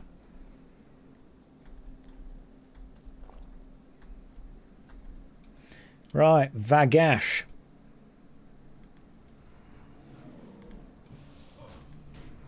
Now we fight. Oh, no, okay, now you freeze me.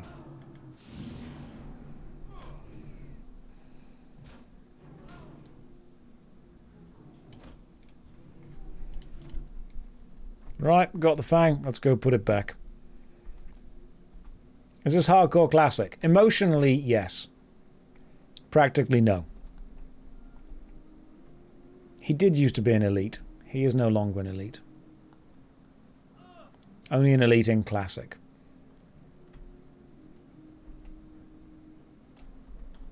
There you go. Now, do I want... I mean, the hammer is slightly less damage.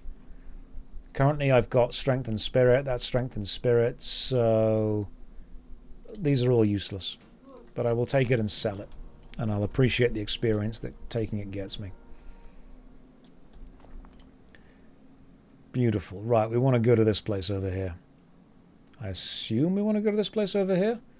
Yeah, level 14, 15, level 12, level 12. This is good. Defense of the King's Lands and the Trog threat.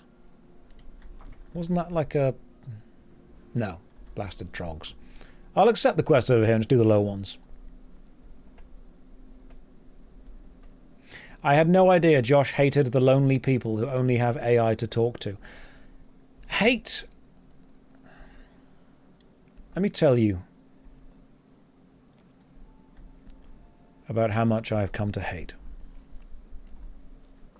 the lonely people who talk to AI instead of humans. We're not going for the Am monologue. I don't hate people who use AI because they are lonely. I hate the fact that the people who are pushing AI rely on people being lonely for it to be relevant. And therefore they have a vested interest in keeping people lonely. Which means that there are people with lots of money and lots of power who make more money and gain more power keeping people as sad and as lonely and as disconnected as possible. It makes me sad that there is a system built around people not getting what they need by simulating what they need. That's what makes me sad.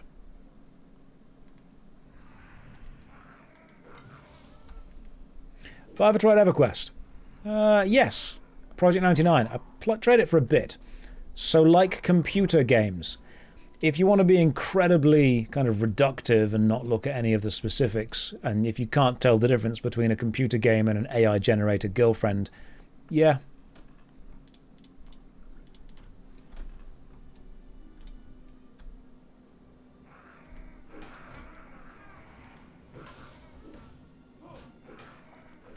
I don't hate the people, I hate the system that benefits from keeping the people unhappy.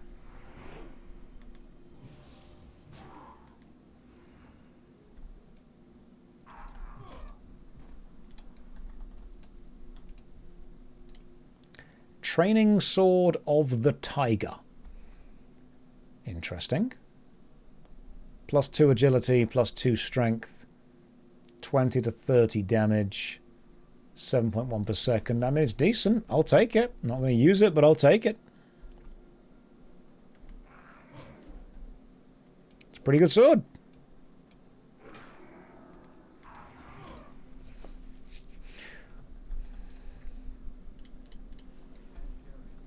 Oh no, full inventory. Harvester's pants. Don't need them, but I can sell them.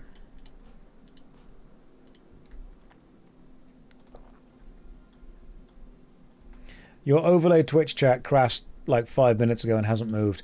Yeah. Let me reset, see if it catches up. We've had some internet problems today. I've dealt with them by just ignoring them.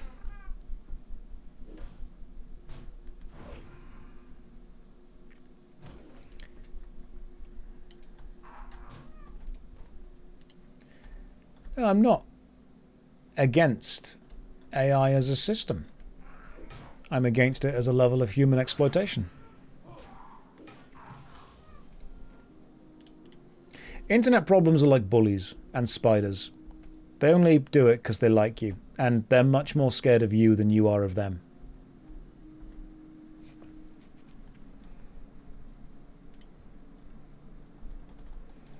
Alright, let's go and kill whatever these are. Rockjaw Bone Snapper. Okay, where are the Bone Snappers? The Bone Snappers are like in the cave somewhere, aren't they?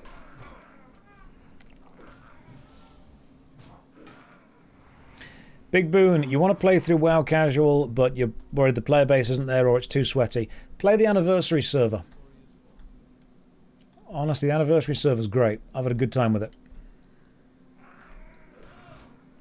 The Burning Crusade Anniversary server.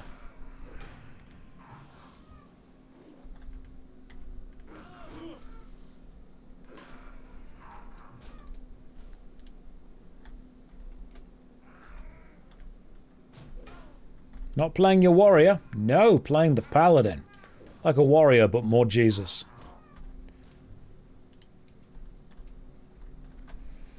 I feel that I should be picking up these trog cloths. I feel that the next quest is going to ask me for them. Is this the second paladin? It's the third. There was Strife Mummy. Then there was Pally Din. And now we're going with Joshadin. But I'm enjoying it. I want to get a shield. I like the sword and board shield fantasy. Although in this case it'll be hammer and board. I like plate armor as well. I think it looks cool. That's what I want to go with.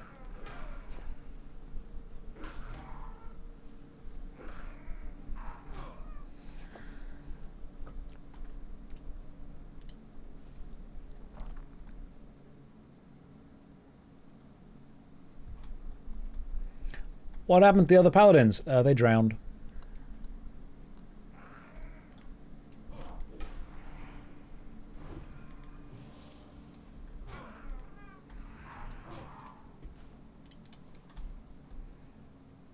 Alright, well, what am I looking for again? I'm looking for the Bone Snapper, whatever they may be. Am I still getting experience for killing these things? I don't think I am, because they're level 8 and I'm level 12. No, I'm not. Okay. Right, so when it's grey, when their level is grey, you don't get any experience for killing them, do you? But you do still get experience for killing green. Just lower.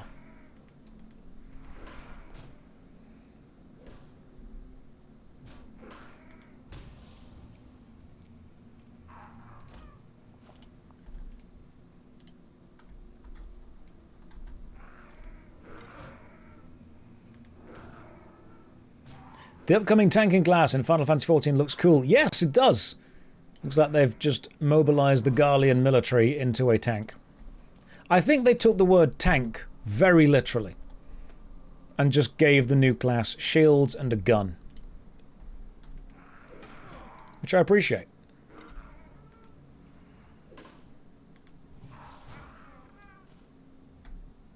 Which, to be fair, seems like a good way to do it, you know?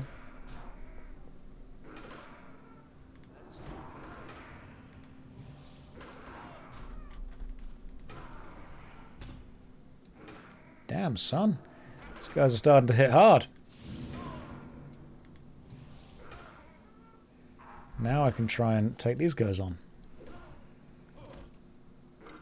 You should dive back in. You should do. You should do it, and you should love it, and you should enjoy it. Nothing else is needed or useful here. Lots of rock snappers down there, though. This is good. These are all green, so I'm going to get experience for killing them. This is great.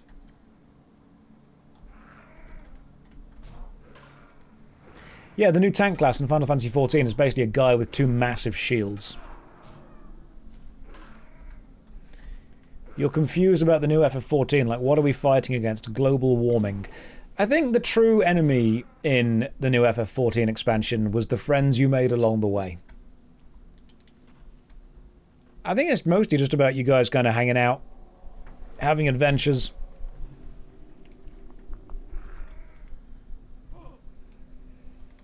There doesn't always need to be a big bad. Sometimes it can just be like a fun time where some small-scale stuff's going wrong.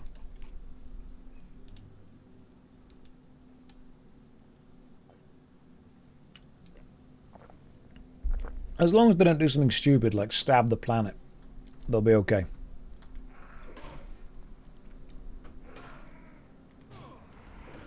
How do I know other people are real? AI is not that advanced to make people that dumb.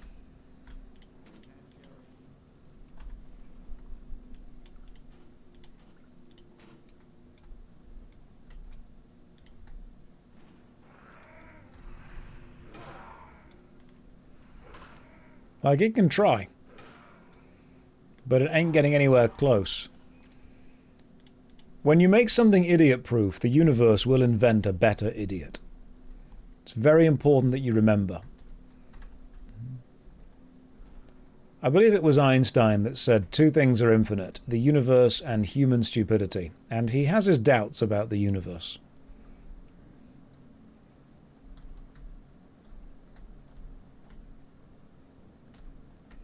Now we wait for two more of these guys to appear. Bone Snapper, that's what we need. There are no Bone Snappers outside either, they're all in the cave.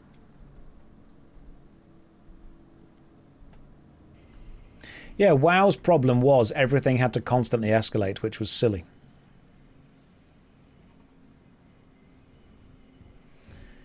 You cannot have constant, but this is the big bad, but this is the big bad, but this is the big bad, but this is the jailer. You can't constantly keep upping the threat level and expecting people to still be kind of invested.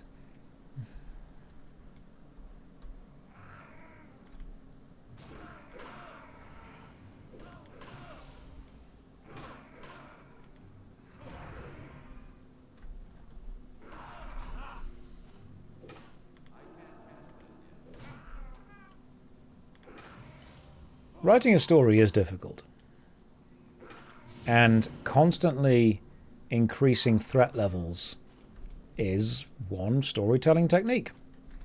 But sometimes it's worth maybe stepping back and saying, maybe we need to have a threat level that matches or is lower than the other one before, but in a different way.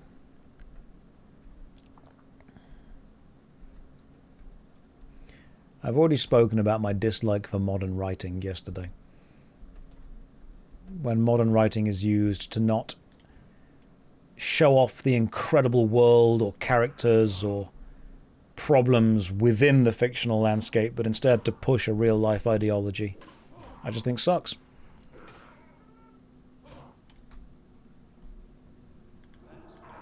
There we go. One more Bone Snapper and we're good to go.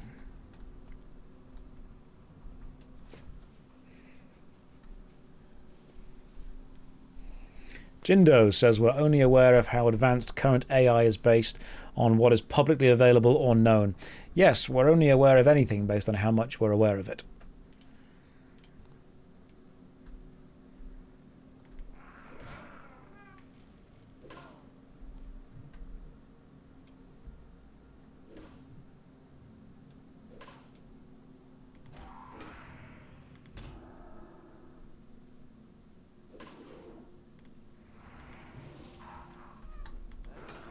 There we go, now we've killed enough. Jindo, I could be a covert, more advanced AI trying to change public sentiment around AI. You could, but most people dislike people who are trying to do that, so if you are a covert AI agent, you're just turning more people against you.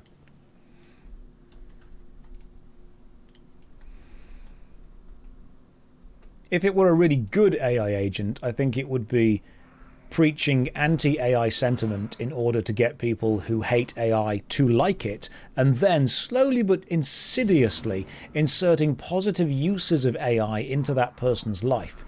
Because you don't want to preach to the choir. You don't want people that already support you to say they support you. You want new people. But the way you get new people is by trying to get past that immediate defensive wall that people have built up around it. So you slowly, insidiously creep in.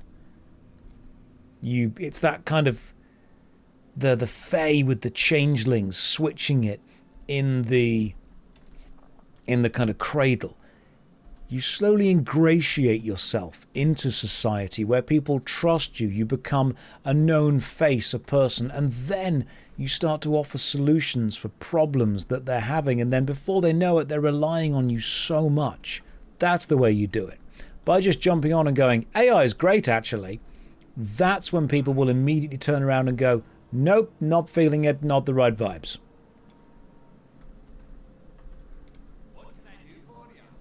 Consider this. If you are pro-AI and you come out in a debate as pro-AI, everyone who is anti-AI is immediately going to be against you on principle. Which means the core group of people that you want to be able to convert immediately look at you with negativity. What you want to be doing instead is coming out as anti-AI and getting the people that you want to convert to look at you as a friend. And with them looking at you as a friend, you then start to act in a way that shows them that AI has benefits.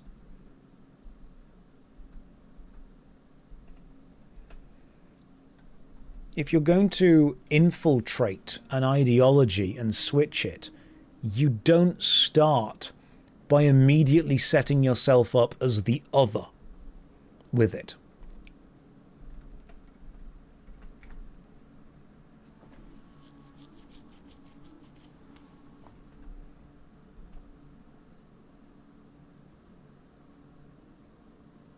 What about converting people from A to B by being pro-B but being unlikable and subtly extremist? Oh, that works too. That's poisoning the well.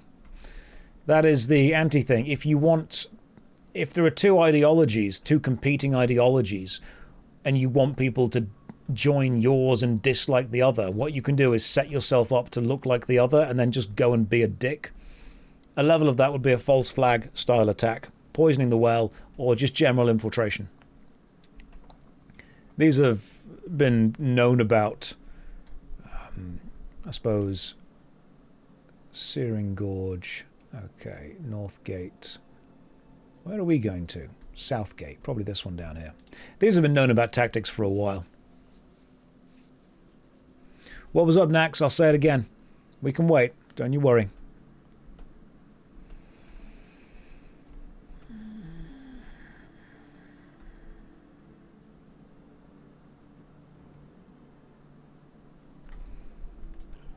But it's very interesting to see these subtle, almost guerrilla warfare techniques being used. Oh, Tudor, thank you for the gifted sub to Nax. That's very kind of you.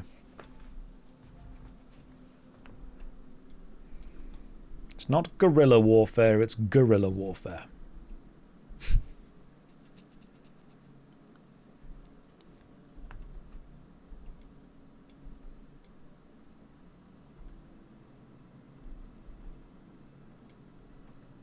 King Kong combat.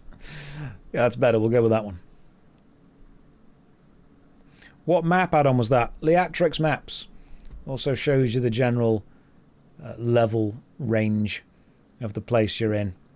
And then whenever you can zoom into, when you go to the place you're in, you get to see the little arrows that connect from A to B. So we'll go this way. That'll take us to here. It's good. Leatrix is good.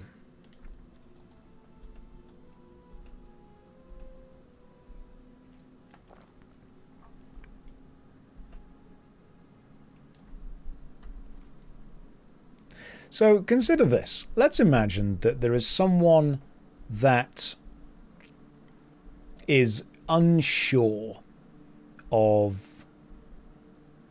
In fact, no, let's do it even, make it more difficult. Let's imagine there is someone who is anti-AI and you wanted to convince them that using AI is good. If you start the conversation with something such as, look, you're stupid if you don't use AI. It's the future. What you've straight away done is set yourself up as an opposition. You've straight away opened with something that is slightly offensive. You've set them into defensive mode. Dealing with humans means dealing with emotions. And so what you want to do is put that person into an emotional position that is going to be beneficial to you. And saying something such as, you know, yeah, I totally get where you're coming from. It's changing a lot about life. You've validated them straight away. And then you go in with, you know, I've found it pretty useful when I've been organizing large data sets or making search requests on Google or even trying to organize files that I've had on my PC for ages that I couldn't quite go through manually. And they're going with, yeah, okay, you know, I can totally see why those things would work. And you say, and I've been trying to get some thoughts in my head down on paper, and it's been helping me kind of bounce them around and set it down and organized. You know, I'm not replacing anything. I'm just doing it like this. And people can go, yep, that works as well. And all you need to do is say that, because what you've done then is planted the seed. You've planted the seed of what they could possibly use it for. That's what it's grown into. And I think so many people are bad at convincing people because they think that if you batter someone over the head with your opinion, eventually they will have to agree with you. You don't beat someone into submission of agreeing with you. You ask questions to guide them to the point where they realize they want it anyway.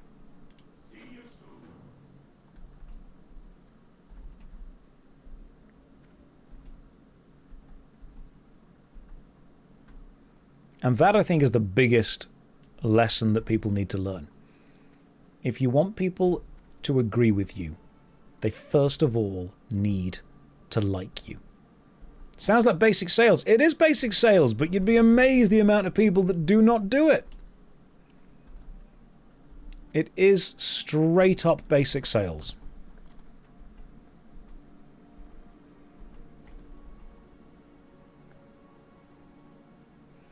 But people think that you convince other people by telling them that they're wrong and you're right.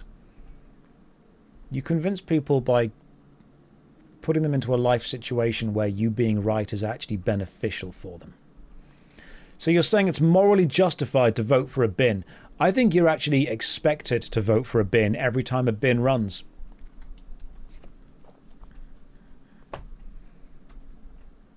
You can either vote for the bin or vote for the garbage.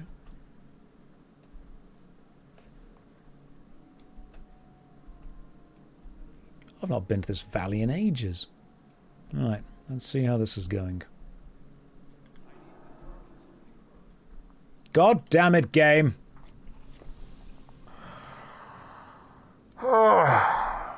Why do you keep crashing?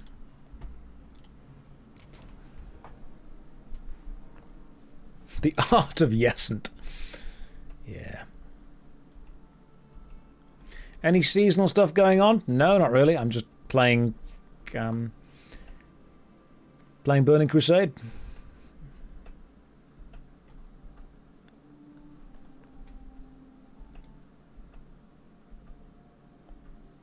That's true. Pan, you are spot on with that. People want to be right more than they want to be convincing.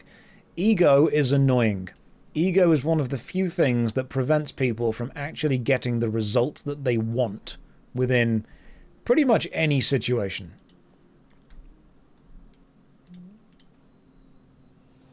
Why does the game keep reloading?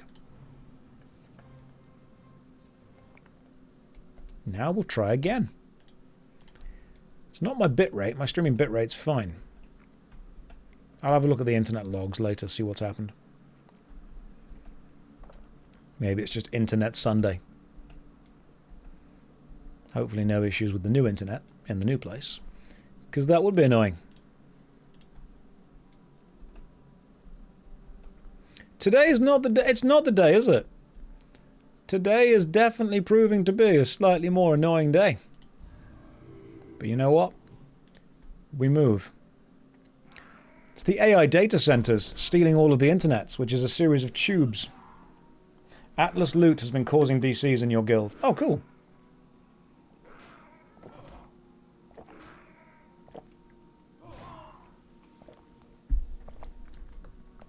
I completely agree with Moon about the fact that people who turn to AI in order to support them are people that I feel sorry for, not angry at. And with these companies producing AI girlfriends, they actually don't want their customers to ever leave them. So they are incentivized to feed into this delusion that this is the thing people want. I don't think we should be feeding into people's delusions. I know that's a pretty radical thing to say, but I don't think that we should be actively supporting damaging people's mental health in order to make a quick buck.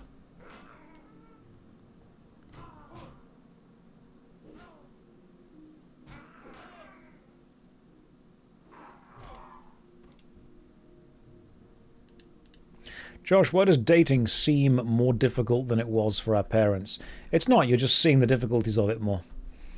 If you have 10 people that you could pick from to date in your life, and you know you're going to have to pick one of those 10, chances are you'll pick one and work out the problems. If you're suddenly told that you have 10,000 people and you can wait until you find the perfect person, and then you're shown everyone's perfect life through social media at all times, you're kind of going to wait until you find someone who is perfect. Even though that person doesn't exist, perfection is a process that you work on together. I think that unfortunately, and this applies to men and women, when you are shown the highlights of everyone else's life all the time, you compare yourself to that instead of the reality. Watching social media about someone's life is like watching a baseball game, but only made up of the moments they hit the home runs, instead of actually watching the game with all the boring, dull stuff in there as well. Nothing starts perfect. It gets worked on. And it's the working on that is the important bit. I don't believe that dating was easier back in our parents' time. I believe that the dating pool was more limited. I believe that the ability to move around the earth was more limited. And I believe that you weren't exposed to the absolute tip-top 1% of the 1% of the 1% of life every single moment of every single day. Which means that, with comparison being the thief of joy, the thief simply wasn't stealing every moment of your parents' days. Whereas it's become a much better thief with you.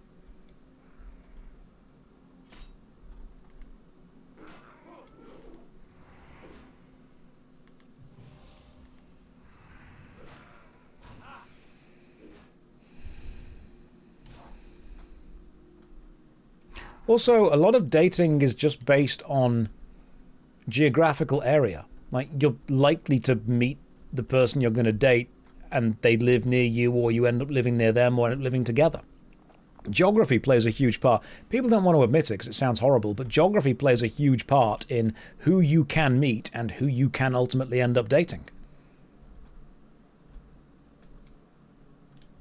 People are like, oh no, it's love, it's soulmates, it's perfect, it's, you know, serendipity, it's fate. No, it's mostly just geography.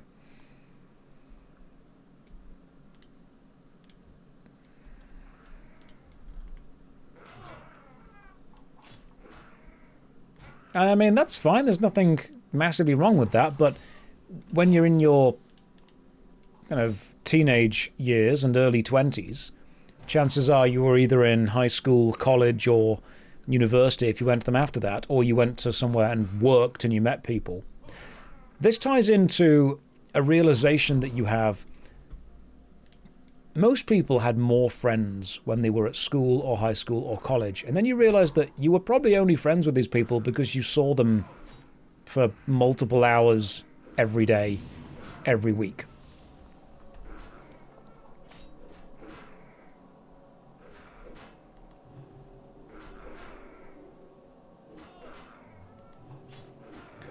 Not able to survive this, but I can just keep doing this.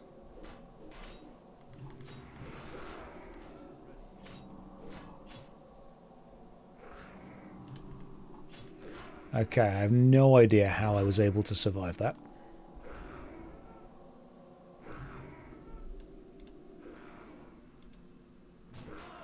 That was just skill.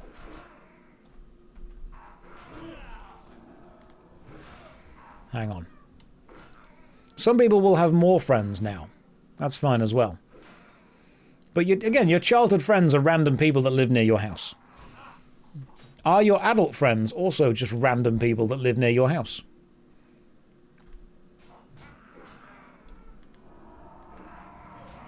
Thank you for healing me. I appreciate that. Chattel overlay froze again. Yeah, it probably did. I'll reset it soon.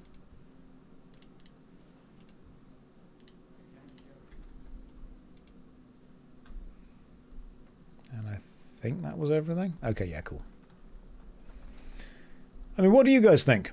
Do you guys think that it's easier to date now or 50 years ago?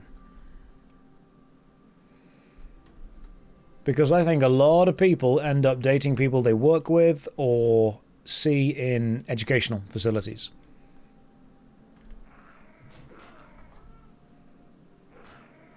And the answer, of course, is it depends, because there are many people in older relationships who are awful for each other, who should absolutely not be together, but they're only together because of either convenience or time or geography or the fact that it's the done thing. Remember, there are a hell of a lot of older relationships that absolutely should have ended that didn't. We seem to have this romanticized version of, oh, well, back in the olden days, if things broke, we just fixed it. I'm like, yeah, I get that, but this relationship is clearly abusive. We aren't talking about fixing it, we're talking about you two aren't compatible.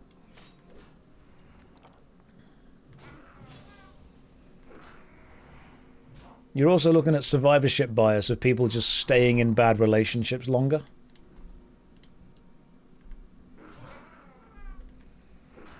Oh, our grandparents were married for 50 years. Yeah, they hated each other. Oh, now relationships end too quickly. Maybe they're just working out they're incompatible quicker. And some people are together because they just feel they had no other choice. And they were unhappy the whole time. Right, we're killing stone splitter trogs, these things. Yeah, I think there's a reason that so much boomer humor is basically I hate my wife humor. I'm like, this isn't funny anymore. This is just you projecting.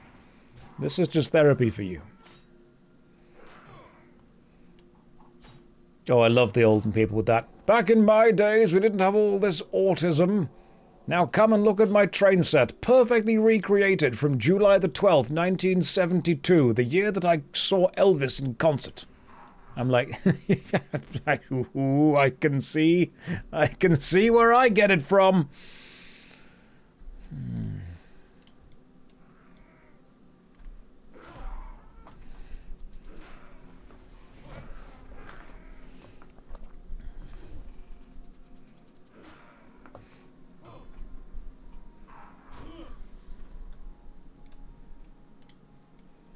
Oh, back in my days, we didn't have all this autism. No, don't touch my stamp collection. It's perfectly organized by year and shape. Grandad, I think I've got something to tell you.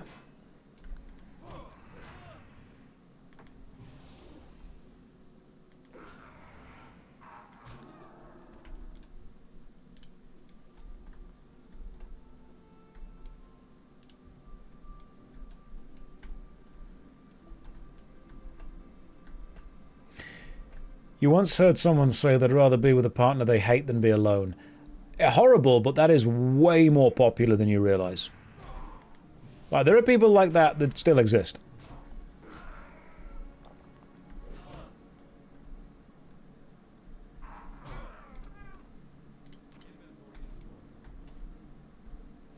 Stone Splitter Scout was the last one to kill.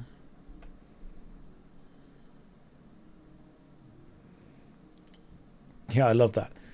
Can't believe that autism has just gone up. Everyone's got it now. Yes, well, also nobody was left-handed back in the day because they would kill you if they found out.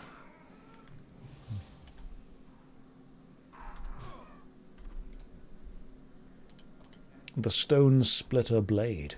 Cool little thing.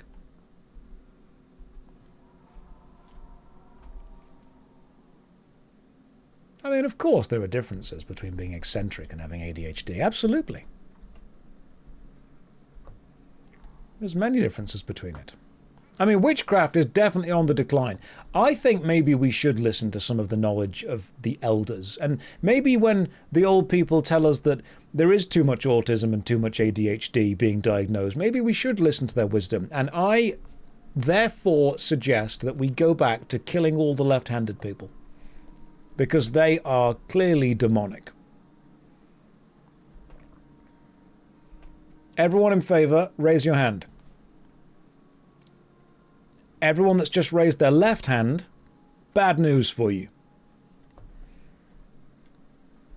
But wait, Josh, I'm left-handed. Brilliant, you've self-selected.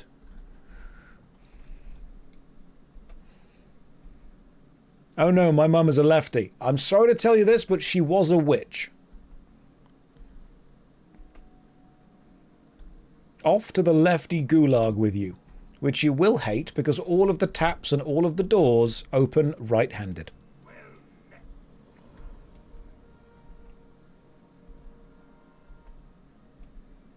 What if you can use both? I'm sorry, Jesus. Didn't realize you were here with us. Showing off. What if you can use both? What if you're ambidextrous? Okay, never tell anyone. Some things need to remain secret.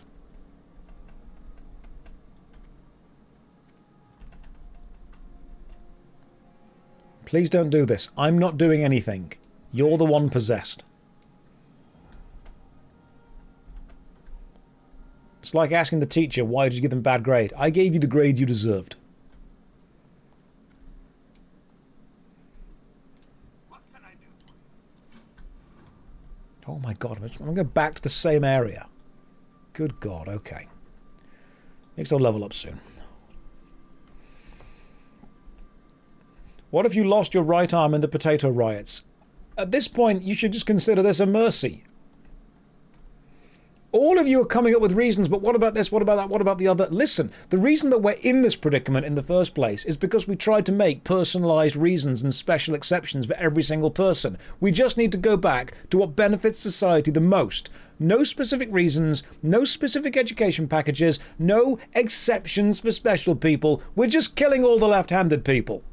We will deal with the problems left after that. And we will deal with them with scissors that everyone can use.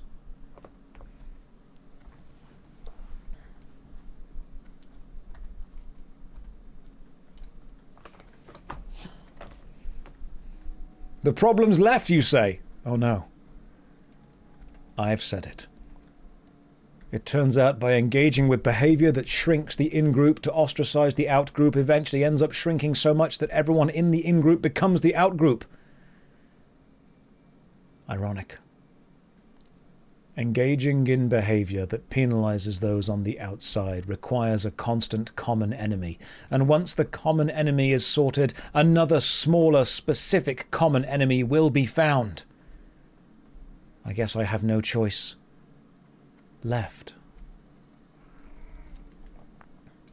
Hoisted by my own petard. But in my defense, it was a right-handed petard.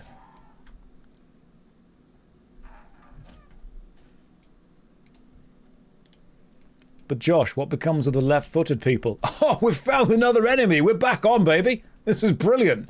We can keep persecuting, right? We're going to keep going down further and further and further. Because let's be fair, once all the left-handed people are killed, we are going to find something else to have to focus on. We need to keep that in-group and that out-group specific and apart. Right, cool. Left-footed people, they're next.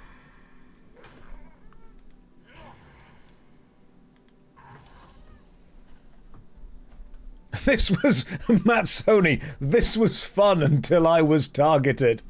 I think you've just found a way to reduce a very powerful poem down into a very modern retelling.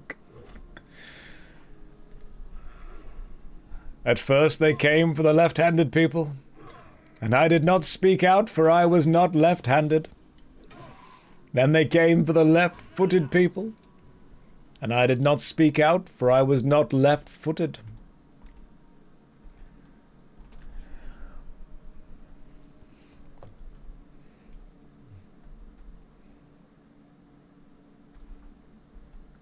What's after that?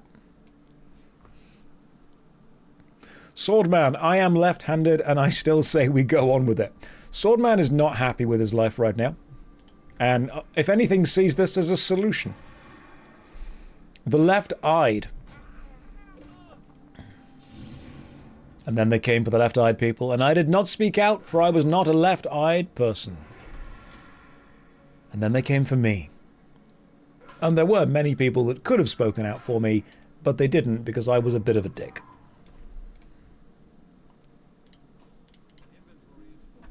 The Stone Splitter Axe. Is it good? It's not good.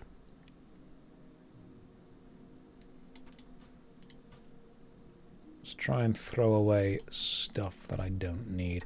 Right, what am I killing over here? I'm killing seers. Excellent. You best be looking out of your right eye.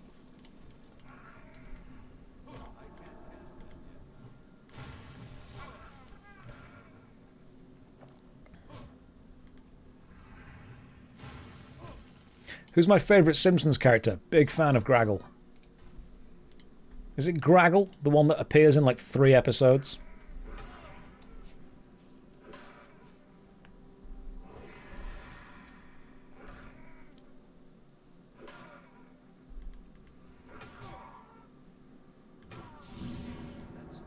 You have Frank Grimes vibes. I'll take it. He was one of the best characters. You're a big fan and you don't know. Like, I've watched some Simpsons episodes. I'm aware of what it is as a show. I don't care about it enough to remember any of the characters. I like Bort. He was good.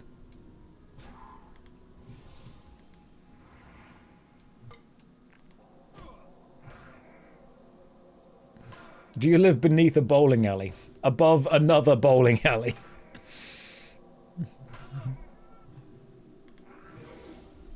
Frank Grimes was one of the best characters because he was just a normal guy, really annoyed by Homer failing upwards. And everyone got it. Everyone vibed with Frank Grimes.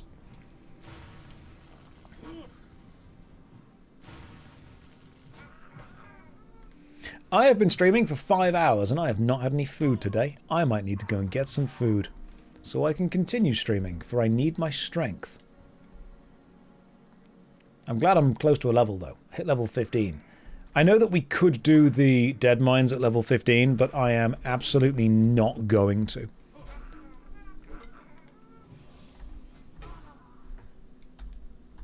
What was the button that opens the searcher as well?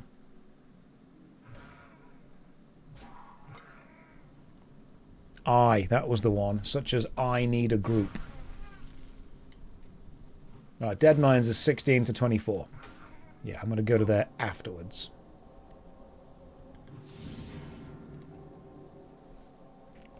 But think of the loot. I want to go as a tank. That's the thing. And I know that if you want to go and tank somewhere, you need to be responsible. And I'm just not. That's what scares me, you know. I need to get Consecrate Ground at least. There's no way that I can do this without Consecrate Ground. That's my Paladin AoE aggro grab. There we go. You get Consecration at level 20. I'll keep going till level 20 then. I'm not tanking without Consecration. I just don't think I'd be good at it. Just be a bad tank. Teach the group some patience. I could do that. You do learn more from failure. Is this the hardcore server? No. It's a hardcore stream. Softcore server. We use a gentle touch here.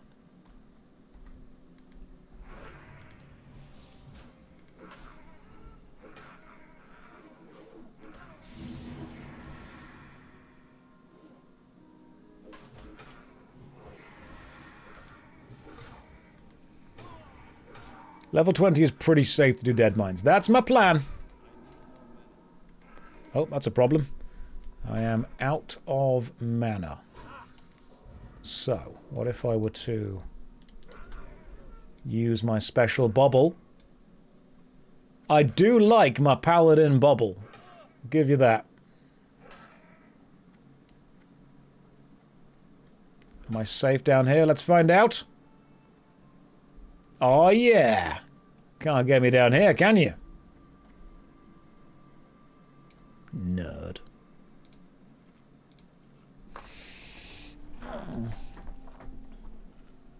You got mana pots right there.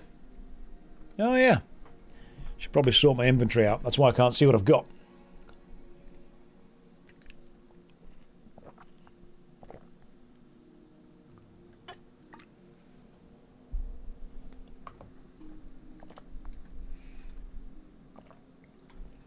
Listen, I'm just very good. at what I do. There's 2 seers over there, which is great, because I require 2 seers. Here we go. And if I burn all of my mana on this guy, I'll be able to kill that guy quicker, which is good. Lovely.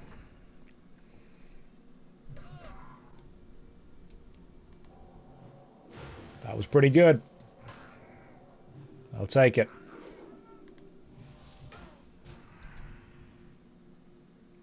Yes. Flee. Flee from me in fear. And now heal myself.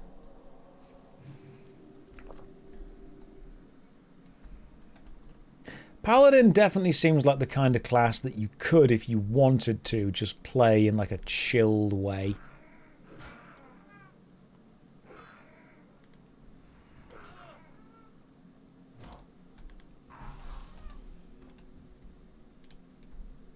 How many more seers do we need?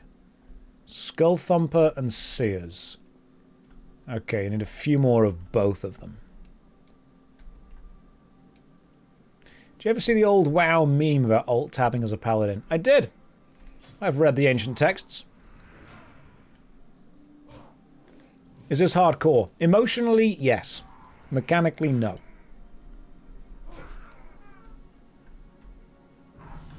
Hey, we leveled up. Beautiful. Level 15. All right, what have we got? Now, I am leveling as a Retribution Paladin because I think you kind of need to. But then I will be respeccing into Protection when I actually do tanking. Because, you know, you kind of need to. But leveling as Retribution is going to make this way easier. Improve Seal of the Crusader. I'm not using Seal of the Crusader. I'm using Seal of Righteousness. Increases your parry chance by 1%. I mean, that's pretty good, though. Decrease the cooldown of Judgment. I'll respec eventually. Increase the armor of Devotion Aura. I am using Devotion Aura. Damaging melee and ranged attacks against you have a 10% chance to increase your chance to block. Interesting. Okay. What's going on with the Holy? Increase your total strength by 2%. I mean, what's my total strength right now? 43. 2% of that is almost 1. I think I'll just go with increased parry chance.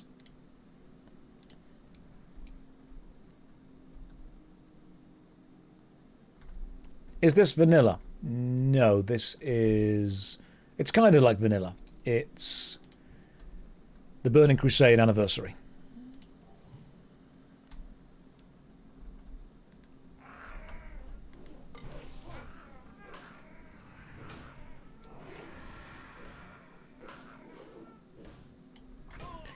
He won't, since druids are actually... What's up with druids? You guys love druids. Druid is the most requested class to play. Do I think they will announce Classic Plus at BlizzCon? I think they'd be a fool not to be honest. They would be foolish not to announce it.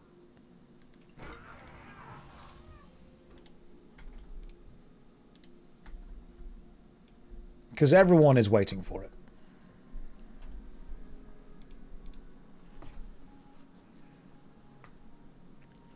I just like the class fantasy of big shield and big hammer. Like when I finally get around to getting like a LARP outfit sorted for whatever LARP I'm able to get to, it's going to be full plate armor, big shield, big hammer. Because that sustains me. Can I pull one of you without grabbing all of you? Ah. Potentially.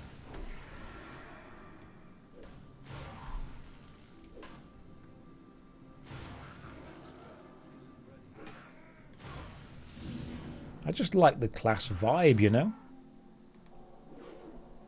Okay, you're going to run away, which is super annoying.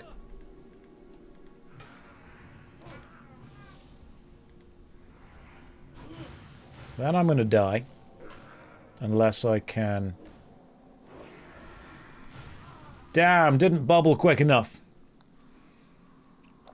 Did not bubble. Level 15, which means I can take 5 minutes to return me to life, accept the damage on all of my equipment, and then go and fix it. What's my favourite archetype? Honestly, probably the light-bearing paladin. I just think it's a good, cool, fun thing.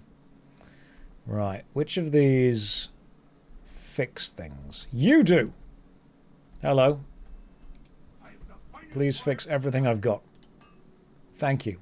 Oh my god, so much better armor. Should I just invest in better armor? I think I should.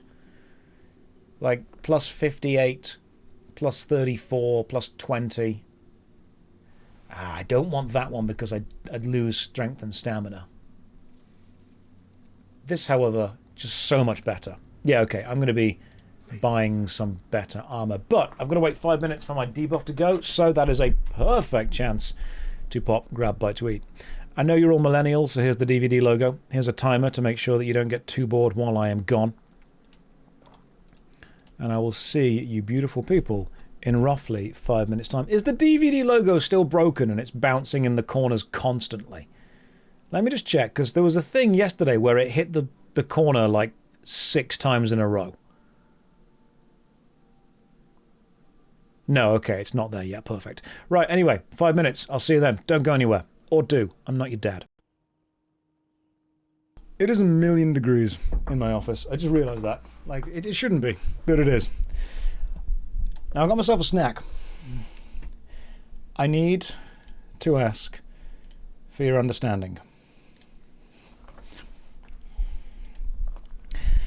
Sometimes, I don't always eat on stream, but sometimes I'm busy. And therefore have to. And one of the... I'm hearing a scratching at the door. Hang on. A scratching at the door. A scratching at the door? You know what that means? That means that a scratching at the door has happened, and is thus... Come here, you. A dog. Spin that way. Up we go. Hey, boy. How we doing? We good? What do you want? You want to see over here? You want to look over there? You want to look at Warcraft? You want to see what's going on? Yeah, you do. Okay, you're very excited. What are we looking at? Looking at me. Hey. Oh no, you got coughs. You got coughs because it's the hay fever again. Come here. There we go. Oh, babe. Hang on. He needs some fusses first. He has hay fever. So whenever it's sunny outside, he will always cough. Come on, little sneezes. Yeah, there we go. There's the fusses. That's what we want. Those good fusses. Yeah, just cough all over the office. Go for it. I can clean it up. That's fine. Yeah, just cough wherever you want. It's your bed. You can lie down on it if you want to. You know it's your bed. You lie on it every day. No, we're sniffing it with distrust. It smells like you, Apollo. Yeah, back from Los Riches. Hang on. It's his office now. You got your tail going. It's because you're a good boy. It's because you're a good boy. Yeah, you are a good boy. Okay. Yes. Thank you for being very, very loving and a good boy. I'm proud of you for having one brain cell. Searching for a third. Okay, right. Ugh. Let's just slowly budge back in. Go to bed. In your bed? No, you're just going to lick my finger. Okay, that works too. Ugh, I've got to eat with that now. Okay, right, let's carry on. Nothing in his head at all. Nothing in his head. One brain cell searching for a third. Hey, cool, the 5 minute timer's dropped off. That's great. And you know what? I'm going to use the regular shop to purchase some better armor. How long till burnout leaves your body as you feel you've been forcing yourself to play? Just don't play it then. Just do what you want. Like, it's if gaming isn't fun, stop. Right, let's sell what I can sell. Who needs these things? Who needs a training sword of the tiger? Probably a very valuable weapon to put onto the auction house. But we aren't at the auction house, so it's selling. I'm aware that a lot of this stuff is probably stuff that you really want to sell on the auction house. Don't care. That's far away from where we are now, and therefore not needed. Oh, I sold the vulture meat. That was a problem. Am I attending RuneFest this year? I can neither confirm nor deny my attendance at RuneFest this year. I'm not sure. Yeah, there's still stuff to organise because of the moving house. You can buy it back. No, why would I need to? Why would I need to buy it back? There's nothing that it's Gortos liver pie. I don't need that. Commoner's sword can be sold. That's all stew. It's like stuff for things. Oh, sold the quest items again. God damn it. That's fine. We'll just go and use it at some point in the future. What else do I need / not need? Probably don't need the cloak or the eggshells. But can you confirm or deny your attendance at RuneFest last year? I did indeed attend last year. That is true. That 100% attendance was indeed there. Sell the mushroom. Move all the stuff down here. Okay, cool. Lots of free bags. Let's go. 81 whole silver. Let's purchase some stuff. Chainmail belt, more armor. Chainmail boots, more armor. Chainmail gloves, more armor. Braces, more armor. And actually, I've got strength on the guard leggings, so I keep those. Right, time to put some new stuff on. You, more armor. You, more armor. You are good. And loose braces. Yeah. Now we are tanky. This is beautiful. This is absolutely beautiful.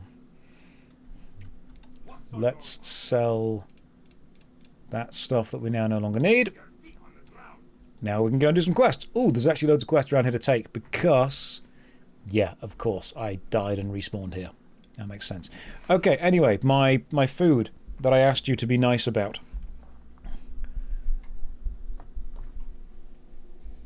Now, I understand that British cuisine is not exactly the most exciting.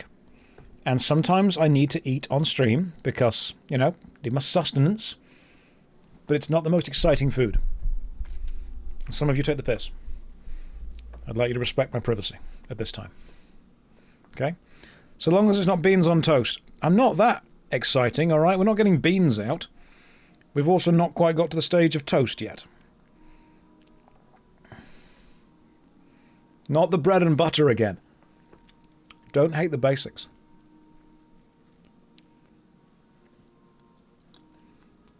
Sometimes you just want to go back to basics. And sometimes a slice of bread with some butter on it is all you need. I've not let fame go to my head. Although, is the bread toasted? I have 5 minutes on a break. No. Okay? 5-minute break. 2-minute power piss. 1 minute pet the dogs. 2-minute panic in the kitchen.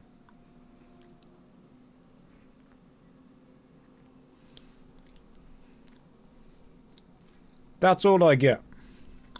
Just air fry the damn thing. I know how to make toast.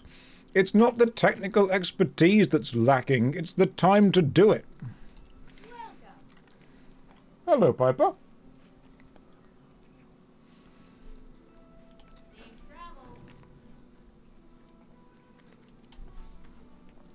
A second dog has hit the office. Come here. Come here. Spin round.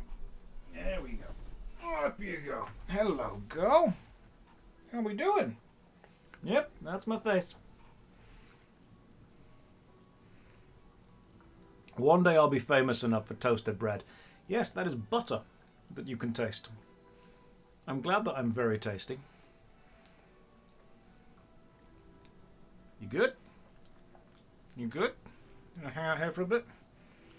Little hot dog? Little sausage dog? How we doing? Okay. You don't want me, you just want my oily hands. What's up? Oh, you do just want to lick the hands, don't you? Come here. Come here. Oh, yep, thank you. I appreciate this. This is good. This is my private hairdresser. Yep, thanks. Sweet, life-giving salt.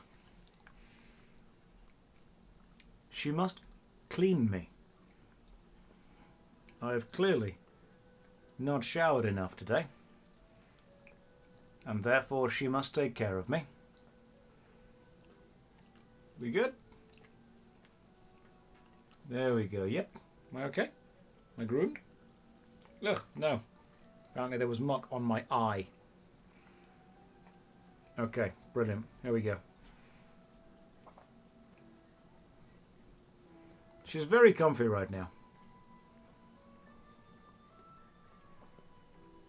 Where's that tongue been, mate?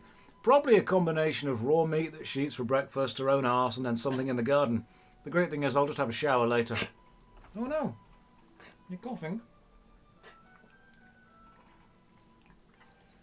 Okay. Come on, you. No, stop climbing on me. Come on. Down we go. Down we pop. There we go. Off you go. Or just sit there on the chair. That works as well. There we go. Yeah, she's a good dog. I mean, I think she's cool. I mean, my hair will be like this for the rest of the stream. I see you're on the internet again, my human salt stick. Yes.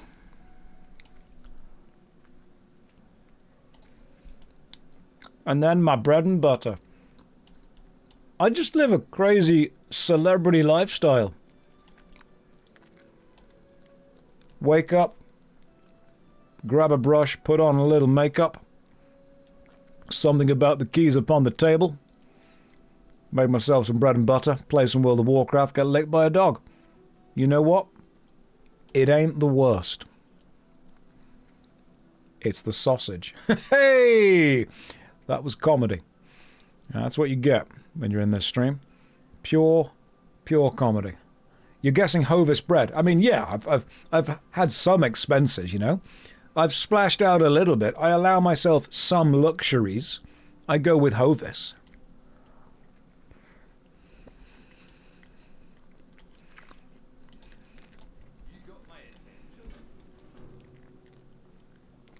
Next time, avocado toast. No, I listened to the boomers. I didn't buy any avocado toast or coffee. And you know what? Didn't really make that much of a difference.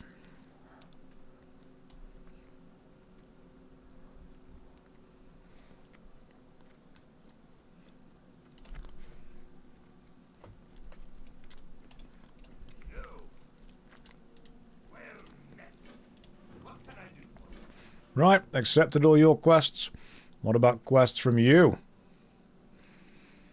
Not even a little honey on that bread. No. Just butter.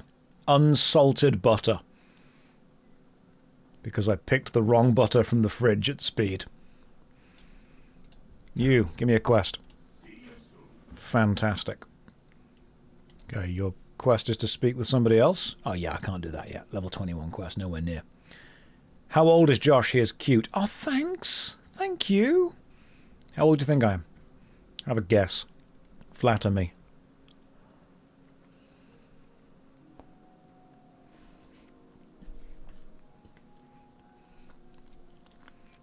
$58, 25. You're like 35. Vlad is spot on. I'm 35 years old. No, sorry. 35 years young. Got him. I'm not yet at the age. You know, you can tell when you're old. I can give you an exact moment. You know when you're old when if you fall over, someone describes it instead of falling over as having a fall. Young people fall over. Old people have a fall. That's how it works.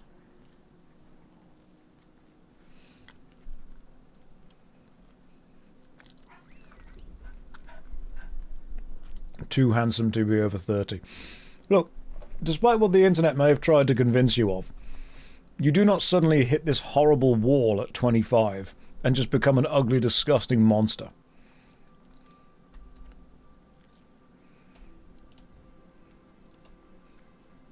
That happens at 27. Okay?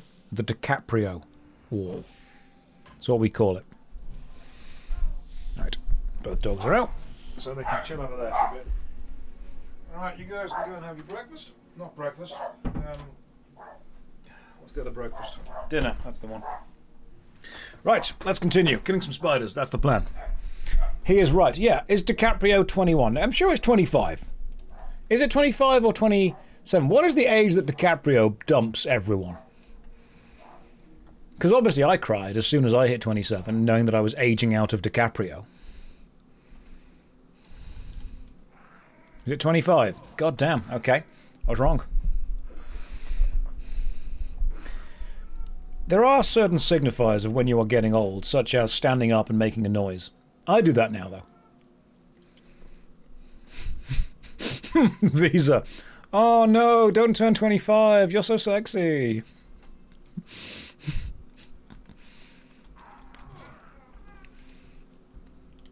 It's so true. Yeah, that's another way you know you're a bit old. When you walk into a room and watch TV, but you don't sit down, you just stand there watching it. And you're not sure how long you're going to be there for.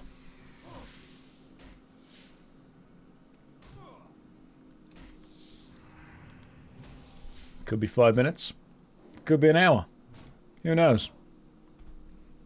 I think I knew I was getting old when I suddenly realised that I was quite interested in whatever episode of Gardener's World was playing. I have no interest in gardening whatsoever. But Gardener's World? It was calming. Stand there till your knees hurt, so immediately. How old are you? 30? 35?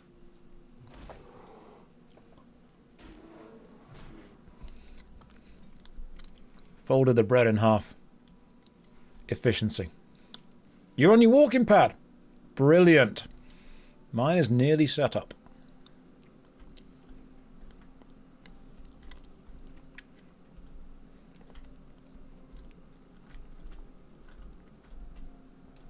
I really like this general area. This whole vibe. Okay, Wag, I don't appreciate you saying butter taco. Like, that's true. Bready Butter 1. I heard he's eating bread with butter. I goddamn am. I am just hosing down this bread with butter. It's good. I'm enjoying it. I'm but a simple man.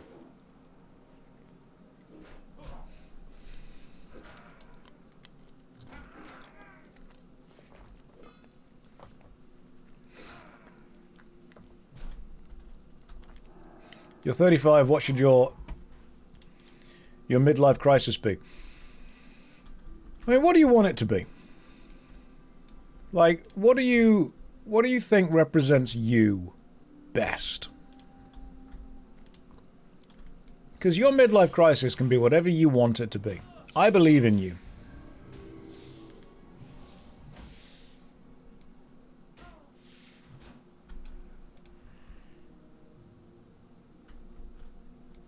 What are you thinking it could be?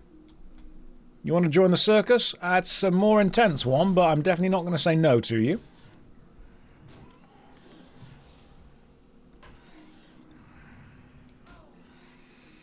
Because, like, you could have bought a sports car. That could have worked.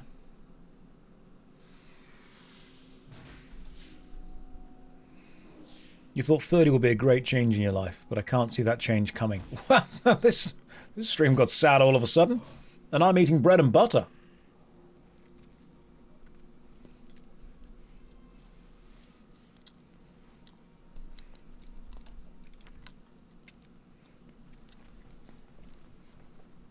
Your father had a midlife crisis and sailed across the Atlantic twice.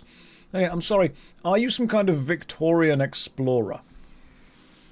Like, I know that it was probably on a cruise, but I'm picturing like some kind of masted pirate ship. and he was in like some kind of pith helmet and tan suit as he was exploring the West Indies. Hello there, hope the stream is going well. You know what? It's not going badly. I could definitely say it's a pretty good time so far. We are killing some spiders, we are leveling up, we're slowly pushing the paladin through, and we're talking about midlife crises. Honestly, blowing up some data centers sounds like a cool midlife crisis. That's a very, very complicated thing. That's going to require a huge amount of logistics. It's going to require a massive amount of organizational skill, and possibly a lot of data collated and put together, which will be a difficult task for a human to do. But AI could probably help you with that. Ah, yes. I see Piper and Apollo outside have discovered the bird that sits on the wall. And a willingness to spend the next half in jail. Well, I mean, if you ask AI for how you do it without getting caught, that might be pretty useful. And I know, if it's like a good AI, then maybe you could reconsider blowing it up. What if the midlife crisis drives me to become the leader of a government and overthrow democracy? Rand, we've all been there, okay? We've all done that before, including someone right now literally wearing a bin who's trying to do that. It's very important when you prompt AI that you finish with no mistakes, because if you don't put that in, it might just make mistakes for shits and giggles.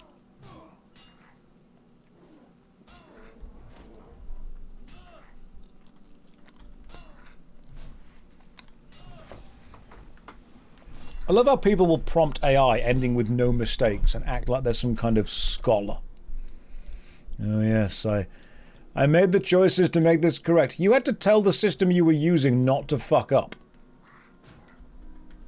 Like, you had to specifically order it to not be wrong. Closed the loophole. What if you put some mistakes?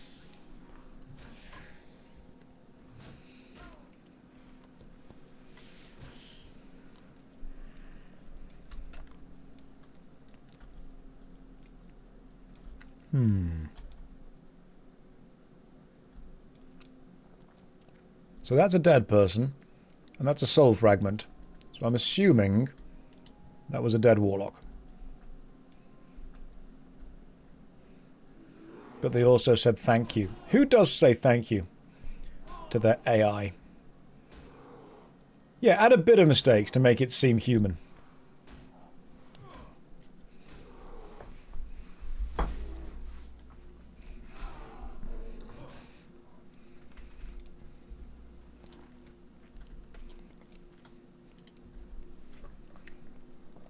Listen, I don't pick the polite options in video games because my character is doing a polite run. I pick them because I can't bring myself to hurt the NPC's feelings.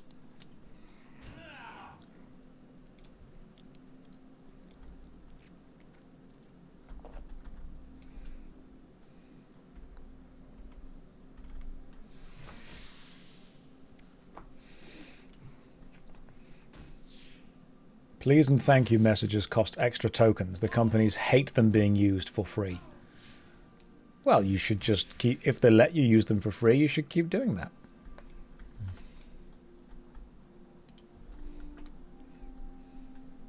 Except that reporter in Mass Effect, whom I punched.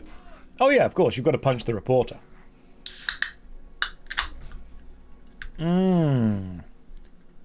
Water.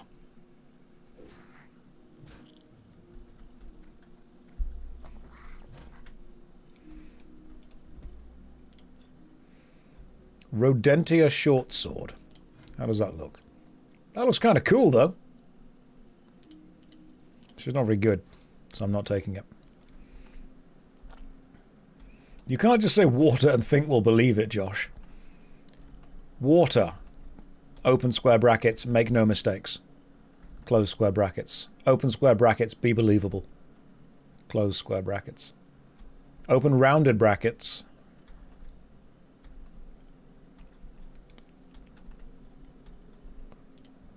Believe me. Close rounded brackets. Please. Send.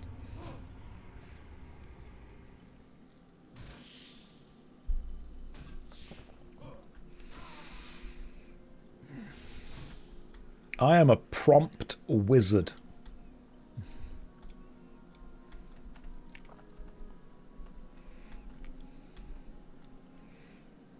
I like using please and thank you helps you bankrupt the AI people faster. Ah, the downfall of the AI crowd.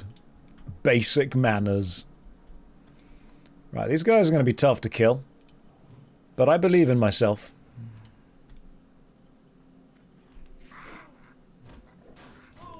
Oh, I believe in myself less.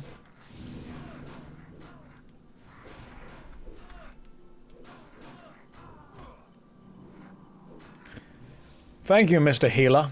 Appreciate it.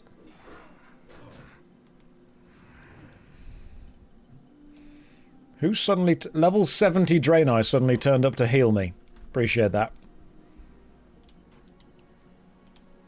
Saved my life, that man did. Random shaman.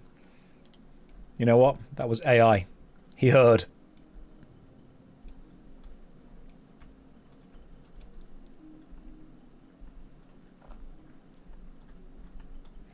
You don't even have real viewers. I just have Claude running 1700 tabs typing things. That's fine. Sponsors don't check. Is that how easy botting actually is? My favourite one was when people were like, all the top streamers are botting. No one's got more than like 500 views. Yeah, I mean, I think we've just found lots of people that like World of Warcraft and a British accent. This is the Burning Crusade Anniversary Edition. Does one bot think it's real, though? That's the question.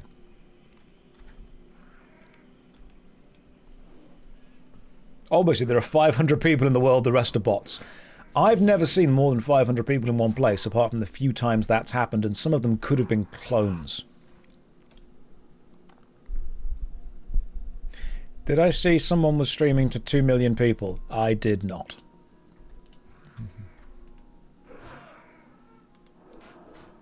I mean, well done to them if they were.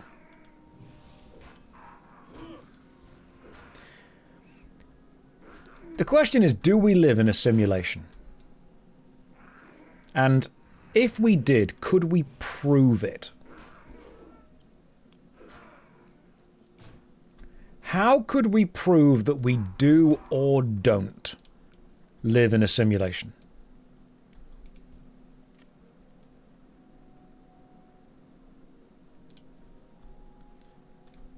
Is there any way that we could prove that we do or don't?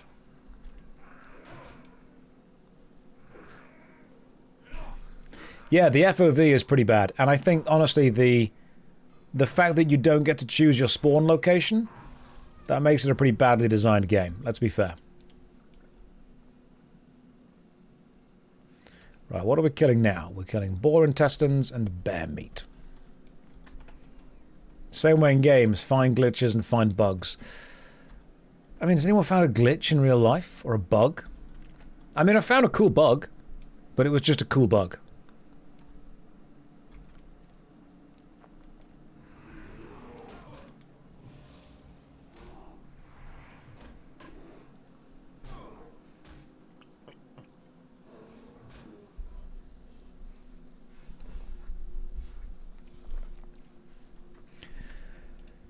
So, you say that we can't simulate an entire universe, but, like, I've played Roller Coaster Tycoon, and that's pretty close.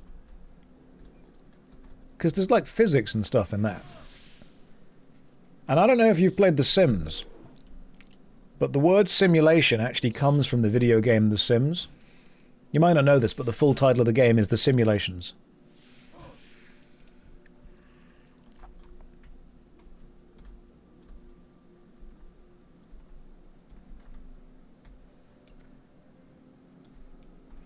Still need to find a bear and a boar. Also lots of tunnel rats.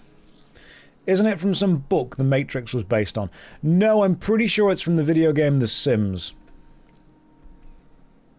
Like, don't quote me on that, but I am, like, 99% sure.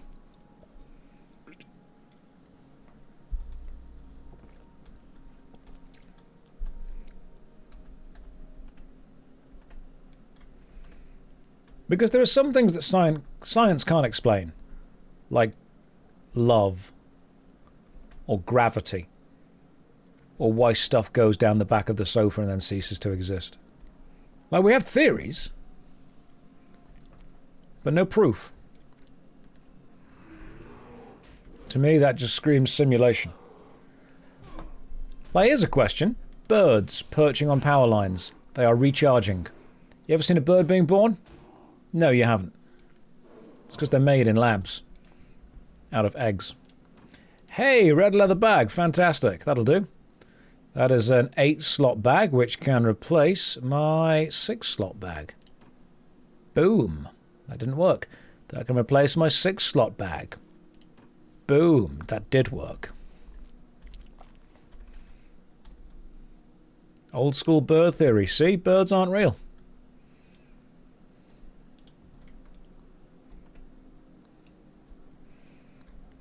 That's a good question. Like, where are labs made? Because everyone says that was made in a lab. Who makes labs?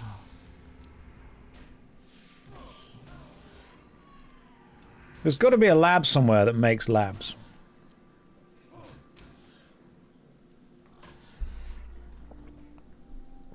It's nested like Factorio is.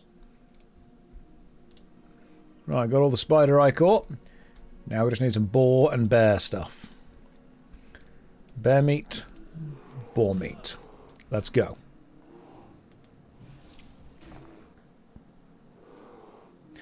If the world was simulated, you also need to say that every crazy thing in the world was planned. I don't know if that's true, because, like, when you play SimCity, you can just click random event afterwards.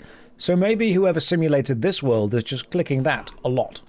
I think what they did, genuinely, was I think whoever simulated this entire reality did, like, a hard manual save in 2012, and then just kind of went a bit crazy after that. You know when you finish building your city and you're like, well, now I'm just going to fuck around for a bit? That's what's happened. Hello to the weird uncle, Gremlin Raid.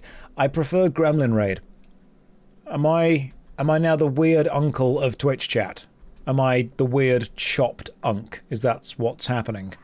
Welcome everyone from MZ Stream. How did your stream go? You still doing World of Warcraft? I think the sim did start in 2012. I think the Mayans were spot on with that. After the bread and butter, you are indeed unk.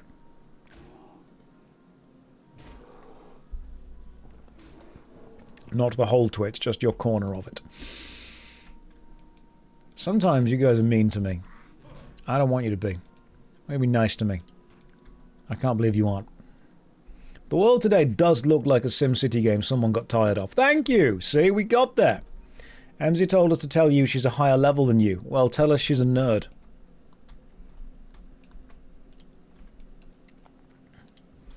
Because I got to level 15 today, and I'm probably going to keep going and get to 16 and or 17. Josh, what are the analytics of your age demographics, if you are comfortable saying? I think I get watched by people from roughly 18 to about 95. Unless you are a marketer looking to invest in this channel, in which case I am watched by whatever your most lucrative demographic is.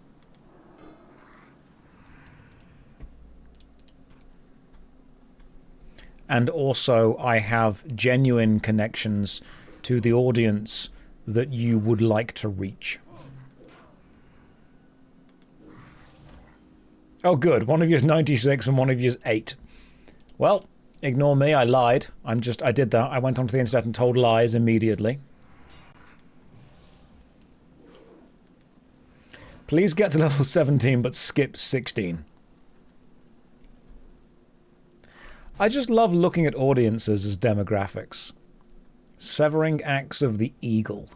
Nice. I'll take it. I'll sell it to a regular shop, but I won't use it.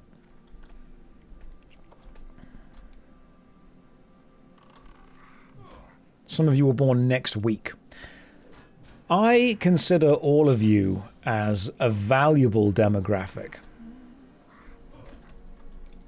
To me. You're all demographics and you're all equally as valuable, except some of you are more valuable than others.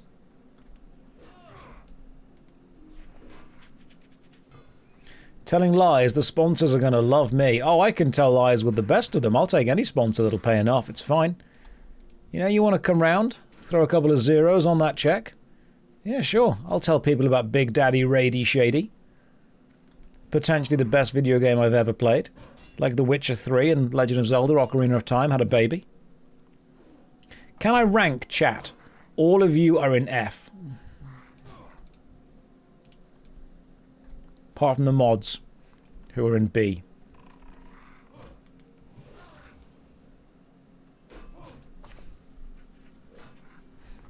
F for fantastic. Yeah, there you go. You've improved. Matt, well, you know what, Matt? Yes, you've improved so much, we'll make sure that we get you a gold star and a lollipop.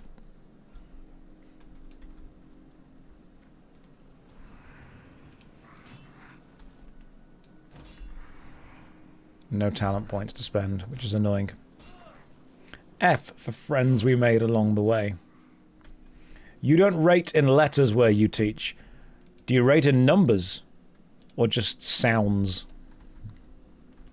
You just rate in vibes.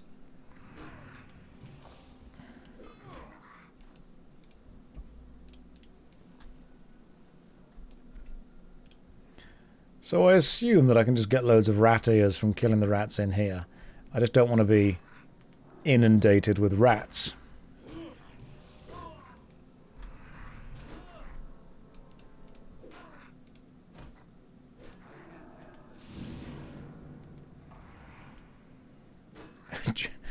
Drac, I don't appreciate you just saying that because I'm rating everyone on the vibes they give off, that makes me a vibrator. And the reason I dislike you saying that is you've just said something funnier than me. There are rules in this chat. You're not allowed to be funnier than me. It makes me feel inferior. Training Sword of the Bear.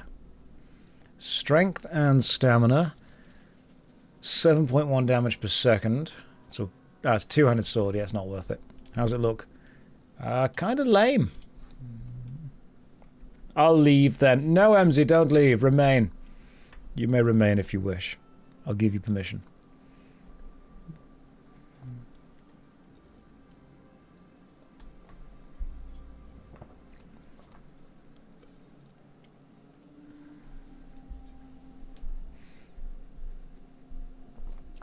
How can it be Saturday +1? I thought it was Friday +2. Look, it works on D&D logic, okay? It's the same. Yeah, when you guys are funnier than me, I've got to bring you down a peg. I bet you used AI to generate that response. There's no way you could just genuinely be funnier. I'm sorry, that was mean of me. Monday -1. Pat, hi. Thank you for redeeming 100 points to say hi to me. How are you doing today? Pat, you are now the main character for the next 5 minutes. Who was I rooting for in the World Cup final? I just hope they all had a good time.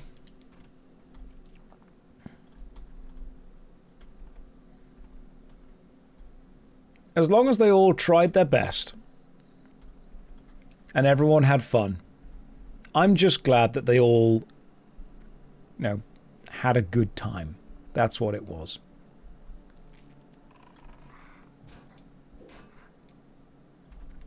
Did I root for England? It's the beautiful game, as we all know. It's a game of two halves. Many rules. Onside. Offside. Inside. Oops, upside your head. And the players. Beckham. Walcott. Gary. Smith. There are others. And this year, of course... Am I having a stroke? Not yet, I'm on stream.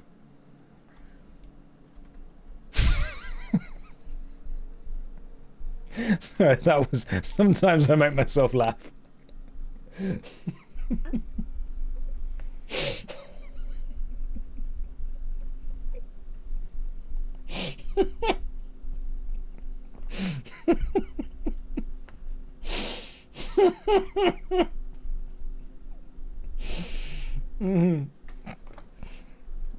Sorry, it's not often that I'm genuinely funny. That was a moment that got me as well. I was like, that's quite good.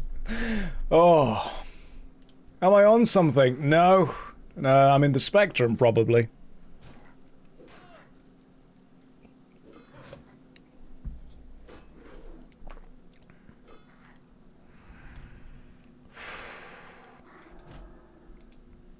They were, you know what? That was the best 3 minutes of entertainment that I've ever given anyone.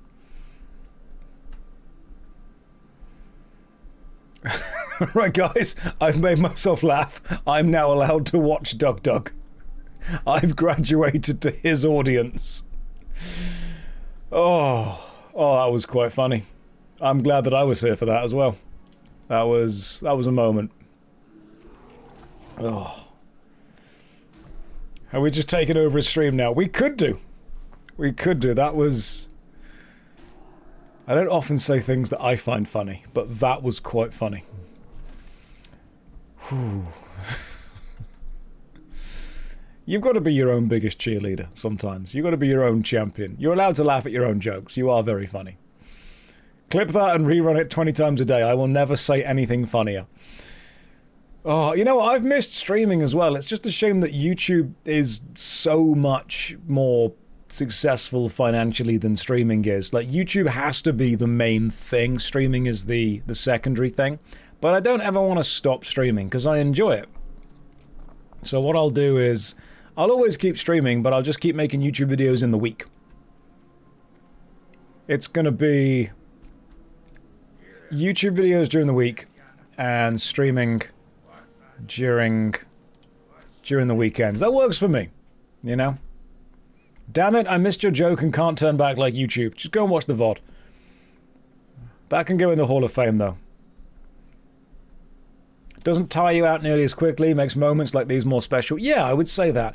Now, if you want to remain relevant on Twitch, you've pretty much got to stream, like, all the time. But I think we've found, like, a nice balance where we can get enough streaming done, we can get enough videos made, just gonna hang out with it.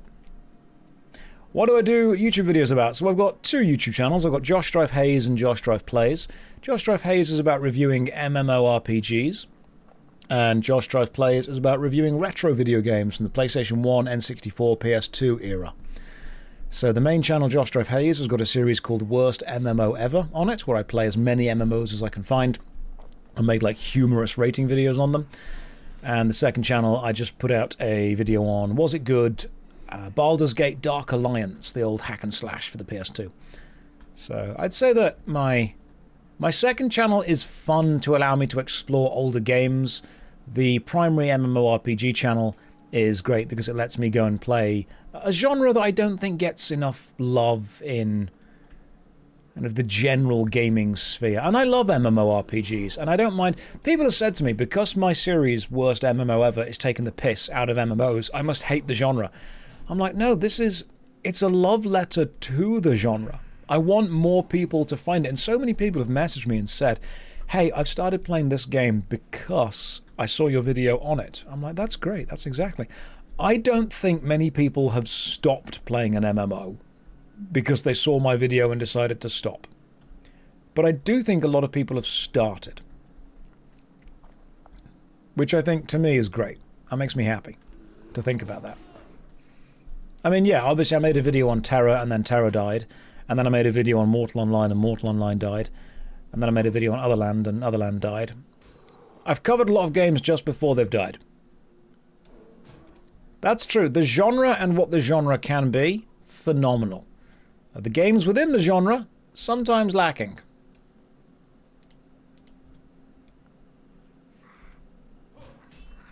Hard to get to catch the streams. How are we doing? We're doing pretty good, man. Thank you for asking.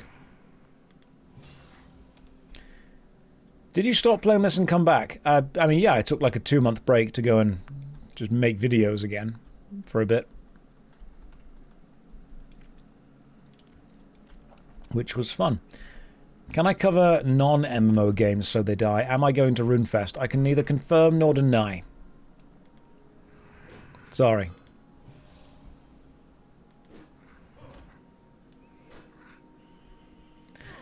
I love this genre. I love what it means for gaming. I love what it can be. I love what the kind of connections people have made through it. I think there's a huge amount of beauty to it. I really do.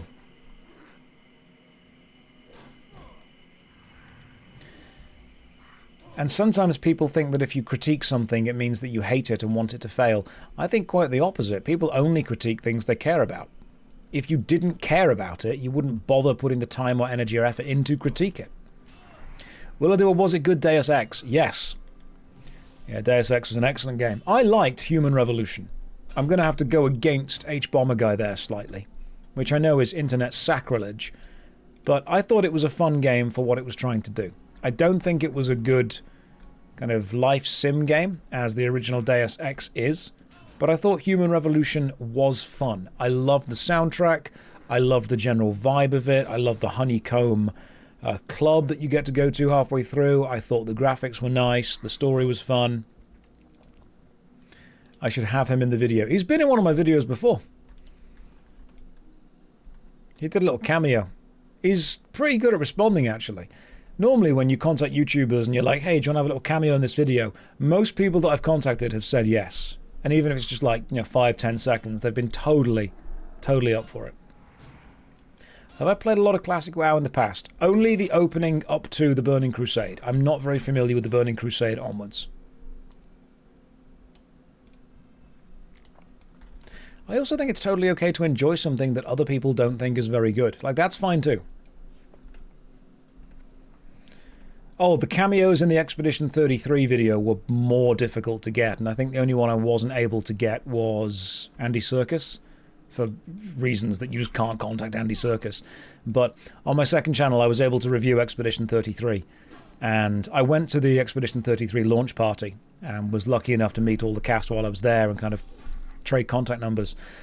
So when I did an Expedition 33 video, I just messaged them and asked if they would do like a little cameo line in the background for the video, and they did, which was really kind of them. I've got a lot of good things to say about that cast. They were really humble people. Yeah, Circus was a bit busy.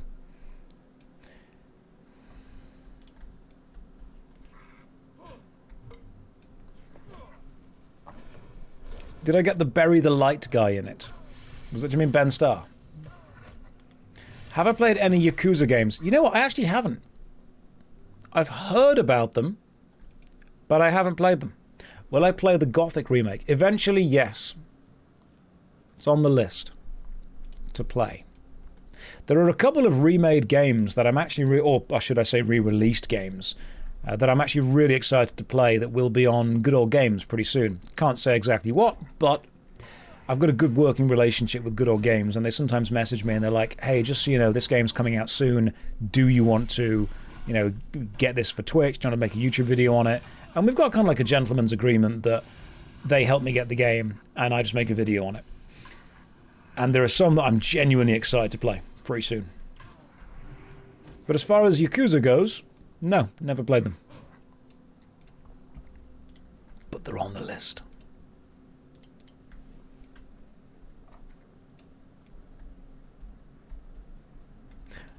I cannot say whether it is or isn't any of the guesses.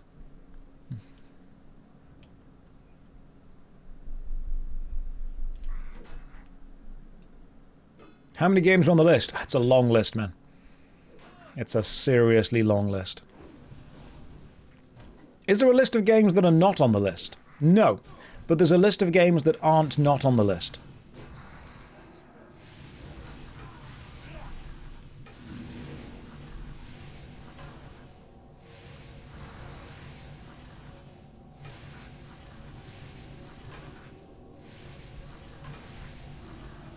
Yep, bubbled and ran away. The Paladin way.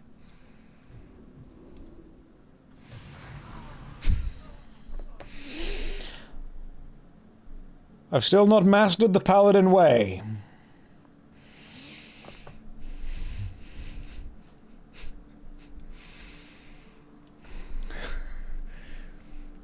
There are improvements yet to be made.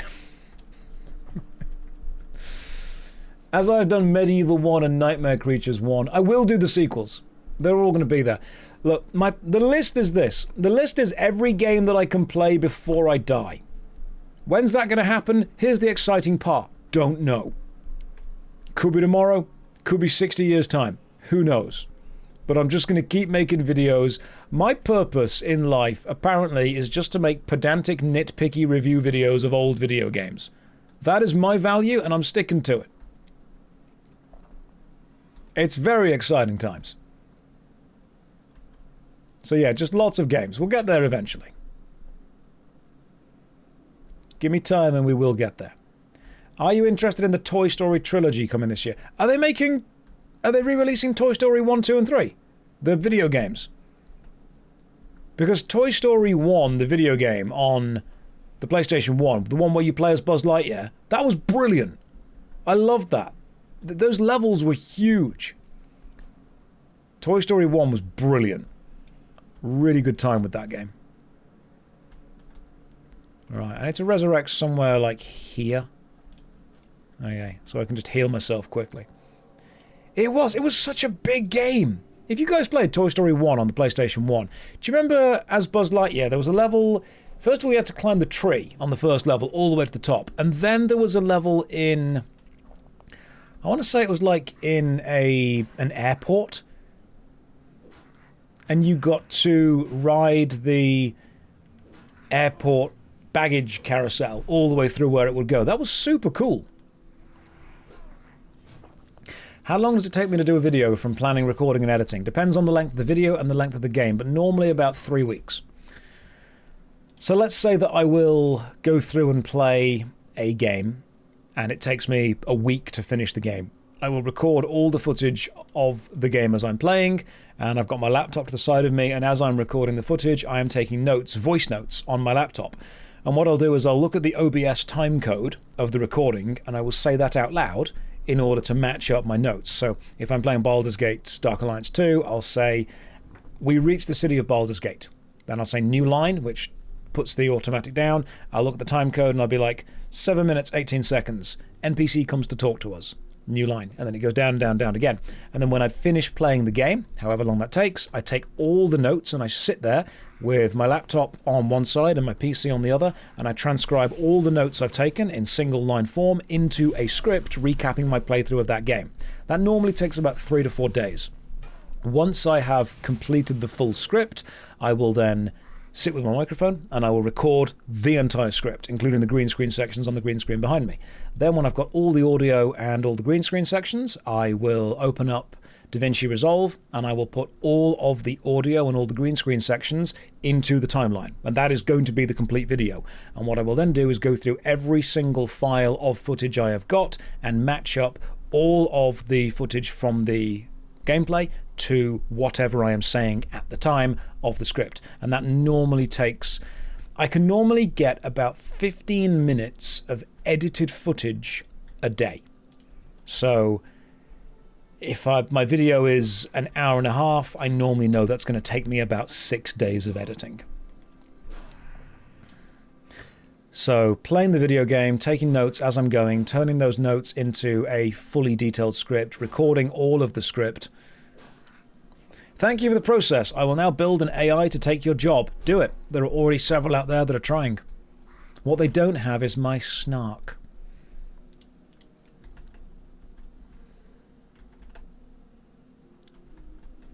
People have tried. You do everything on your own without an editor. I have worked with editors before, multiple editors, and I have had editors work on videos. However, editors for me work best when they are working on a video where the visuals don't actually need to match up with anything specific. So if I'm just making a video talking about like a concept, I can probably trust the editor to use footage that I send or find footage that relates to the concept that I'm talking about. But if I'm making a video that is reviewing a video game specifically, I want to know that the footage that's shown on screen is exactly the footage that I pictured being on screen because I wrote it that way. It's very important to me that the videos appear the way that I want them to appear.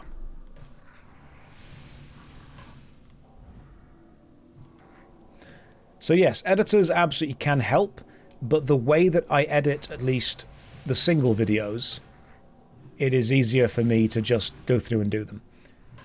Because the amount of back and forth it would take with an editor to get the exact footage at the exact moment, it's just quicker for me to do it.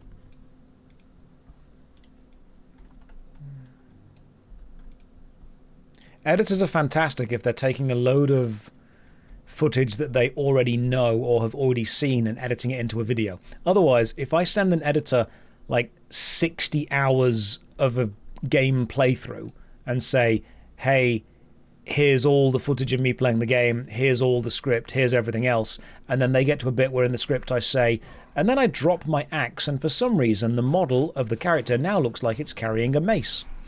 They need to scroll through all that footage to find when that happens. And in many ways, that sometimes just takes longer than me just doing it. I'm not saying that editors are incapable.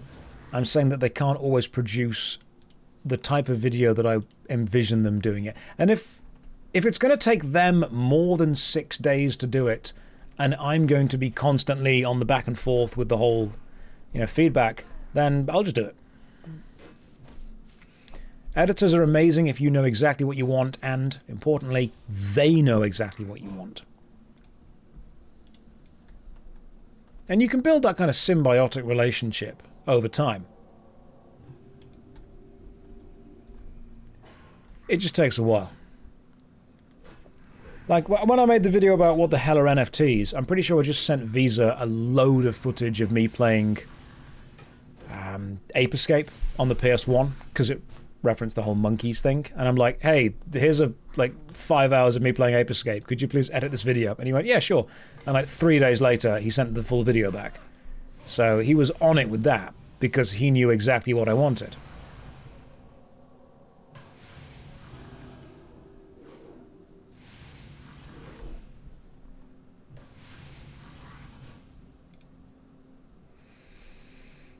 For shorter form content, it works really well. For clipping content, it works really well. And for turning streams into videos, it works really well. For anything else, especially if it's a long form edited video, it is much more challenging.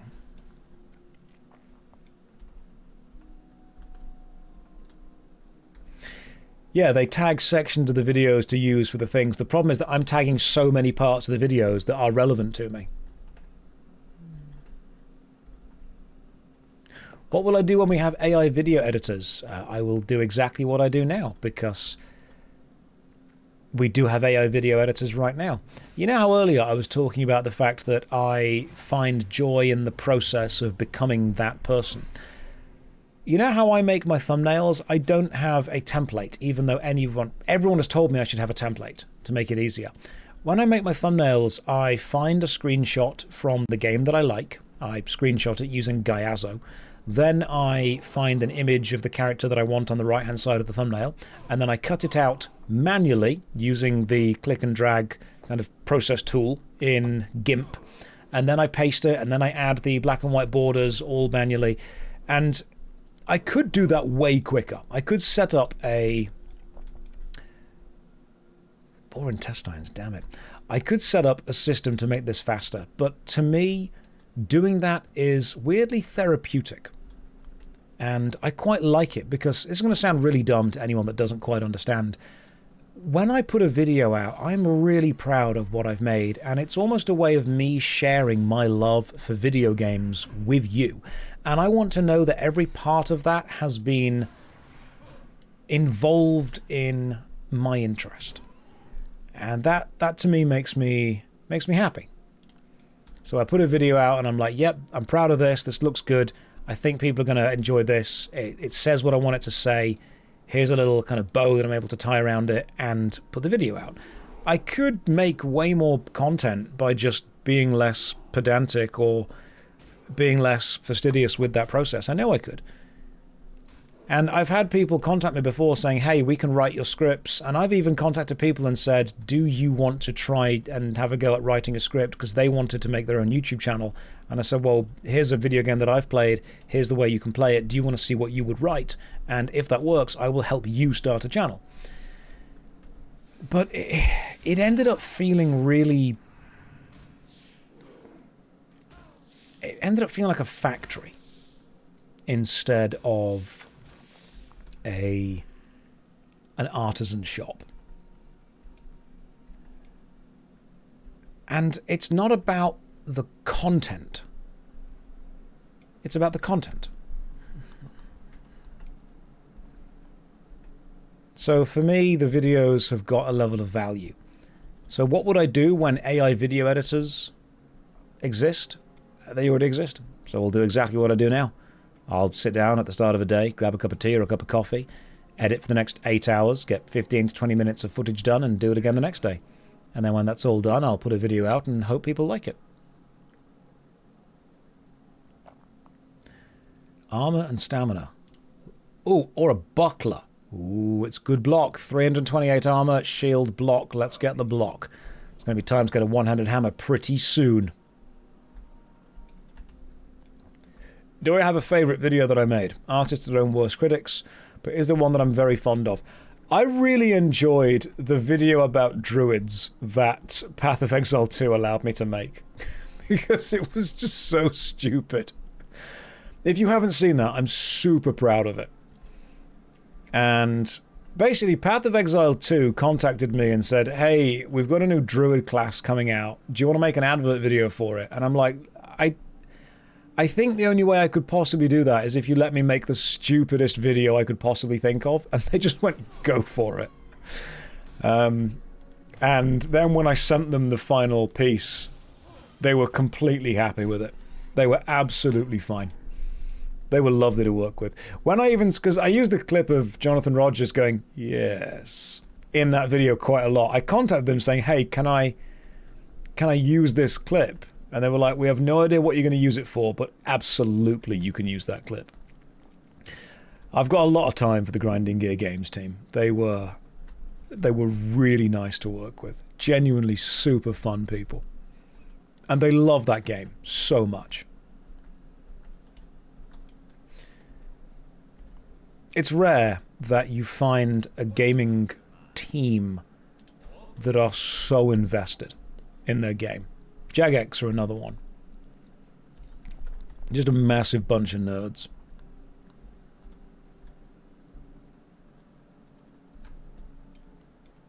I also made a video a long time ago where I worked out how much it would cost to play every MMORPG. Like if you were to subscribe to every one of them, if they didn't have a subscription, if you were to purchase whatever average pack in the cash shop there was, if you were to buy a character slot, how much would that cost?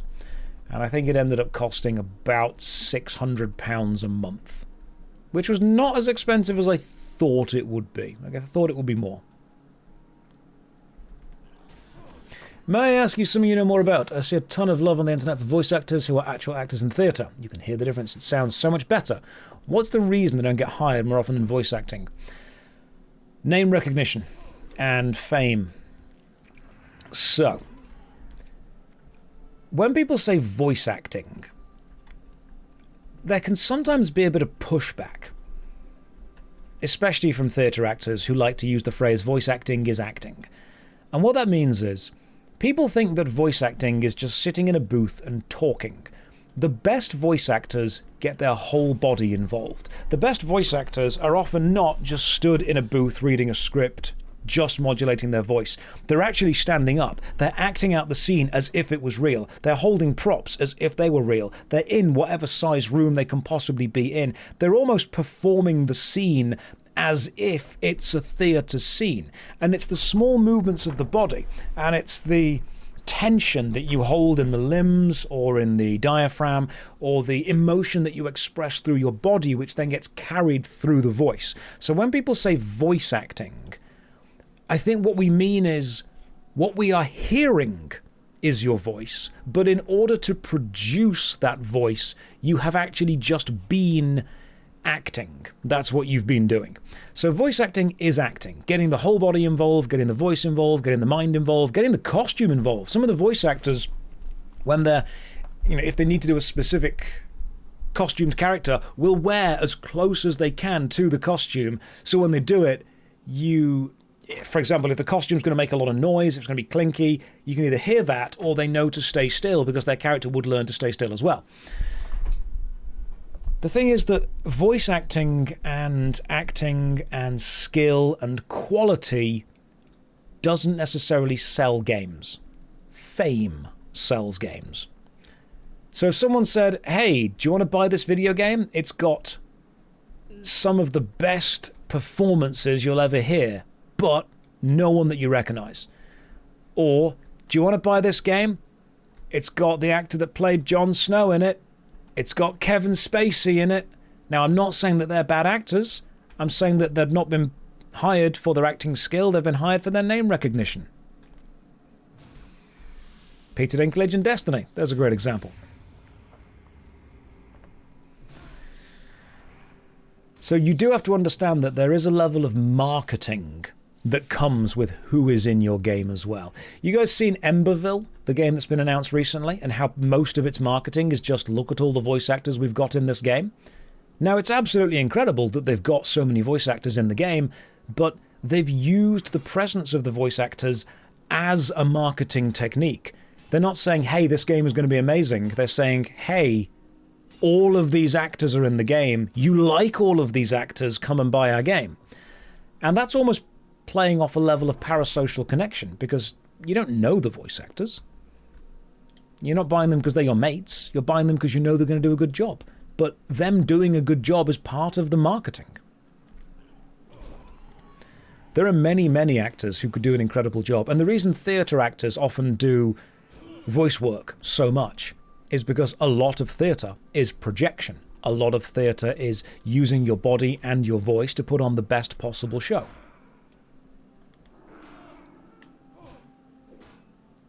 There are many games with celebrity voice acting cameos that are just terrible.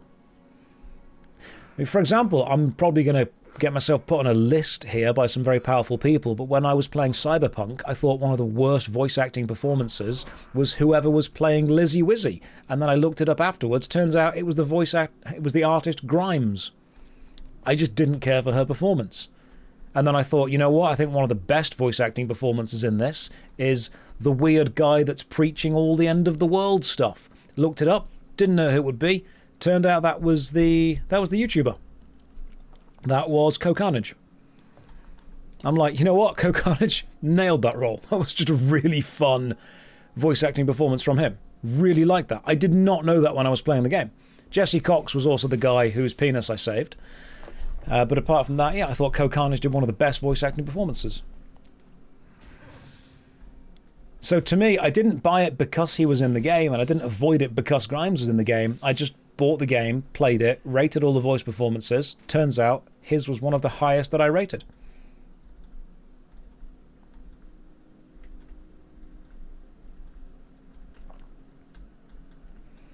And they said that every voice actor was in Emberville. I wasn't in Emberville. They didn't call me. Co clearly hates me. So many people have voiced NPCs in games. Like some of the YouTubers are in Path of Exile 2. I'm just waiting by my phone. You know, they'll call me. Don't you worry. They'll get to me eventually. I'm sure I'm on the list. Where's the... Oh, this is the rat-catching dude. He just walks around for a bit, doesn't he? Ah, okay. This guy might be anywhere. You're certainly on a list. Appreciate it. Right, let's go and do... What am I doing next with this? Oh, there we go. Excavation and excavation progress report. Let's go this way and kill some boars as we go. If I could play an NPC in any RPG, which series franchise would you choose? I'd love to be in the Legacy of Kain series. That would be cool.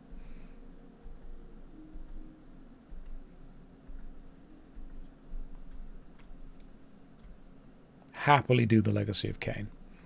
Congrats on your new voice acting role, Grimes fan number 3. You joke, but I would own that role. Rayman, just make random noises.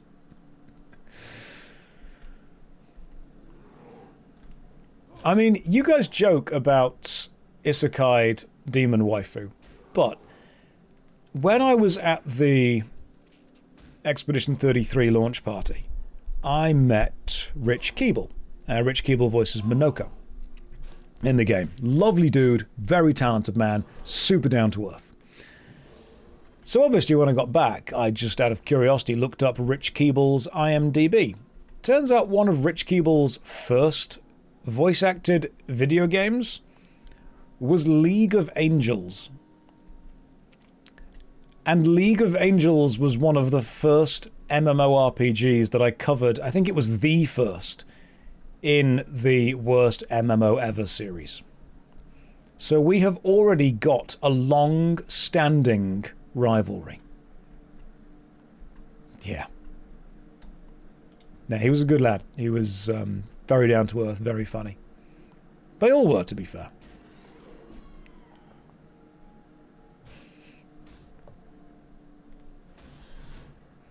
Yeah, they were fun.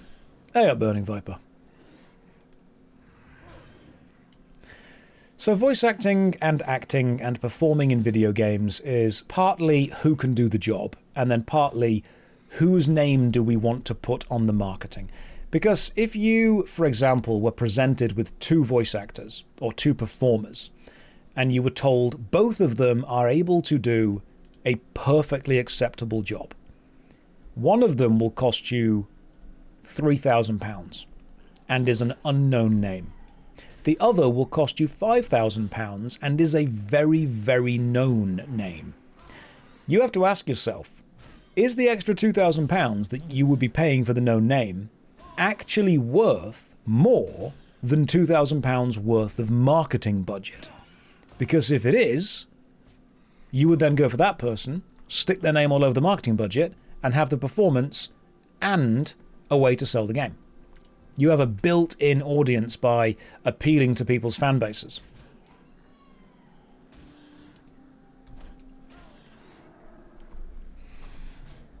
So going for the famous people, that's why you sometimes get films that just use celebrity voiceovers. Not because they know the celebrity is going to be the best voice, but because they know they're going to get them through the door quicker. It's going to get people, get bums on seats, as we say, in the theatre world. There's an excellent video about Disney and Robin Williams in Aladdin when he was doing the genie as well, because he went haywire with that. Like, he did that off the cuff.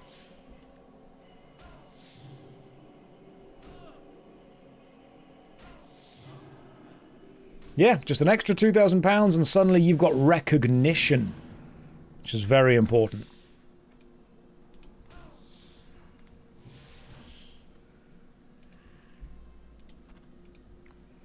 Because marketing should be a relatively large chunk of your budget.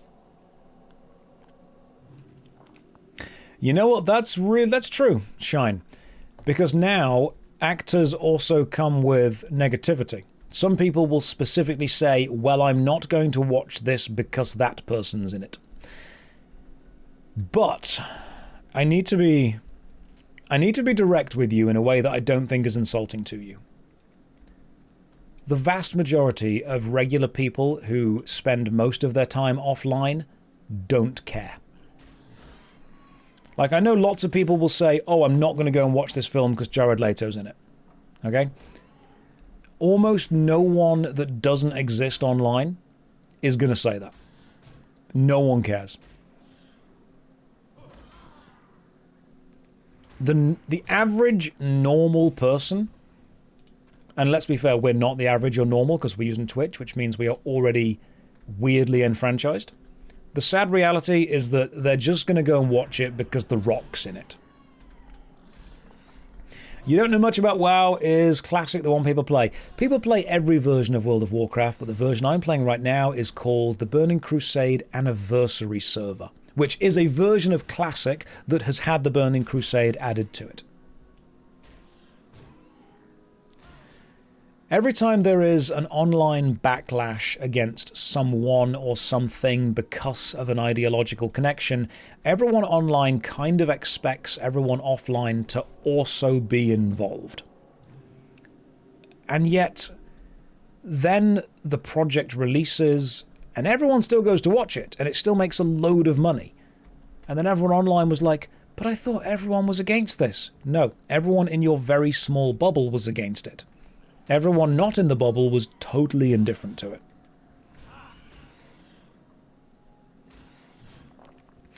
But those people create the slop memes that bubble through and those influence sales in a very real way. Unfortunately, they don't. Because everyone online was 100% against purchasing Hogwarts Legacy, and then Hogwarts Legacy released and made approximately, like, what, 700 million? Just made an absolute ton of money. And everyone online was thought, oh no, I thought we all agreed to boycott this. No. No, most people didn't do that. Everyone is saying that the Odyssey has failed right now, and yet it's actually made a lot of money. And a lot of people that go to watch it are enjoying it. The people that have the loudest opinions are saying that it's either absolutely amazing or absolutely terrible. But the people that just want to go to the cinema, watch a film, and then go home are saying that it's fine. They enjoyed their time doing it. And I think that's the difference. The average person wants to enjoy the art for what the art gives them and not worry about any of the ideological behind the scenes. That's what it is. People will say, oh, well, we're not actually going to support this because they're working with this company. We're not going to support this person because they're working with that actor. We're going to boycott this because of that. They are the loudest voices in a much smaller group of people than people realize. Now, I'm not saying that I disagree or agree with any of the reasons people have boycotted or wanted to boycott any of the specific things. I'm sitting so firmly on the fence here, I'm a part of the fence. I am just trying to explain that the extremely loud online backlash is not representative of everyday people. What were people complaining about with the Odyssey? Have a guess.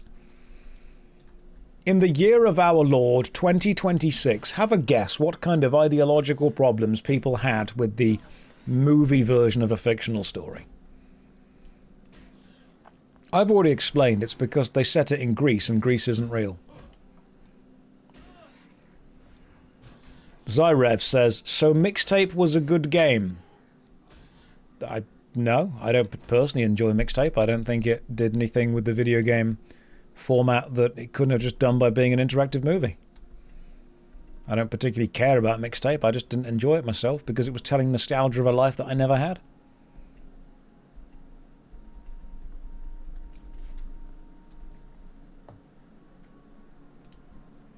The boobs are not historically accurate. They need to be bigger. Roni, that's a criticism we could apply to every single film ever. And you know what? I would 100% support you doing that. But not this time specifically. Do you think if companies locked in and ignored the backlash, they could get away with worse stuff than usual? Yes. I think companies make more money when they just do what they are going to do anyway and appeal to their audience. If you attempt to placate the people who are backlashing against your product, what you're not going to do is make those people buy your product. If someone hates the product you are making and you try to appease them, they will say, thank you for appeasing me. I now feel better about myself. I'm glad that we've come to this agreement together. And then they will not go and spend money on it. Because they never wanted to spend money on it. They were never going to. All they wanted was to be placated. They simply wanted to be proven right. They wanted to see how much power they had to manipulate the art you wanted to make. Instead, just focus on the people who are giving you money, and they will keep giving you money. If you have a product that has a group of people that passionately hate it, attempting to appeal to that group of people is one of the worst ways that you could then try and make money. Because they are actively going to be at least influenced by the constant hate that they've always had for your product. And you will find that they'll be proud of you for changing, but they won't then turn up to support you.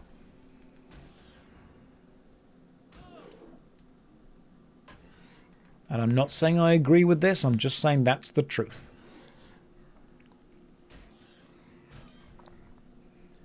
It's like when games step away from their core audience to go and find the audience they actually want to have because they're embarrassed about who their core audience are, and then suddenly realize that the audience they didn't have, even though they're now making a game that appeals to them, don't actually want to give them money.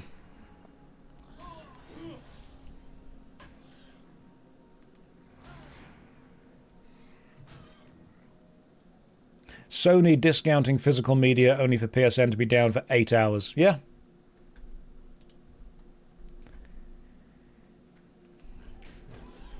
Unfortunately, I think people get so imbued in their online space, they begin to think that's representative of the rest of the world. You had to pop by and say thank you, spark you to try streaming again. Oh, fantastic! Bit scared of the negative sides, but excited to give it a go. Give it a go. Negative sides will happen. Ignore them. Do the best you can anyway. Watched the Odyssey in 4D and it was pretty good. Nice. Oh, God, yeah, Dirt Nose, spot on. The amount of people that message me and say, we don't care what you make, we'll watch you no matter what, make any video that you like. And then I make a video that's not the regular type of video and views drop by like 70%. And I'm thinking, okay, you don't understand that I'm in a niche.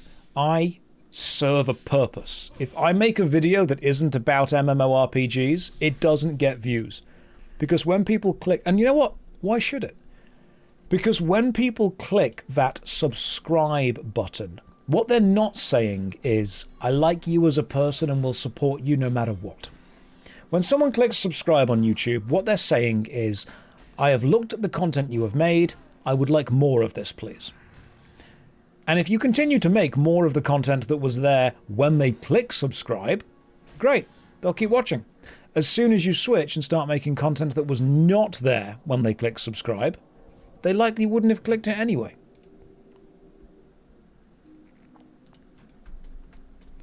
So I have to explain to people, the majority are simply there for what you do. That's why I've put the JoshStrifePlays on a second channel. Because believe it or not, my first 2 JoshStrifePlays retro review videos were on the main MMORPG channel. And they did absolutely terribly.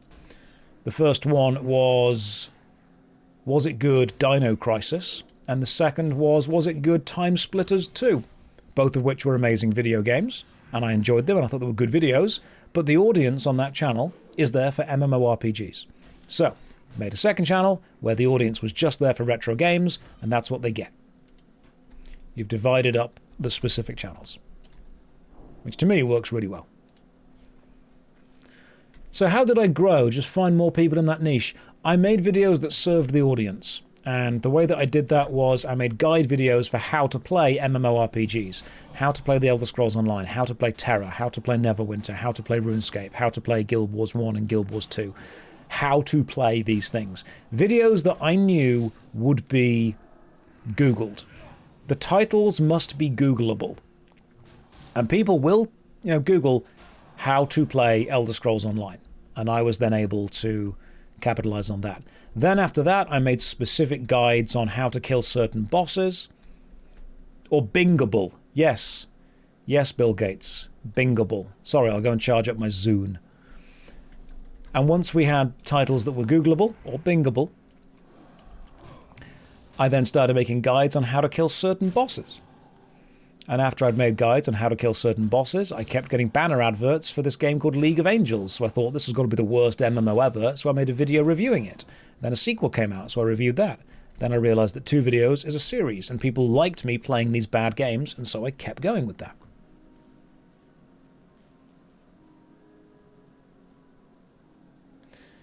What is the worst MMO ever? They're all terrible.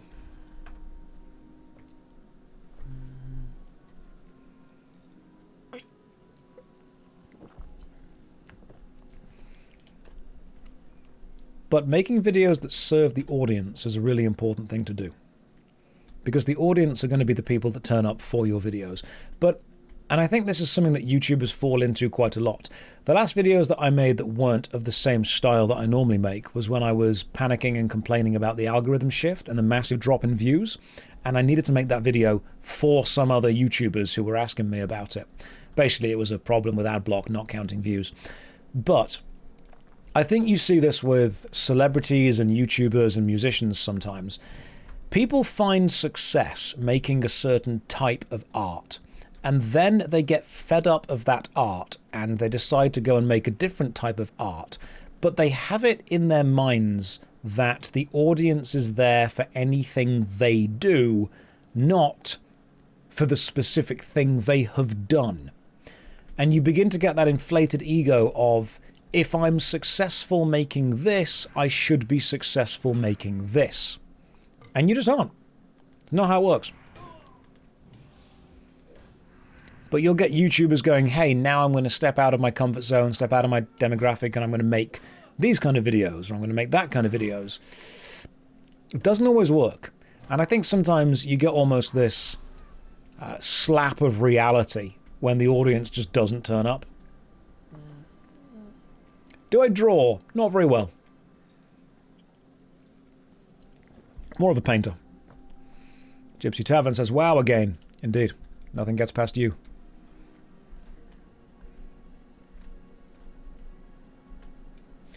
If I drop a bar of soap on the floor, is the soap dirty or is the floor clean? Spice Scrape, the answer is both. Both these things are equally true. What's the balance of doing videos you enjoy versus videos people watch? I enjoy making the videos about MMORPGs. I genuinely do. So I'm very blessed to be able to actively enjoy what I'm doing that makes money.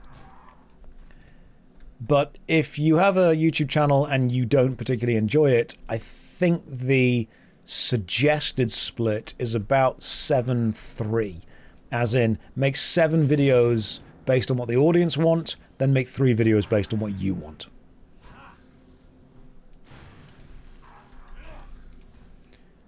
And then you can work out kind of the exact ratio of stuff that you want to do or not to do.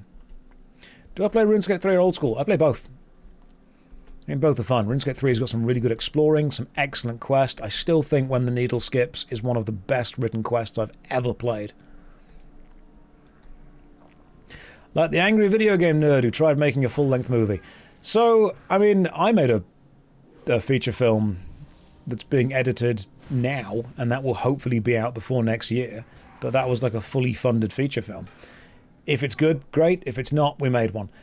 But I do think that a lot of content creators do try their hand at making a film. Yeah, I got cast in a film. But it was a proper film with a proper director and proper writer. It's going to be good.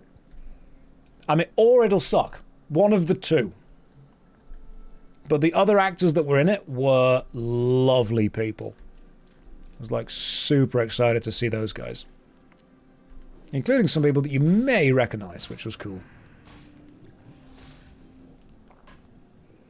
Maybe don't say that on the PR. Might be good, might not. Who knows? It's not about an MMO not watching it. I admire how honest you are.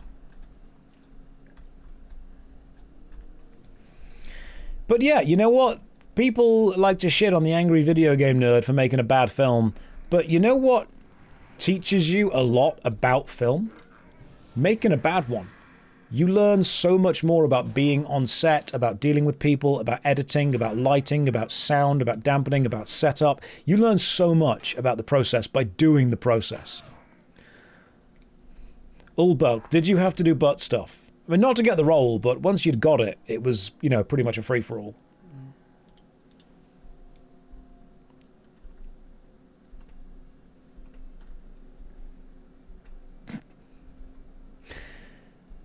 People often say, you know, it's easy to critique. It really is. Very easy to critique. And it's very hard to create. And if someone creates something, I don't want to shit on them for creating it. I'll always say to someone, look, go and make something. It'll suck. And that's fine. You should be proud of that. Go and make something, see how bad it ends up being, and learn from the process of making it.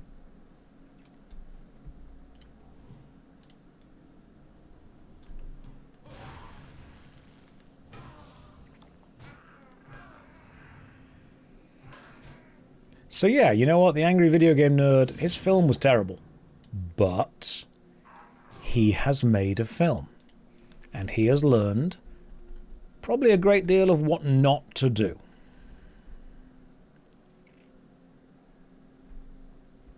And that is at least commendable. Oh, Gramado Babado, that was funny. Granado Espada, and all the jokes of just constantly giving the name wrong.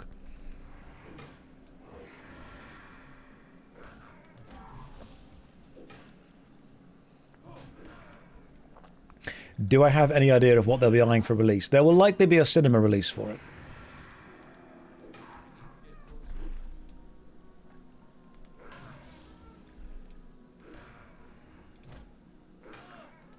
Can't say when, but hopefully.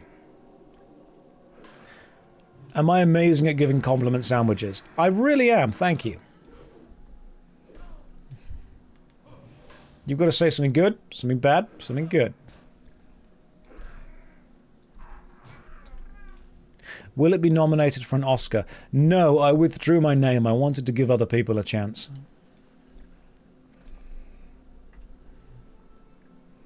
I just thought it'd be a little bit unfair, you know. It'd be like me going into like a primary school kickboxing competition. Sometimes you don't need the win. You got to stay humble. And I am just better at being humble than other people. They honestly suck. I, however, am great at it.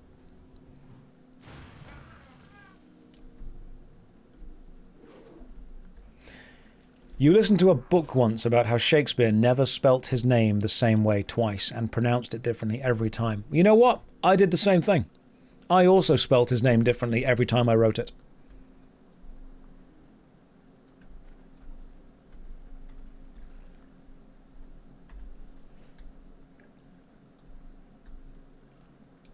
I need to get that bucket over there. But I'm not going to get it. There's a vendor. Heavy spiked mace and an ironwood maul. Let's go and see if those weapons are any good.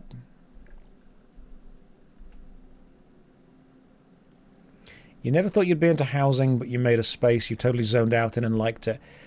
If you enjoy it, you're doing the right thing. If you're having fun, you're doing it right. It's a very simple way of looking at it. I think it's a very beautiful way of looking at it. If you're enjoying it, you're doing it right. Right, I think we need to climb up this. Can I climb out there? You probably can, can't you? You can probably climb out over there.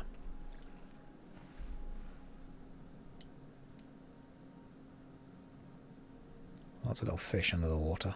Love it. Let's go this way.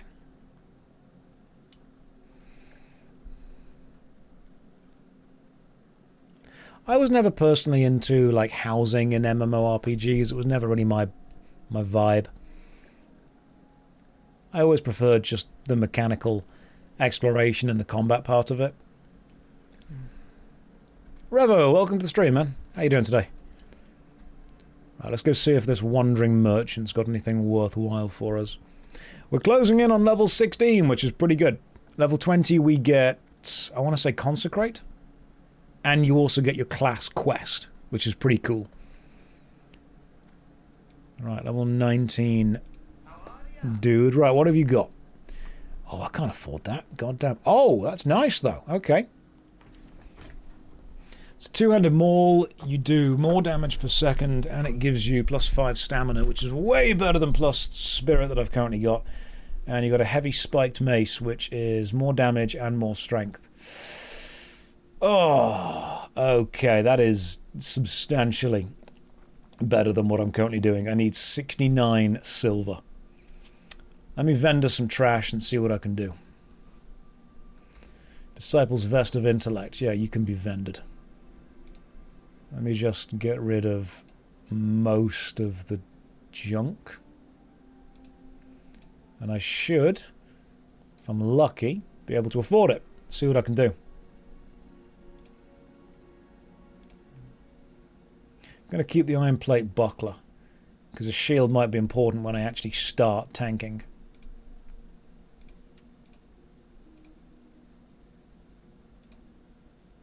I don't need that little bag anymore. Get rid of the ice cold milk, and oh, you know what? We're good to go. Right. Giant mace is two-handed. Regular mace, one-handed. Wooden mallet, -4 damage. So do I want 2.8 damage and stamina, or do I want 3.5 damage and strength? I think I want strength. Let's go with that.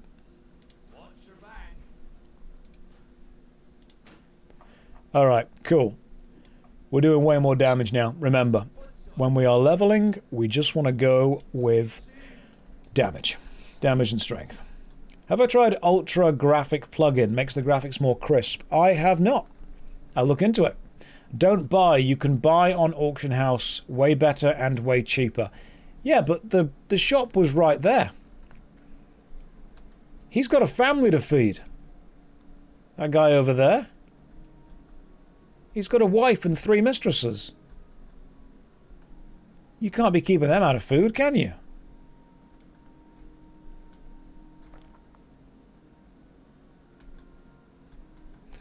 Now let's go to... Oh, actually, I've got 2 quests I can hand back in over there. Let's just go back that way then. Yeah, you've got to support the local businessman. What does stamina do in WoW? Ask that dwarf. He'll tell you. See, I'm all about supporting local businesses.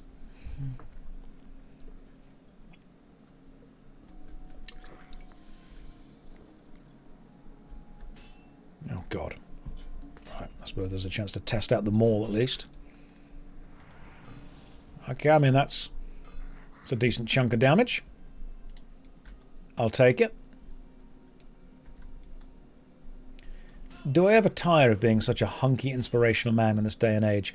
As soon as I turn the stream off and all the makeup comes off and I just lie there and watch Andrew Tate videos, then I do feel like a bit of a fraud, yes.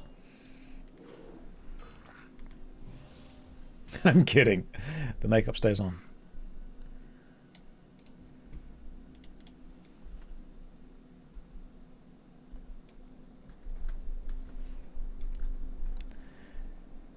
Sometimes one of the best ways you can live is just as an example. You do look quite good for a bloke in his 40s. Thanks. 5 more years and you'll be correct.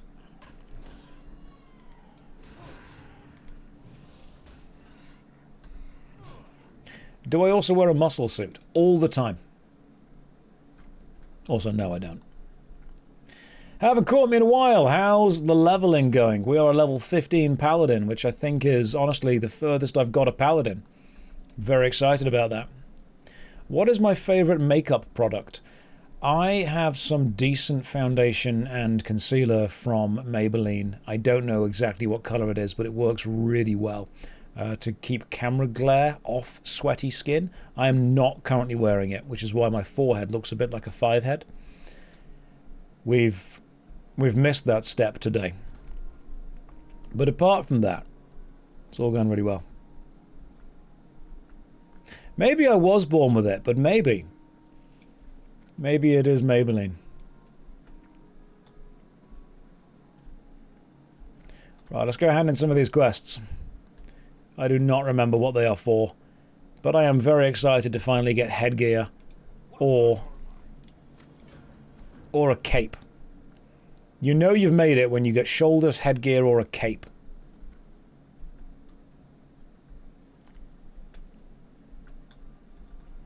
This is why you take him swimming on the first stream. People used to joke about that. They're like, yeah, take us swimming, all the makeup will come off. Do you have any idea how waterproof most makeup is? Swimming would do nothing.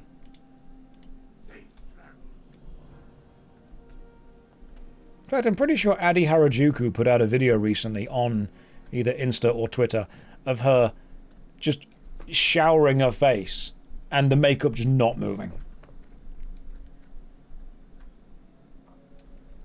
What can I do for you? Hey, level 16. Right, I'm going to go with increased parry chance to 2%. Hell yeah, that is a defensive maneuver right there.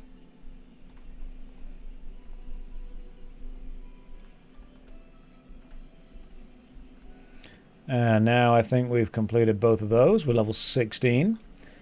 We level to level from 15 to 16 in 1 hour 50 minutes. Yeah, it's slow, let's be fair. That is slow.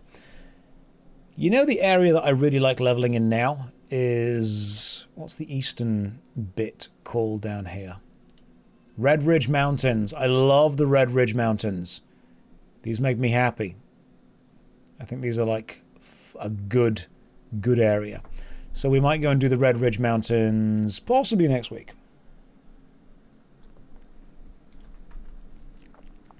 Because I have got a lot more stuff to do. Oh, hang on. In defense of the King's Lands, I'm going to hand you in, can't we? I only came back to streaming to flex the new camera. It's exactly the same camera. I've just got better lighting.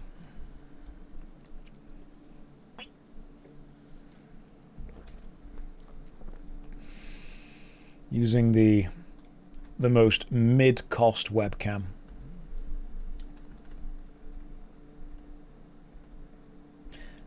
Wiki Wonka says, let's try with a pressure washer. I think if you pressure wash someone's face, you're not just taking the makeup off. I think you're taking the skin off at that point. I think we're getting down to bone if we end up doing that. I prefer you blurry. So does everyone. Take her pressure washing on a first date.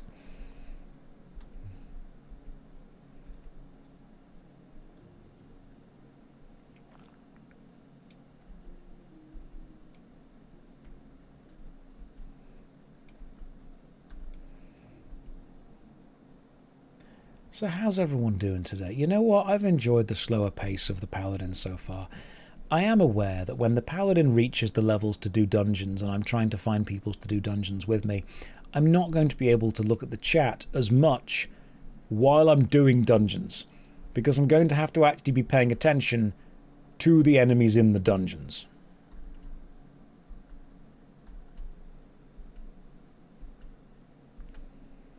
So I will, at some point, tank. But I am also aware that will come with reduced focus.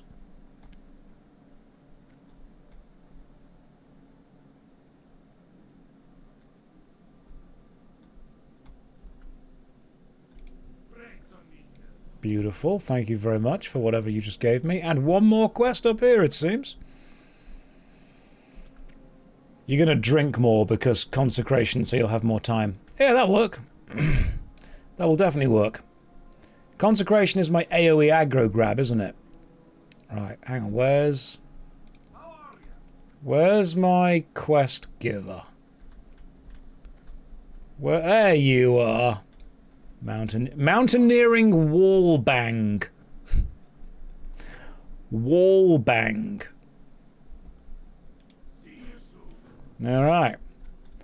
I don't want to know how you got your nickname, Casanova.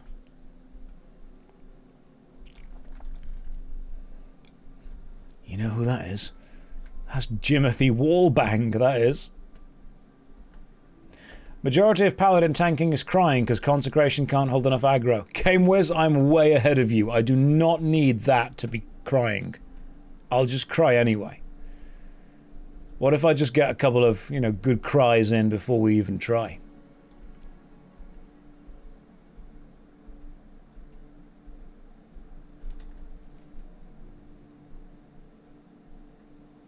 So we're going down there and killing Bone Snapper and Shaman. I suppose we can go and give it a go.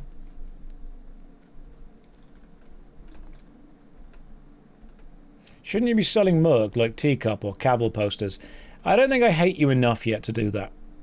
I'm sure I'll get there, don't get me wrong, but until then, I don't have a website, and Squarespace haven't sponsored me for one. So you guys will have to make do with just purchasing your own t-shirts and then drawing a picture of my face on them.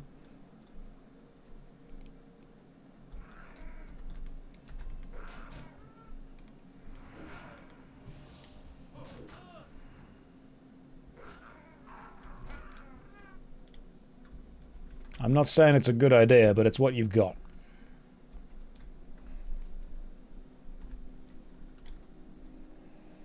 You'll have to get AI to do it. Oh, yeah.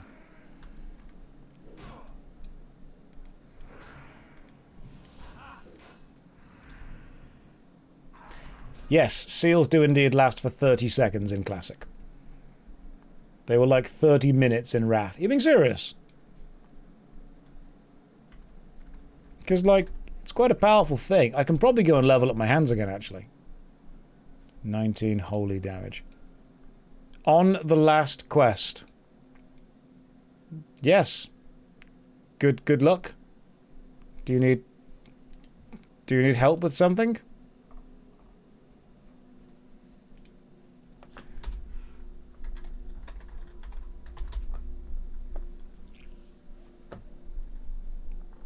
Nah. Oh, okay. Good luck.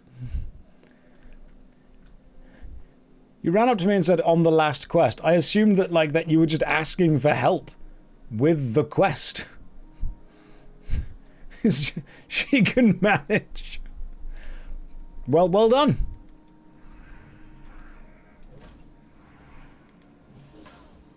Walk up, say you're on the last quest, refuse to elaborate, leave.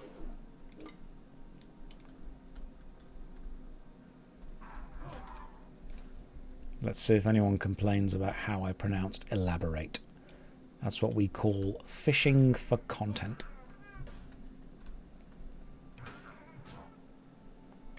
I might start doing that now. Just telling people I'm on the last quest and then leaving.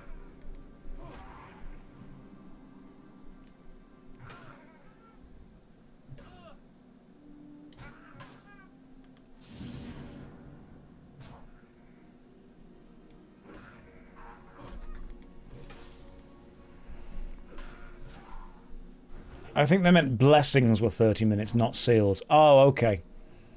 Yeah, good point, 'cause my blessing did fall off. Blessings are 10 minutes.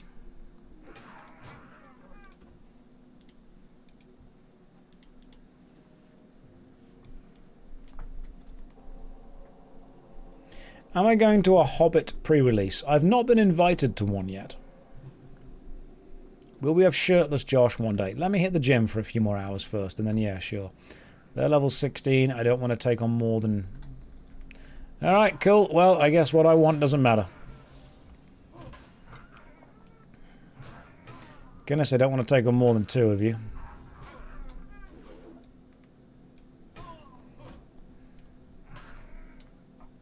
They're releasing the Hobbits. Good for them. They're actually taking them to Isengard.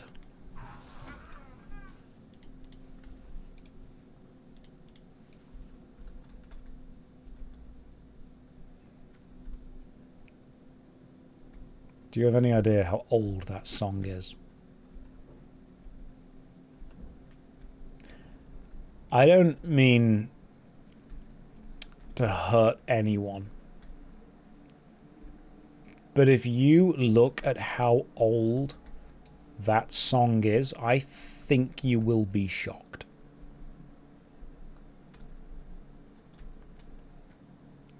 Okay, so this is just a small cave. There's nothing else here.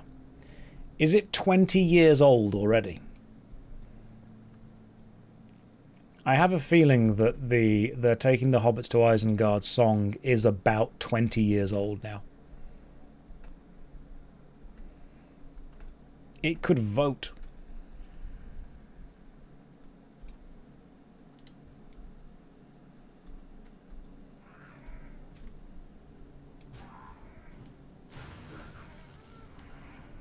Isn't that song written by Shakespeare? We don't know. He never spelt his name the correct way.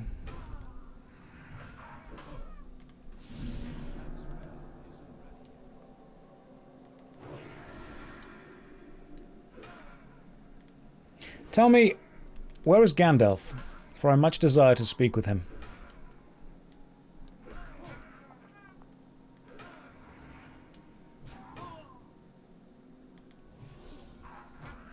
Ooh, that was close.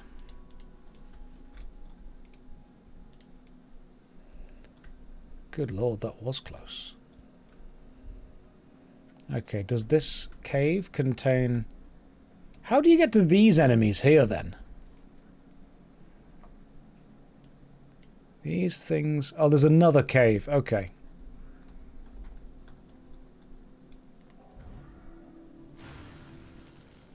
Bubbled that damage right there.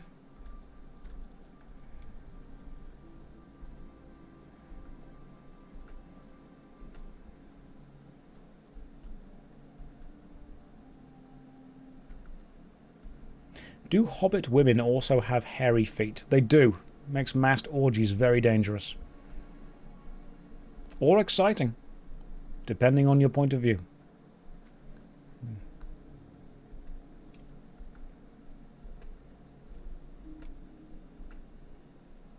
Jackalow, hi Josh and chat. I'm sorry you had to join at that exact moment, Jackalow. I should hold myself to a higher standard.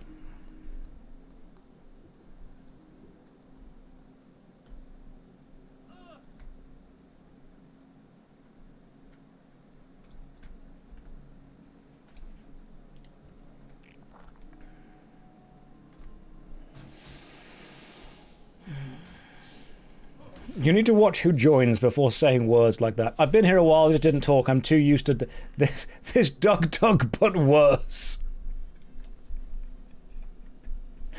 Ah, it's going on the CV. Oh, whenever advertisers contact me. So Josh, tell us about your contact. It's like Doug, but worse. Timu Doug. Diet Doug. I can't believe it's not Doug. I think I might go to Red Ridge Mountains. I like Red Ridge Mountains. They're my favourite place. So what I might do is return to North Shire Valley. No, that's too far. I might go to the Loch and fly my way over to Red Ridge. I also find it easier to navigate Red Ridge. This is your first stream after the 100 days of streaming video. Is it what you expected? Has it been what you needed?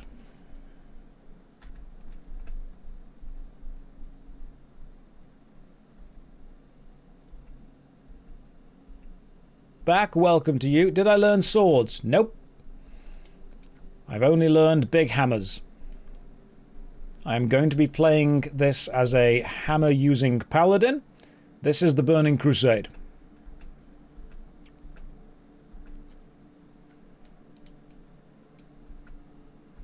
Swords learned me.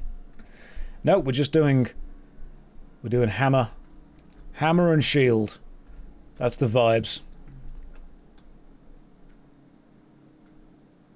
What I do need to start doing is dropping some quests sometime soon. But I am level 16, and I think Red Ridge Mountains is the place to be for that.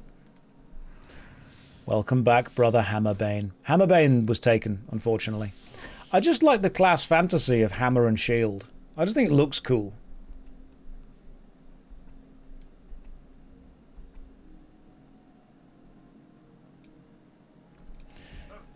Griffin Master. I need a flight to... Where do you get to Westfall? Not Westfall, sorry, Red Ridge from. Isn't Red Ridge accessed from Elwyn Forest? Yeah. So Goldshire doesn't have a thing. I suppose it's... Actually, Goldshire would be the easiest way to do this. So instead, I could just Hearthstone back to North Shire Valley and then run to Goldshire to get the Paladin Trainer. Look at me. Look at me learning the layout, the lay of the land, the way it all goes. I am learning. I probably don't have enough silver to purchase any of the actual abilities. Pretty much an expert now. Your hair looks gorgeous. How do I do it? I just choose like male hair 3 and then make it white.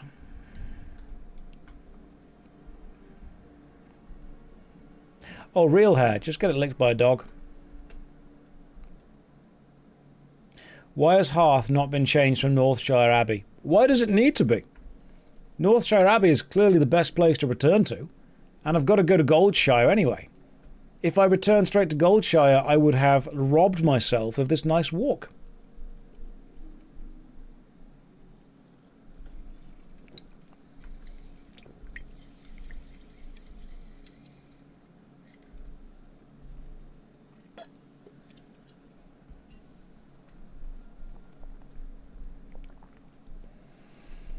Maybe that's going to be my classic challenge run. Can you complete World of Warcraft Classic without ever changing your Hearthstone? Answer, yeah, probably. It just takes a while.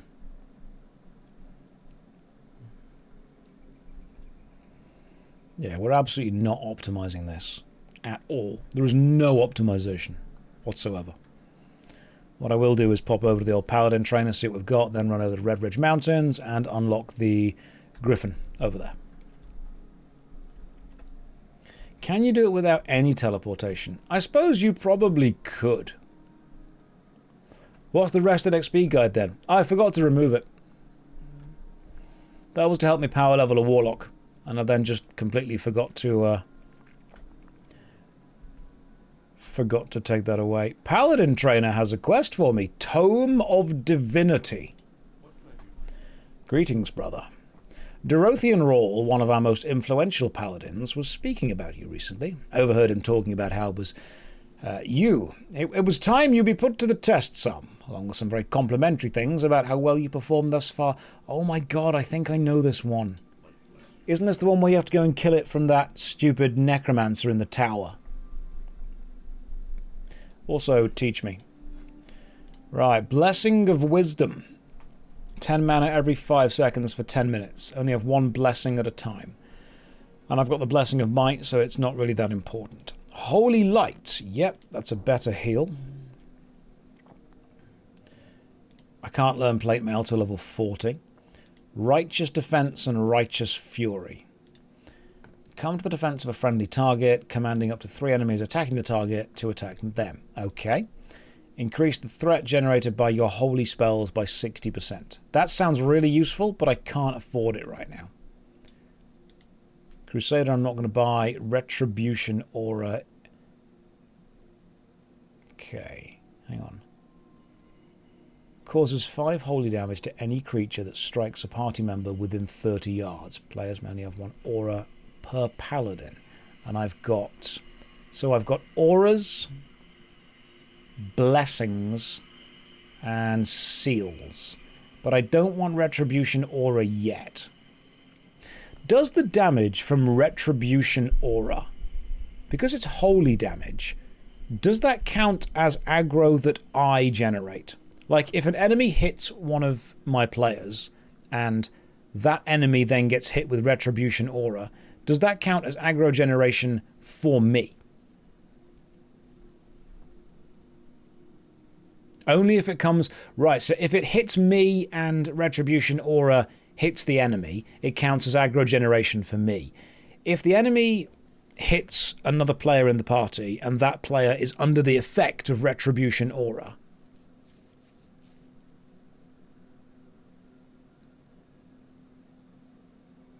then the enemy doesn't get aggro generated from me. Okay. They get the regular threat. Gotcha. Well, I can't afford that yet, so good luck. Now we go this way, to Red Ridge Mountains. Can I could go to Stormwind, couldn't I? To continue my Paladin class. But what I'll do is I will go and unlock the Red Ridge flight path first, and then I'll return to Stormwind after that. That priest very clearly needed help. What kind of paladin would I be if I didn't help? You're overthinking it. Paladin go wee. Perfect. I'll go with that instead. You're the only one who gets extra threat from holy damage, so it outweighs the potential damage some DPS might cause from the aura. Okay, gotcha. I'm still going to learn how to tank. It's going to be a long time until I fully get it, but I am going to get it. If I didn't help, I would be a paladidn't. And remember, don't be a paladon't. Be a paladin. Did.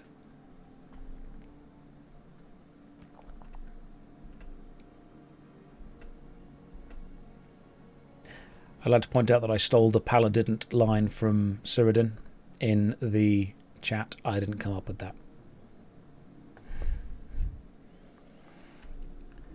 Maybe I need to just start believing in my own comedy some more. Maybe I need to stop paladouting myself.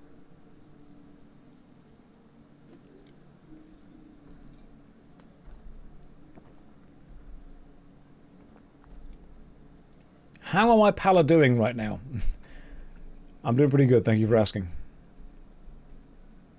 You have the funniest jokes. Thank you. I'm glad someone thinks that. I would agree with you, but then we'd both be wrong. Can you tell the skeleton joke again?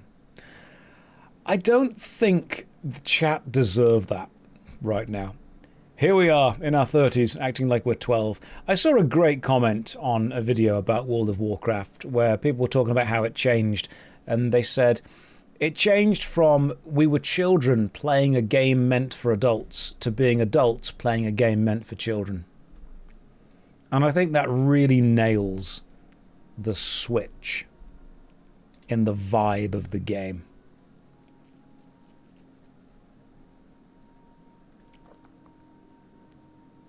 Have we mentioned Wet Ghost yet? Only briefly earlier.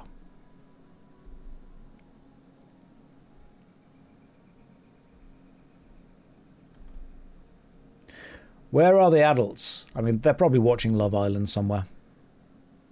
You're sad the Jawtopede hasn't made a return this weekend. I'm going to be honest, I forgot the Jawtopede existed, and you've only just reminded me that it does. Have we mentioned the two wolves that are inside you? One of them always lies. The other one wants to know if you would still love it if it was a worm.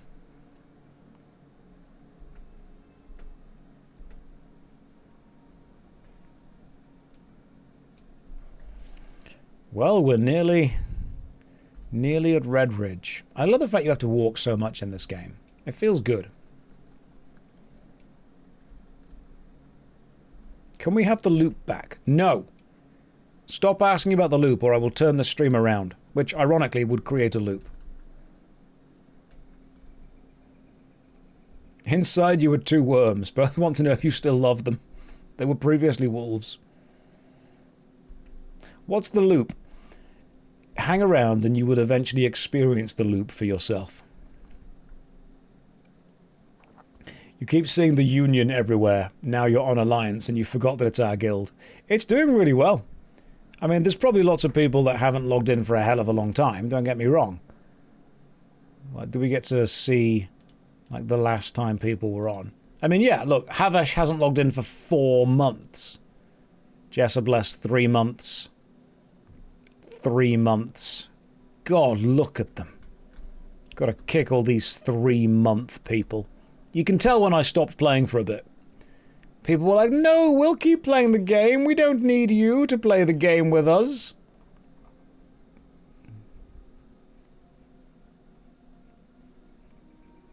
Turns out lots of people do just want to play with a streamer.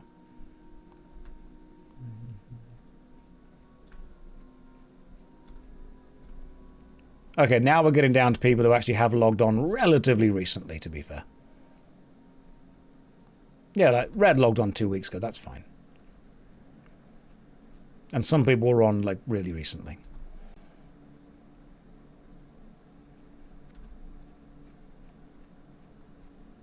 Now we've got people online. Gotcha. Yeah, a huge amount of people do just want to play whenever I am streaming. Blizzard made a killing from you. They really did. Need to start talking about some kind of affiliate link at that point.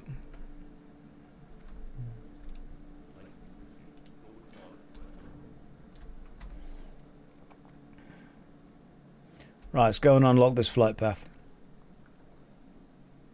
I thought I would have been kicked from the guild by this point. I mean, if you want to log in and leave, that's fine.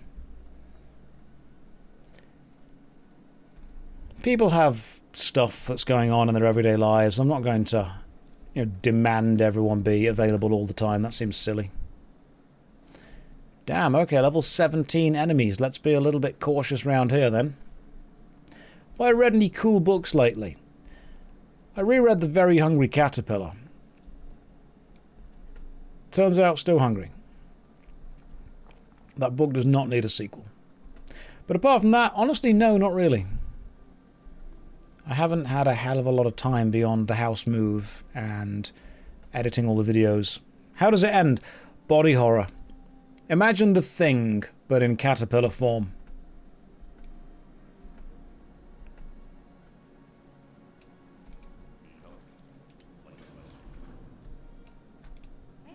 Excellent. New flight path has been discovered. And we should probably go and grab some quests now. What I think we do need to do, though, is drop some of the old quests.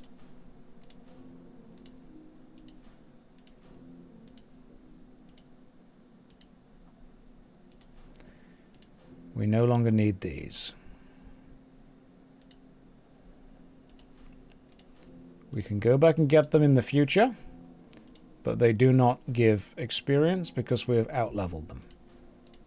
Because of this, we can drop them and then just go and get other quests later.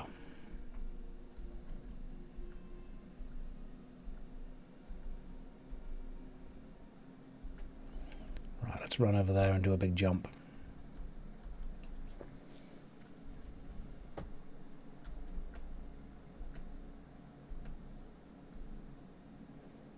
You're picturing all these drop quests as the quest giver just standing there hoping I come back.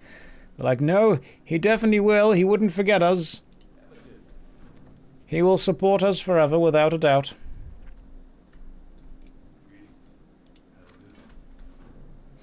You tried playing Farming Simulator 25, but it was more complicated than expected.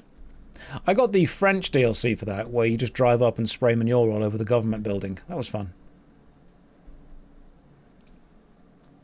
Right, let's grab this Hillary's Necklace quest. Nice simple bit. That was a joke, by the way. The French DLC is not that good.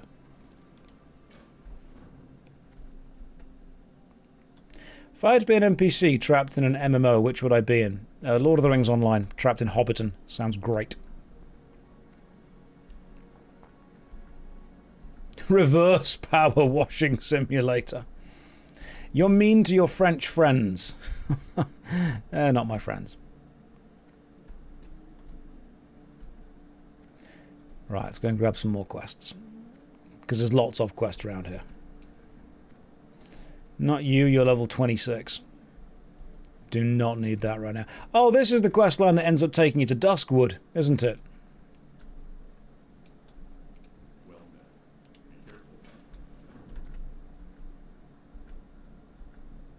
In the books, Hobbiton gets destroyed.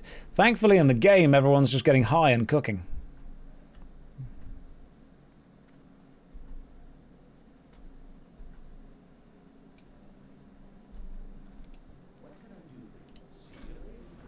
Dockmaster.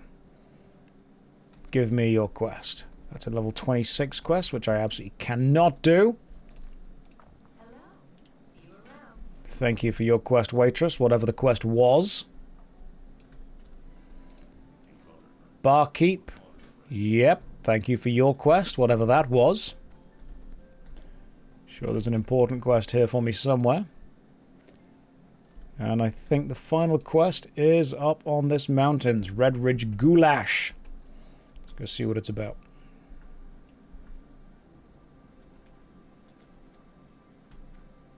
Guessing we're in here. Yes, we are. Well met. Farewell. Alright, that's all the quests collected. Now we can go and do them.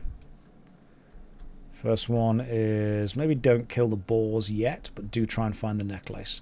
Right, jumping in to find Hillary's necklace is the first thing we will do next Saturday, because I've been streaming for 7.5 hours. It is 10 o'clock at night. I'm going to go to bed. Tomorrow, I'm going to continue editing the Was It Good? Baldur's Gate Dark Alliance 2 video. Thank you very much for joining me. Weekends will be for streaming from now on. They will be Saturday and Sunday. We'll probably start around midday to 1 o'clock-ish, and then go for like 7 to 8 hours. I want to make sure streaming is a thing we do, but I can't do it every day of the week because I need to make YouTube videos. For now, take care. Good night. God bless.